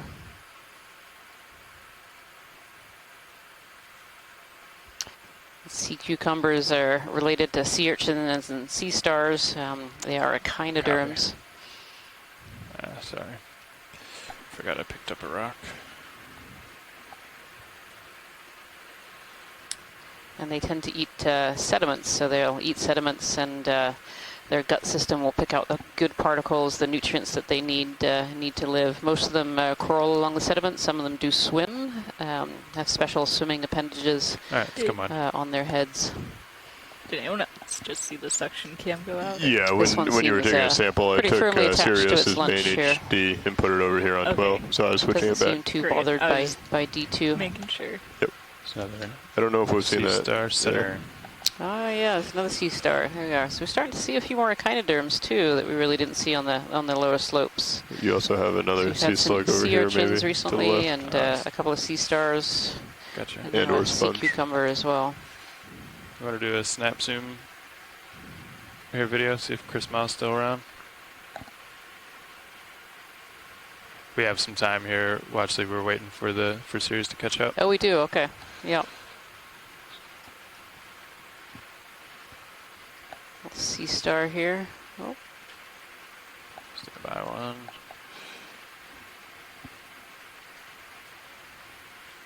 There's a Henricea, I'm told from the chat room here. Is a Henricea sea star.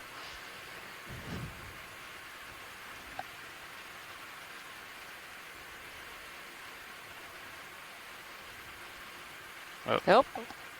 That's this little guy. Little hermit crab here. And I believe this is actually, I don't know if we can follow that, or is he gone too quickly?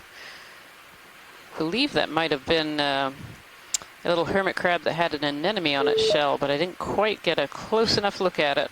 Where did it go? That went fast. Where we went? Downhill. There it is. Left. Bottom left. Where did it go? There it is. Almost looks like an ant. Seems to, I don't know what it has in its jaws either. Maybe it's also, no, it's larger claw. There we are. So I can see, you know, these hermit crabs live in shells, but I can kind of see the shell is covered over by pink, and that's why I think maybe there's an anemone on its back. If it is, it's probably a Parapagyros of some sort. Yeah, I'm not sure it's going to sit still long enough for us to have a good look at it. Yeah, hard to tell if that's got an anemone on its shell or whether it's just the shell having that pinky color. Come wide, please. Hey, Ryan. It's Chris Ma. Oh, hey, Chris. How are you? Sorry about that. We were chasing a hermit crab. Hey, hermit crabs are okay in my book. But one of the pilots did invoke my name, and like that Bloody Mary myth, if you call my name on the Okeanos, Thank you very much, Rich. And I'm right behind you right now. Pilot's move complete. Come on in, video. Yeah, the thing that you guys were looking at is Henricia. I might even go so far as to say something like Henricia obesa or antillarum, one of the sort of really deep water ones. If you're around sponges, you will almost certainly see some Henricia. We don't know much about species, but we do know they like to feed on sponges. So it wouldn't surprise me at all if for the rest of the day you were traveling and didn't come across one of those sponges with Henricia stuck to the surface feeding on it. The stomachs evert like other sea stars, and I have no idea if they have the longevity that. That's really nice, pilot. Thank you. Some of the goniastrids have. But we're looking at the hermit crab, so. We are. We haven't seen any crabs so far this dive, so it's kind of fun to spot one. There's your Henricia. It's actually just about to go by. That long. It is a hermit crab, right? It's not a homolid or something? It is, yeah. It's a hermit crab, and it's one of the ones with an anemone on its back, which is why it caught my eye, I think. So, well, thank you very much for that information about Henricia. Ah, lovely. And there we are. There's a nice stocked glass sponge just only a little while away from it. I would bet that's likely dinner. Yep. Thanks very much. I'll talk to you later. Thanks, Chris. Bye-bye. Bye.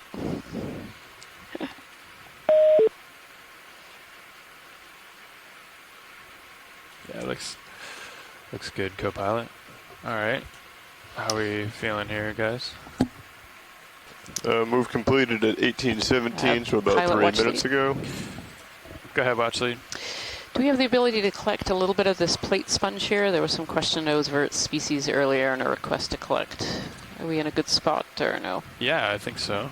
Yeah. Ship is stationary. And this would be just a small piece of this one. We don't need the whole thing.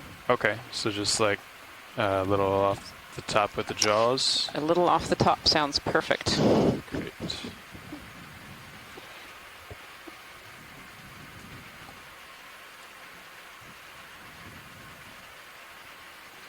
So is this very brittle? It should be relatively solid, but it will break rather than tear, if that makes sense. Okay. I'm adjusting my heading slightly just to keep you in view. Sounds good. Can you bring hydraulics back up if they aren't? Bring them back up now. I guess we'll go. All right. What did Hydraulics are up. What did you put in that port? It was a glass sponge. It was a port inner. I do not expect it to float. It seemed to sink when we put it in. Okay. So you could probably go with port outer with it pretty easily. Okay, we might want to do that. Okay. So why don't you, co-pilot, just come up a little bit. Just because we're going to lose that camera.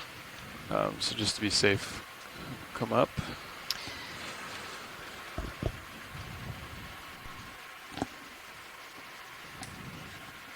Go ahead, Bochley.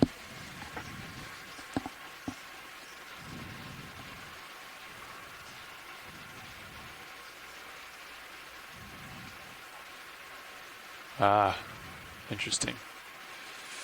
Okay, we can do that. Sure.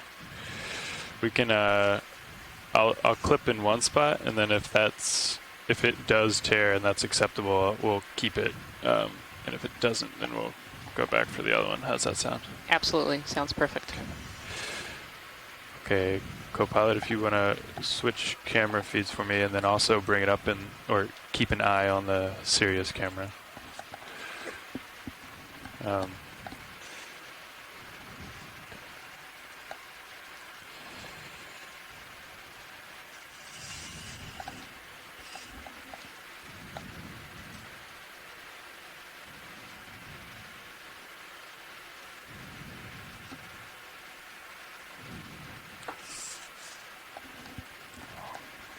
Just fell on me. Yeah, I got it now. It was on that connector. Okay.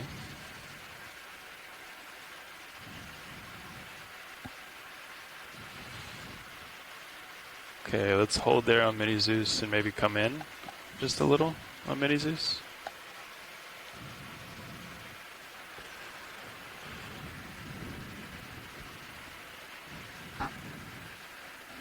Okay, great. Thanks, Bob.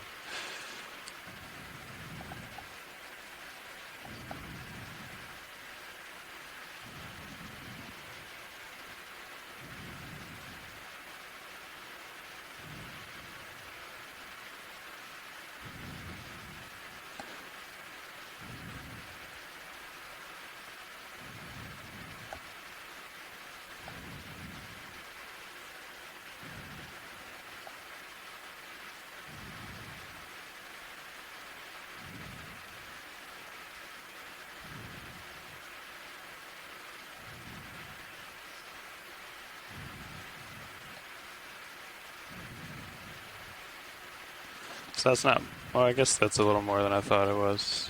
Watch see, but we could, I see what Scott was saying. I think that other piece broke on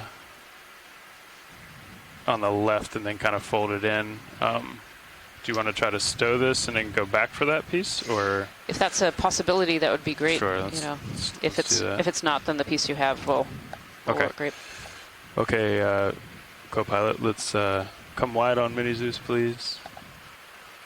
Video, and then extend slowly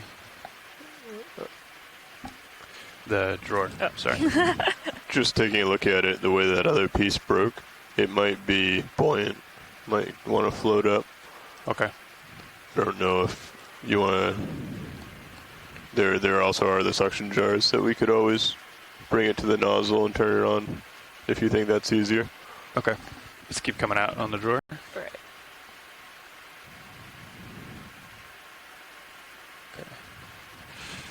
Okay. We need to, could you come back in and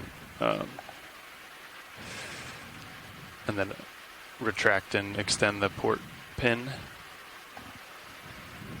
Sorry, that was my fault. I left them. So if you bring up the port valve pack, or sorry, starboard valve pack, port bio, upper right, retract, extend.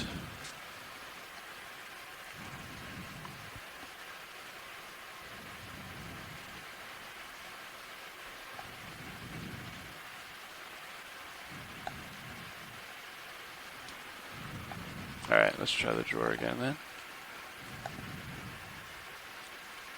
Yeah, nice. Okay, hold there.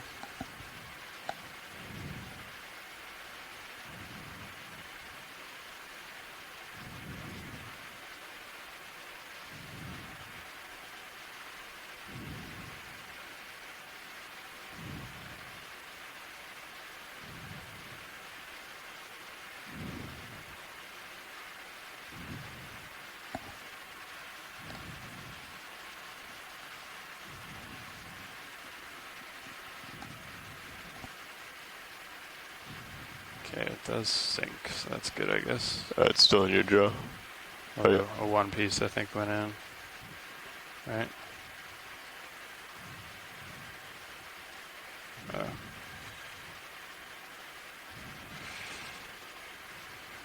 No, there's... So actually one little piece did go in the port inner, and then the other one is in the port outer. Yep, noted. It shouldn't be a problem to separate those. Hold there, co-pilot. And then, okay, thanks so much. I'll try to grab this other piece then.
It's like just outside of the reach.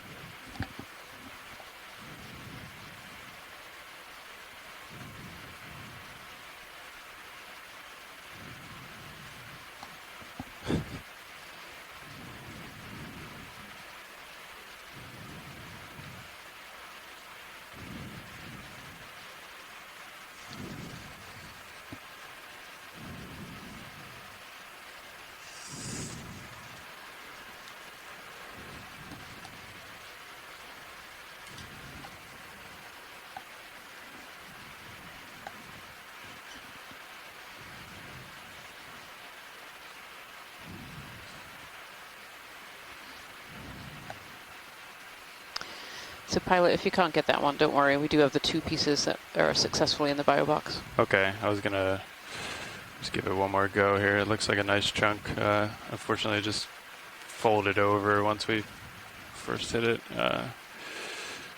I can give it one more go here. It shouldn't take too long if you're okay with it. Otherwise, we can go. Yeah, that's fine. I think one more try is fine, and then, okay. And then move. Understood.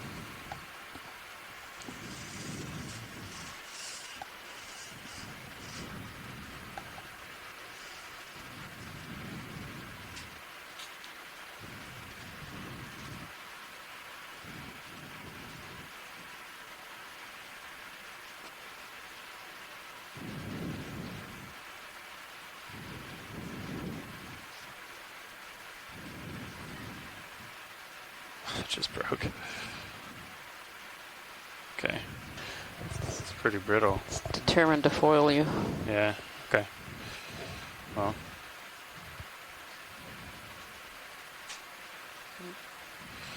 Yeah, we got some, so we'll just... We do. We have 2 successful pieces in the bio box, so... Yeah. We'll live with that. Thank you. Okay, can you bring Mini Zeus over and close the drawer when you get a chance?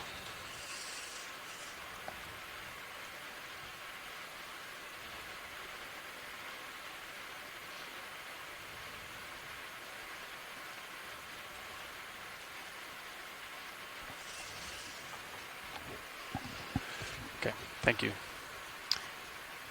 Pilot watch lead. Go ahead. If we could have a zoom on some of the rocks around the base just before we leave. Just a zoom, no collection. Sure. So. Yeah, we're actually going to do a shift change. I'll have... Perfect. I'll pass that along. Thank you.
All right, Levi, I'm going to disable hydraulics unless there's something you want to adjust. Could bring upper swing arms out more, unless they wanted them straight out for a reason. I'll leave them on for you then. Okay.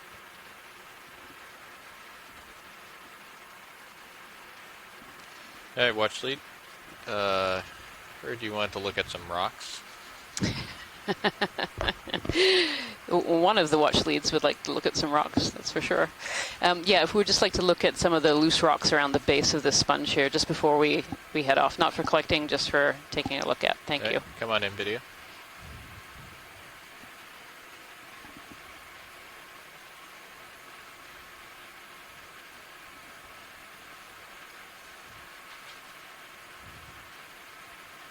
Hey, I don't know if Jason is on the line right now, but they definitely look very similar to the cemented rocks that we've seen so far here. Hydraulics disabled? Yeah. Yeah, we're just seeing them out of the corner of the view, and they look like they might be a little looser, but not sure what that is. But yeah, no, I think we can move on. Coral rubble. Okay. Thanks for checking. That's great, pilot. Thank you. Hey.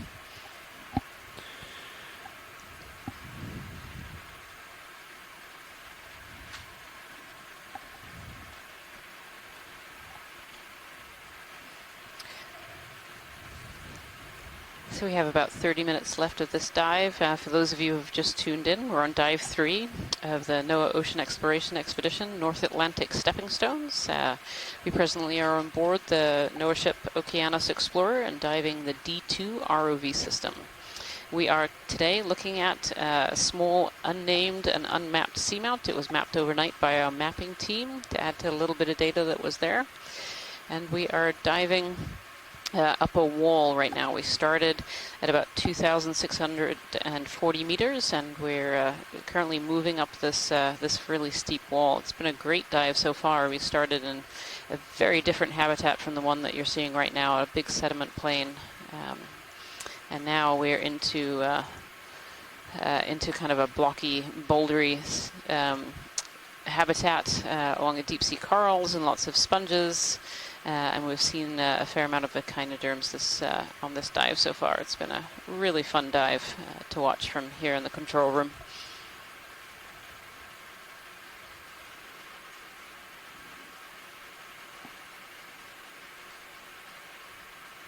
Just to point people at screen 3, looking at the sonar view, being able to pick out individual pillows and other features in that sonar. It's quite amazing. It's almost similar to what we see with the visual camera.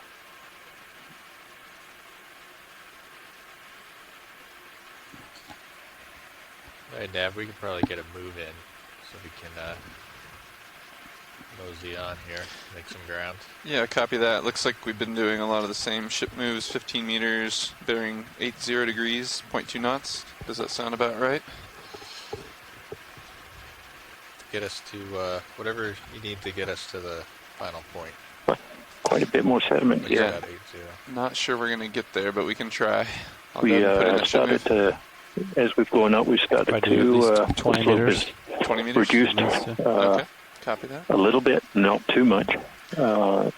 Bridge, so we're seeing this, even the small change in the gradient of the seafloor is allowing more sediment to be meters.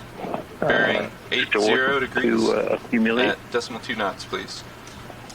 But I think very quickly again we will move back into a steeper section, and the sediment will disappear a little bit. Thank you, Bridge.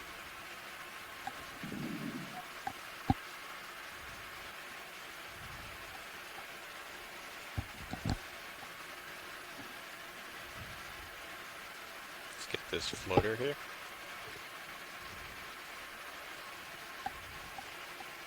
Come on in on the floater video.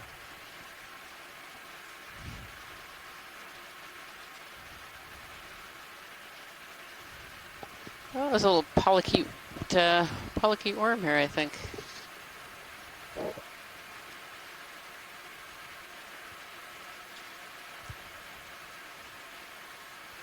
It's like some kind of scale worm.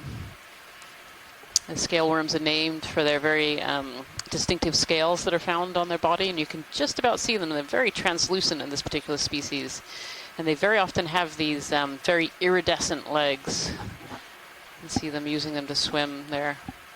It's a beautiful, beautiful worm. Well spotted. Yeah, it's coming out.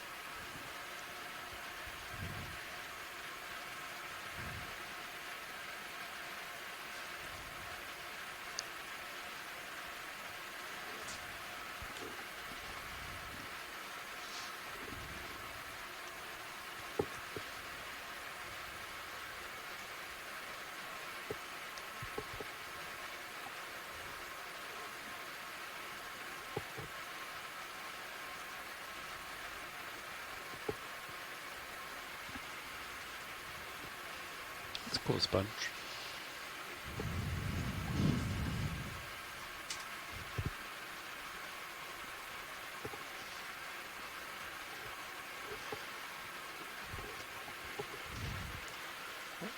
And be advised, pilots, we have about 25 minutes of bottom time left. Copy. 2-5.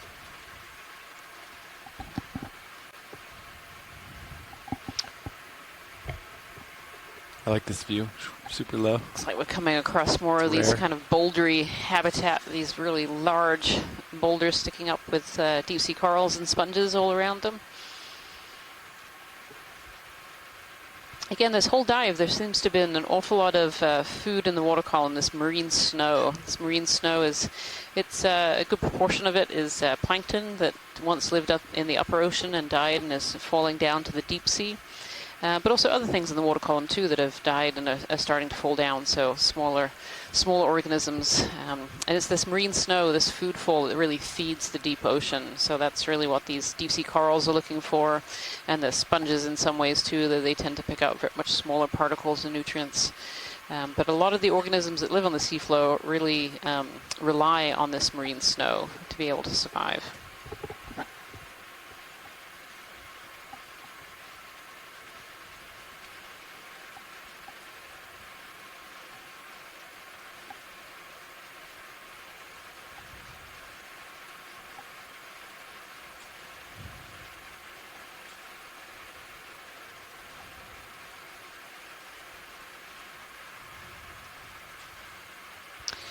If we could snap zoom on this coral in the middle, please, pilot. Sure kind thing. of yellow with a pinky end there. Come on in, video. Yeah, lasers are right there. Thank you. Oh, this is another coral that's been overgrown by this zoanthid. Look at that. But I think it's a primnoidae, so that would be the first. Sorry, Scott, I didn't mean to. Yeah, if we can zoom in a little closer on the pink polyps on the end there. Thank you.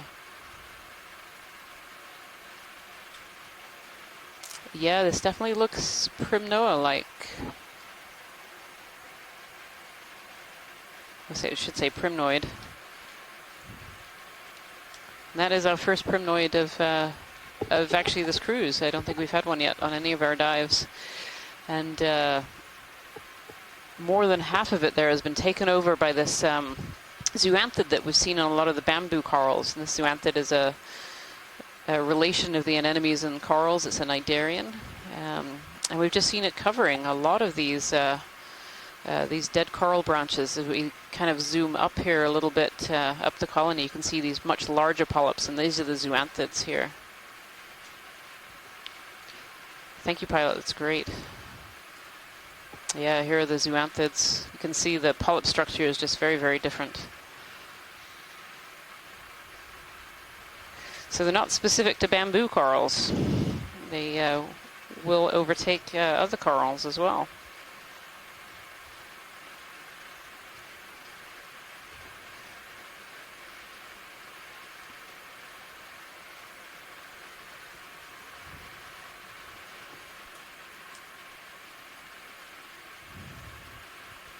Beautiful. Thank you, pilot.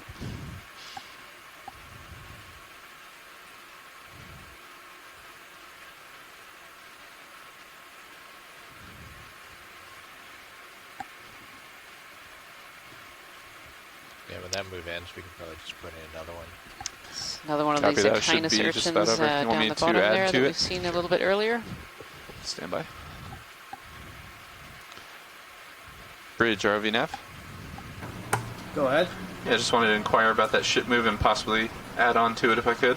The move is just finishing now. Or these Copy bamboo that. corals Okay. here. Could we go ahead and do the same ship move? 20 meters, circular that one bearing is. 080 degrees, decimal That's 2 my knots. favorite one. So that is a ship move of 20 meters, bearing 080 Yeah. at 0.2 knots. Like a, You got it, thank you. like a wine glass or something. What kind of flower is that? Candelabra or a lupin or a tulip or a... Tulip? Tulip is what I was thinking. The tulip sponges. Had a whole wall of them earlier.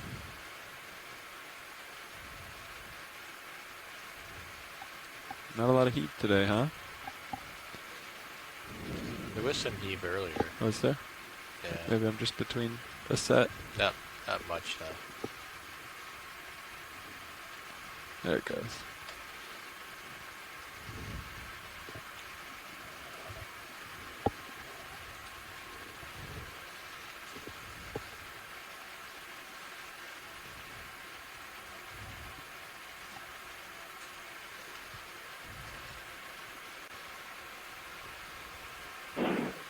Appears to be a lot more of that dead coral debris falling in between these boulders and pillows.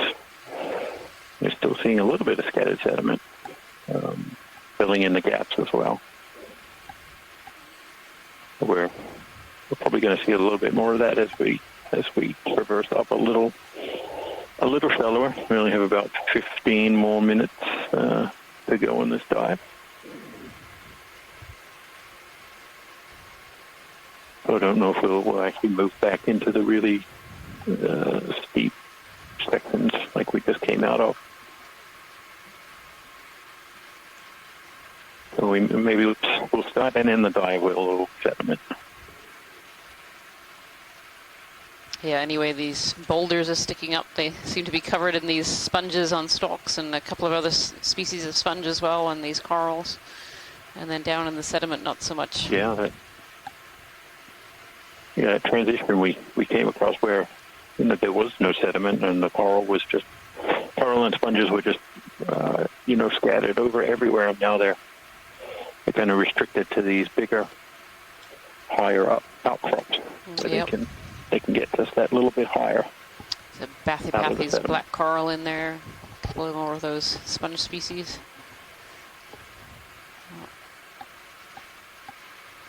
It's been a really pretty dive, and it's been quite a stark diversity change between the very beginning of the dive. Even the beginning of the dive when we were first on that rocky area, we didn't see so many species, and just as we've come up shallower, we've found quite a few different species of coral now on this particular dive. Far more diversity than we actually have seen in the last two dives as well.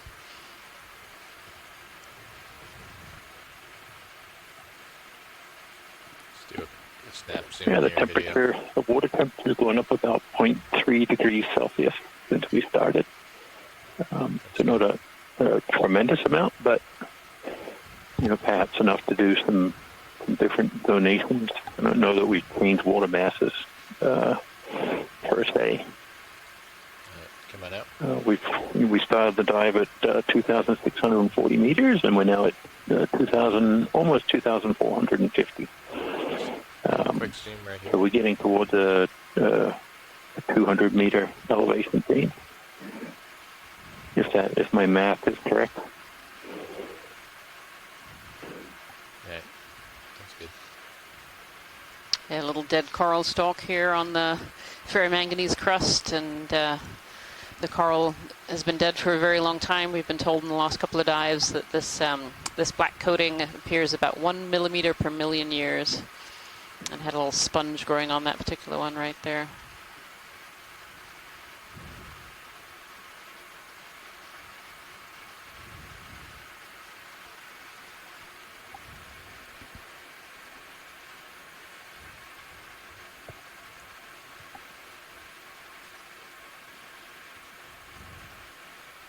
The bamboo coral here.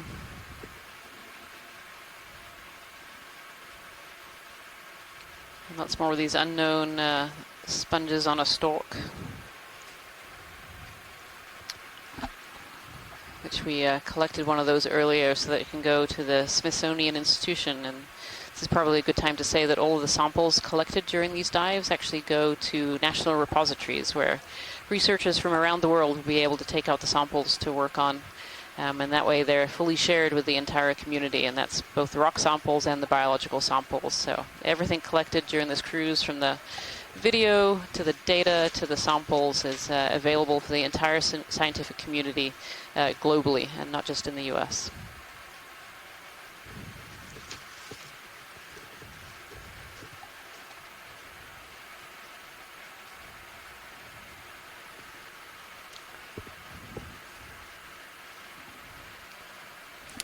Really tack on another move. Is that little yeah, I was coral? about to ask. Will do. In front of you? That's I think that's a nub right there. Yeah. I am going to change the bearing of this move to You can see the height 090, of if some of that's these okay. bamboo whip corals. The lasers are just kind of on the bottom I was of going to this change the tall bearing of this bamboo move 10 coral. degrees You can see this to 090, due east. It's probably well over 2 meters. If that's okay with you guys? Yep. 2 meters That's high. good. It might even be taller than Bridge RV D2, which stands at about 11 ahead. feet. Looks like you guys are wrapping that ship move up. Would Yep. we be able to put another one in? Yep. Good copy. We're going to do 20 meters once again. This time bearing 090 at decimal 2 knots. So, move of 20 meters bearing 090 at decimal 2 knots. Good copy.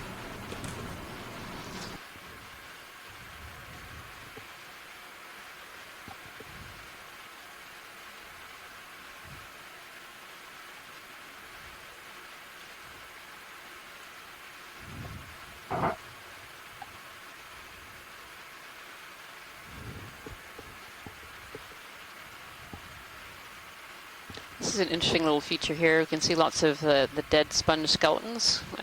They turn this brown color, which when they leave behind the silica structure.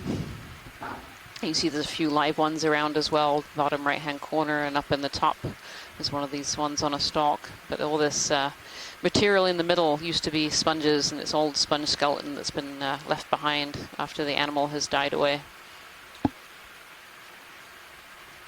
I'm looking at when we have interesting geology like this, looking at it through Sirius's view. Yeah, and pass it on to Jason. One of the pilots said the geology looks really interesting in the Sirius view, which is on the live stream too.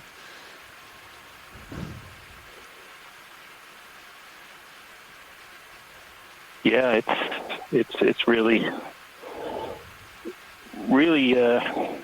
interesting morphologies that we see, and while this ferromanganese coating is sort of covering over everything with this botryoidal grape-like texture, it's this underlying flow texture that we're seeing is really varied, and we saw it earlier. We came across this outcrop, and we could see at least 2 different types of flows displayed in a pretty short space of wall section. So, because all of this may not be from a single eruptive event, we can see a lot of different features that can change, but this all appears to be pillow lava, most likely basalt. So gives us that bulbous kind of texture. But the crust on here is pretty thick, as we can see in certain parts as we go up, where the crust is broken away.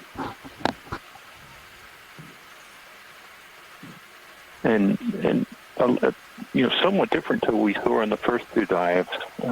While there was some hint of this pillow lava, primary texture to the substrate, we weren't seeing these very continuous outcrops of pillows that extended tens of meters, perhaps more, as we're seeing now.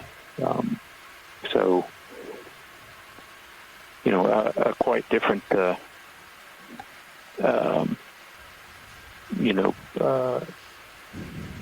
structure to the eruptive parts on the Seamount, and to Maybe enough for one more ship move after this one completes. Sounds good.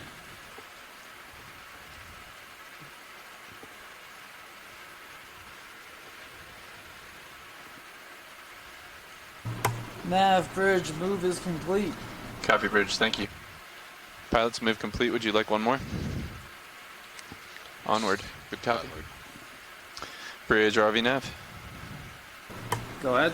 We'd like to repeat our last move, please. 20 meters range, bearing 090, decimal 2 knots, please. So that is a move of 20 meters, bearing 090, 0.2 knots. Affirmative. Thank you, Rich.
So we're rounding up about the last 5 minutes of this dive. We're coming up this fairly steep wall. You can see in the sonar that this steep wall continues up, and you can kind of see it in the Sirius camera too, which is on live stream number 2. Oh wow! Just look at this. Just a wall of these pointy sponges. We've seen a few of those further down the slope, but nothing like quite this density here. And these are glass sponges, these pretty frilled sponges that are sticking out like feathers from the wall here. And a couple of other kinds of sponges too. We see some of these sponges on stalks that we have made a collection of earlier, and also some of kind of the round, more baseball-shaped sponges as well, and a few of these little trumpets.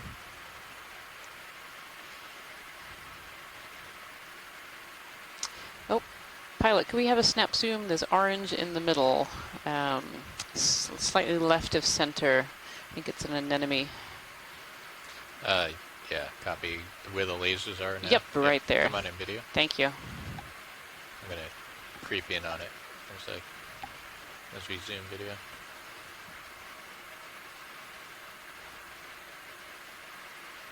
Yeah, can we get a little closer on that one, or is that as far in as we can go? Yeah, I'm coming in on it. Yeah. What I'm looking for is that second ring of tentacles, which it looks like it has, at least from a distance here. It seems to be a serianthid anemone. And these are tube, or sometimes called tubeless anemones. And they have the second ring of oral tentacles, which are the shorter ones in the center region there.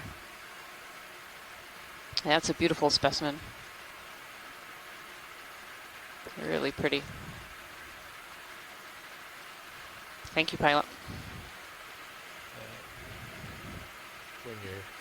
When you're good, video. Yep. And it closed up. Scared him. A little prop wash.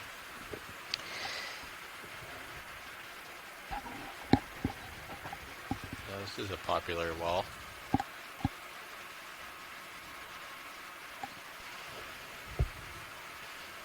Yeah, some more of these feather-like sponges as we go up this wall, and oh my goodness, just almost a garden of these tulip-looking sponges on stalks, all different sizes. This is really similar in terms of the biodiversity as to what we saw kind of in the middle of this dive, where we started going up the steep face and saw more and more of these sponges, but very few in corals, just a few wisps here and there. What's left do we have in that move? This big long sponge beside us here. Looks on like the it should be right-hand completing side. momentarily. Okay. Nav bridge move is complete. Copy, Bridge. Just Thank you. Beautiful sponge diversity here. Would you guys like the remaining time to explore? Or? There's a Chrysogorgia in the corner there as well. Some more swing left. Yeah. So. More of these trumpet sponges. You're off to my starboard we a saw little some bit. really massive trumpet sponges earlier as well. It's okay.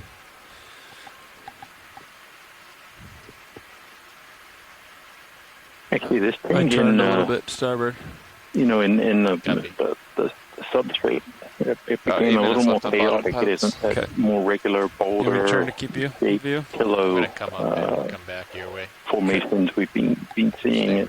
It's more craggy. I don't know if that's the best word for it. It's sort of more angular, sharper, sort of bottom pipe. I don't know, and it seems someone just mentioned in the chat that I think it was maybe Kevin Conrad that as soon as the bottom changed, the benthic fauna also changed over.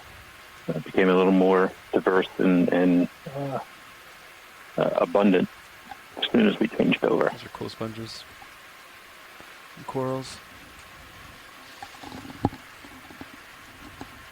And here we've got to this kind of top of this ridge here, and we're back in the corals again. Again, a few more sponges, and in fact, one right in front of us I don't think we've seen yet. I don't know if it's too late to take a zoom on this kind of frilled sponge right in front of the lasers are right on there right now. Come on in video. Thank you.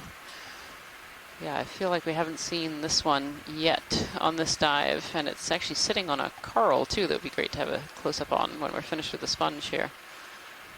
Really interesting undulations in this particular sponge and lobes. Beautiful.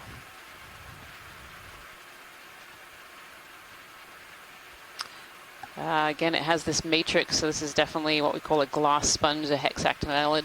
And one of the pilots earlier likened it to fiberglass, and it does look like a sheet of fiberglass. All those frilly pieces around the edge there, those are foraminifera that often live around the edges of the sponges. They get good current flow and some food from being there. It's a beautiful shot. And from the chat room, this is probably an Aphrocalistes.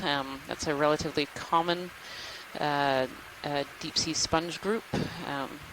Of course, we're not really sure what species this particular one is.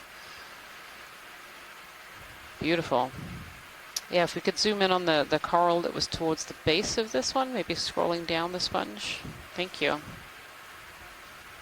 Yeah, look at all those forams all on the outside. Yeah, I'm not sure if that's a coral or a zoanthid on the base there. I saw a zoanthid, Rian. Zoanthid, yeah, I think so too. The polyps just look way too big. Yep. Come on in video.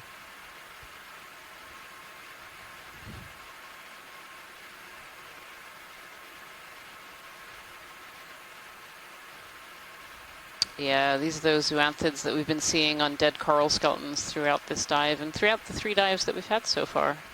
Thank you, pilot. It's great. Okay, it's coming out. Approximately 5 minutes left, pilots. Copy. There's a coral skeleton that's been knocked over. Actually has a sea urchin sitting on the end of it. And these sea urchins are predators of a lot of these corals. They'll actually eat up the coral tissue.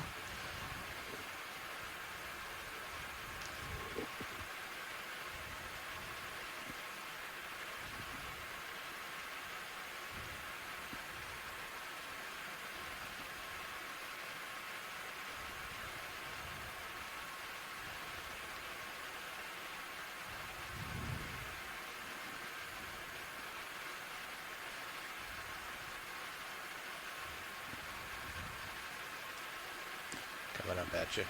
Okay.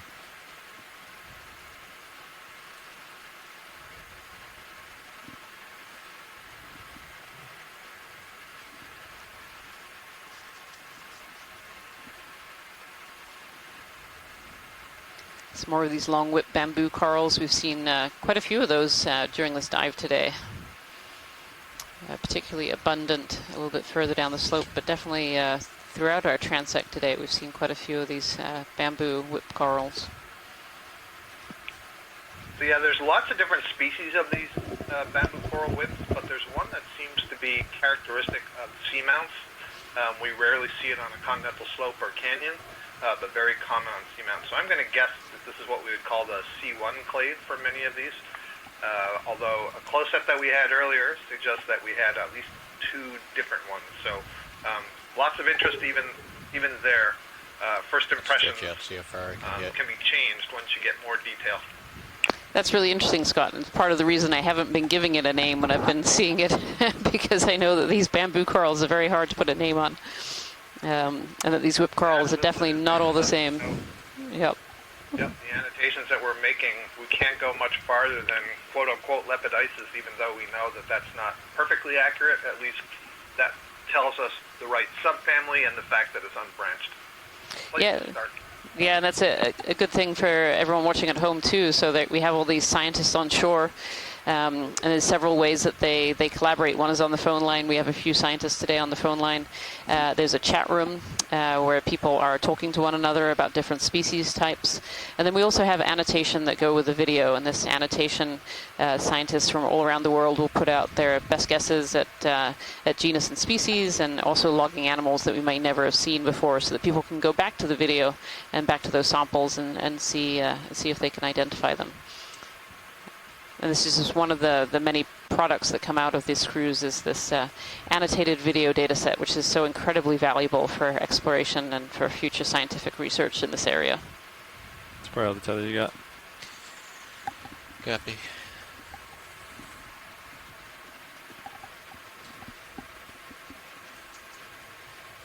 How are we doing on time now? Another minute and a half or yeah, so. If we have the time here, I'll give a shout out to a few of my students here at the University of Louisiana Lafayette who are diligently adding annotations to the video. So we have Pashna Ganguly and James Aubrey, who are PhD students who both study deep sea coral for their research, and Kelsey Viator, who is an undergrad student here. So thanks to them. Yeah, and I guess I should shout out Harold Carlson, who has been on the chat room and has been on SeaTube as well today. He's a Holling scholar doing his internship in my lab virtually this summer. I've also seen Jocelyn Cooper, who is an undergraduate at the University of Maine, jump on and off as well today.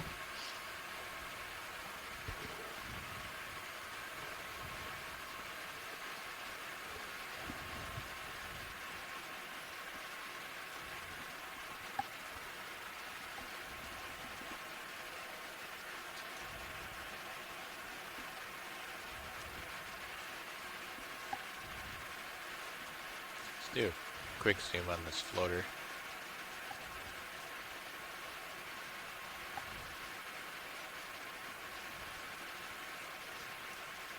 Yeah, just mucus, I think. Yeah, a little mucus house falling down. It's part of the marine snow.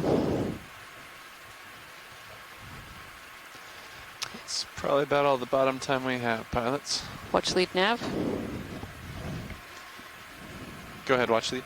How much longer do we have here? We are just out of time at this very moment. Okay, I thought we must be getting close. Maybe we can have a quick zoom of this fish and move on. Let's get the fish. Thank you.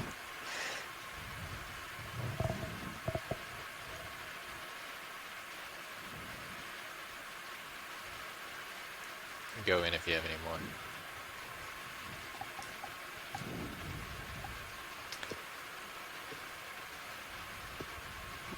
Yeah, I actually don't know what kind of fish this one is.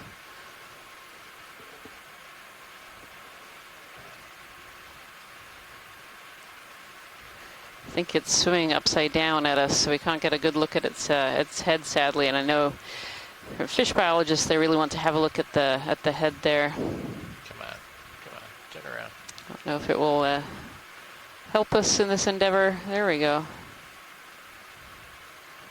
A little bit. Swing arms are stowed. Copy.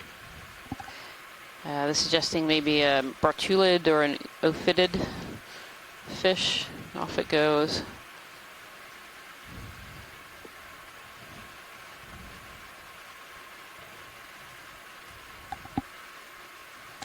Just doesn't want to cooperate. Does not want to cooperate, so thank you for the zooms you did manage.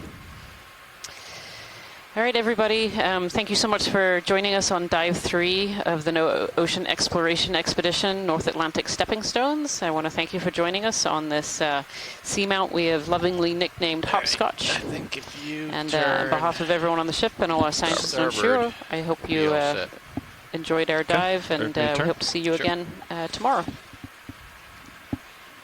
See ya. Thank you, everyone. Thank you.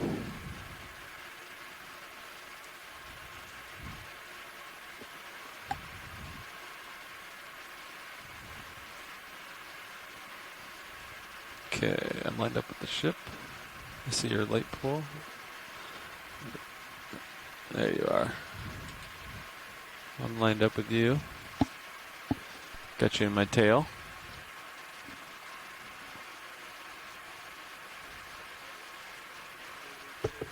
Coming up easy on the winch. Turns are 0. I'm still in auto heading, keeping you in view.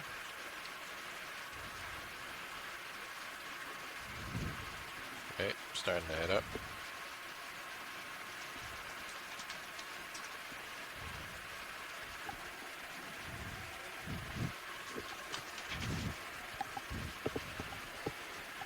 What have we been doing on ascent? 75, 80. 75.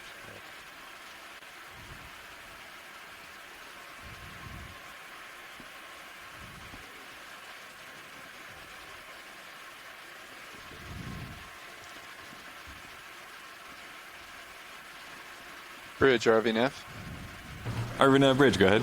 Wanted to let you know the vehicles are off bottom. Roger, off bottom. I'm only doing 18 meters per minute right now, so I got it. All right, there we go. I'm gonna get up to 30. I'm gonna punch out my auto heading. That's 30, 31, 30, 31, 29, 30.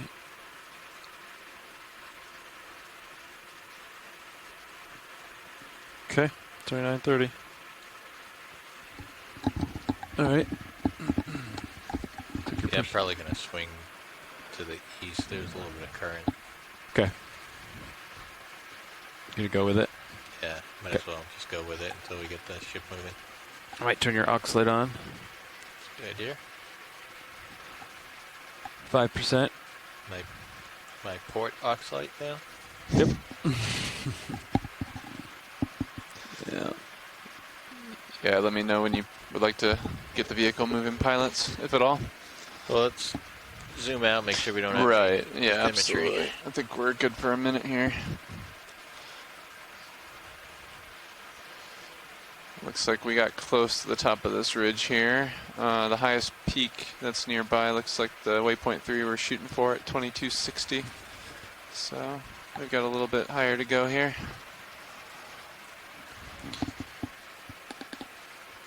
Ranger multi-beam out.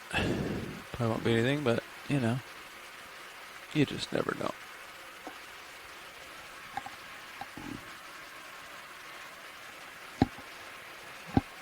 We do appear to have a large seamount to our south, just FYI.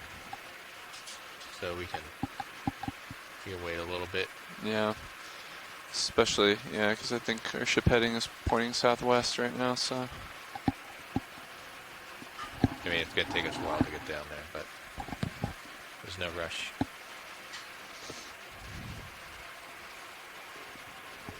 Lasers off.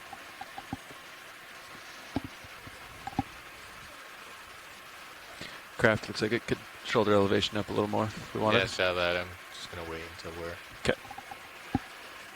comfortable and stable.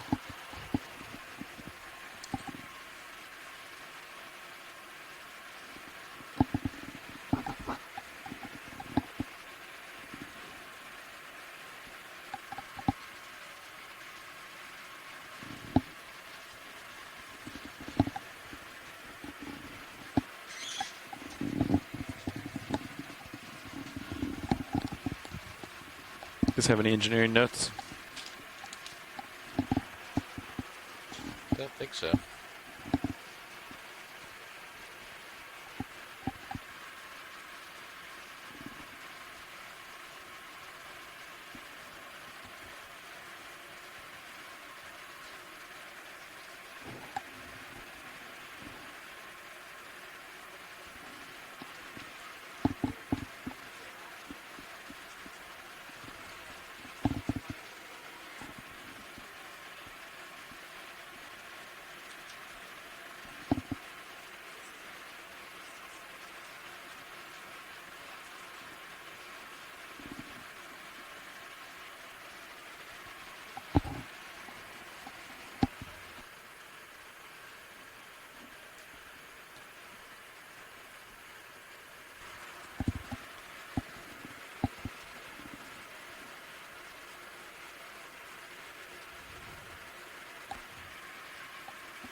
What's the highest the contour on that seamount?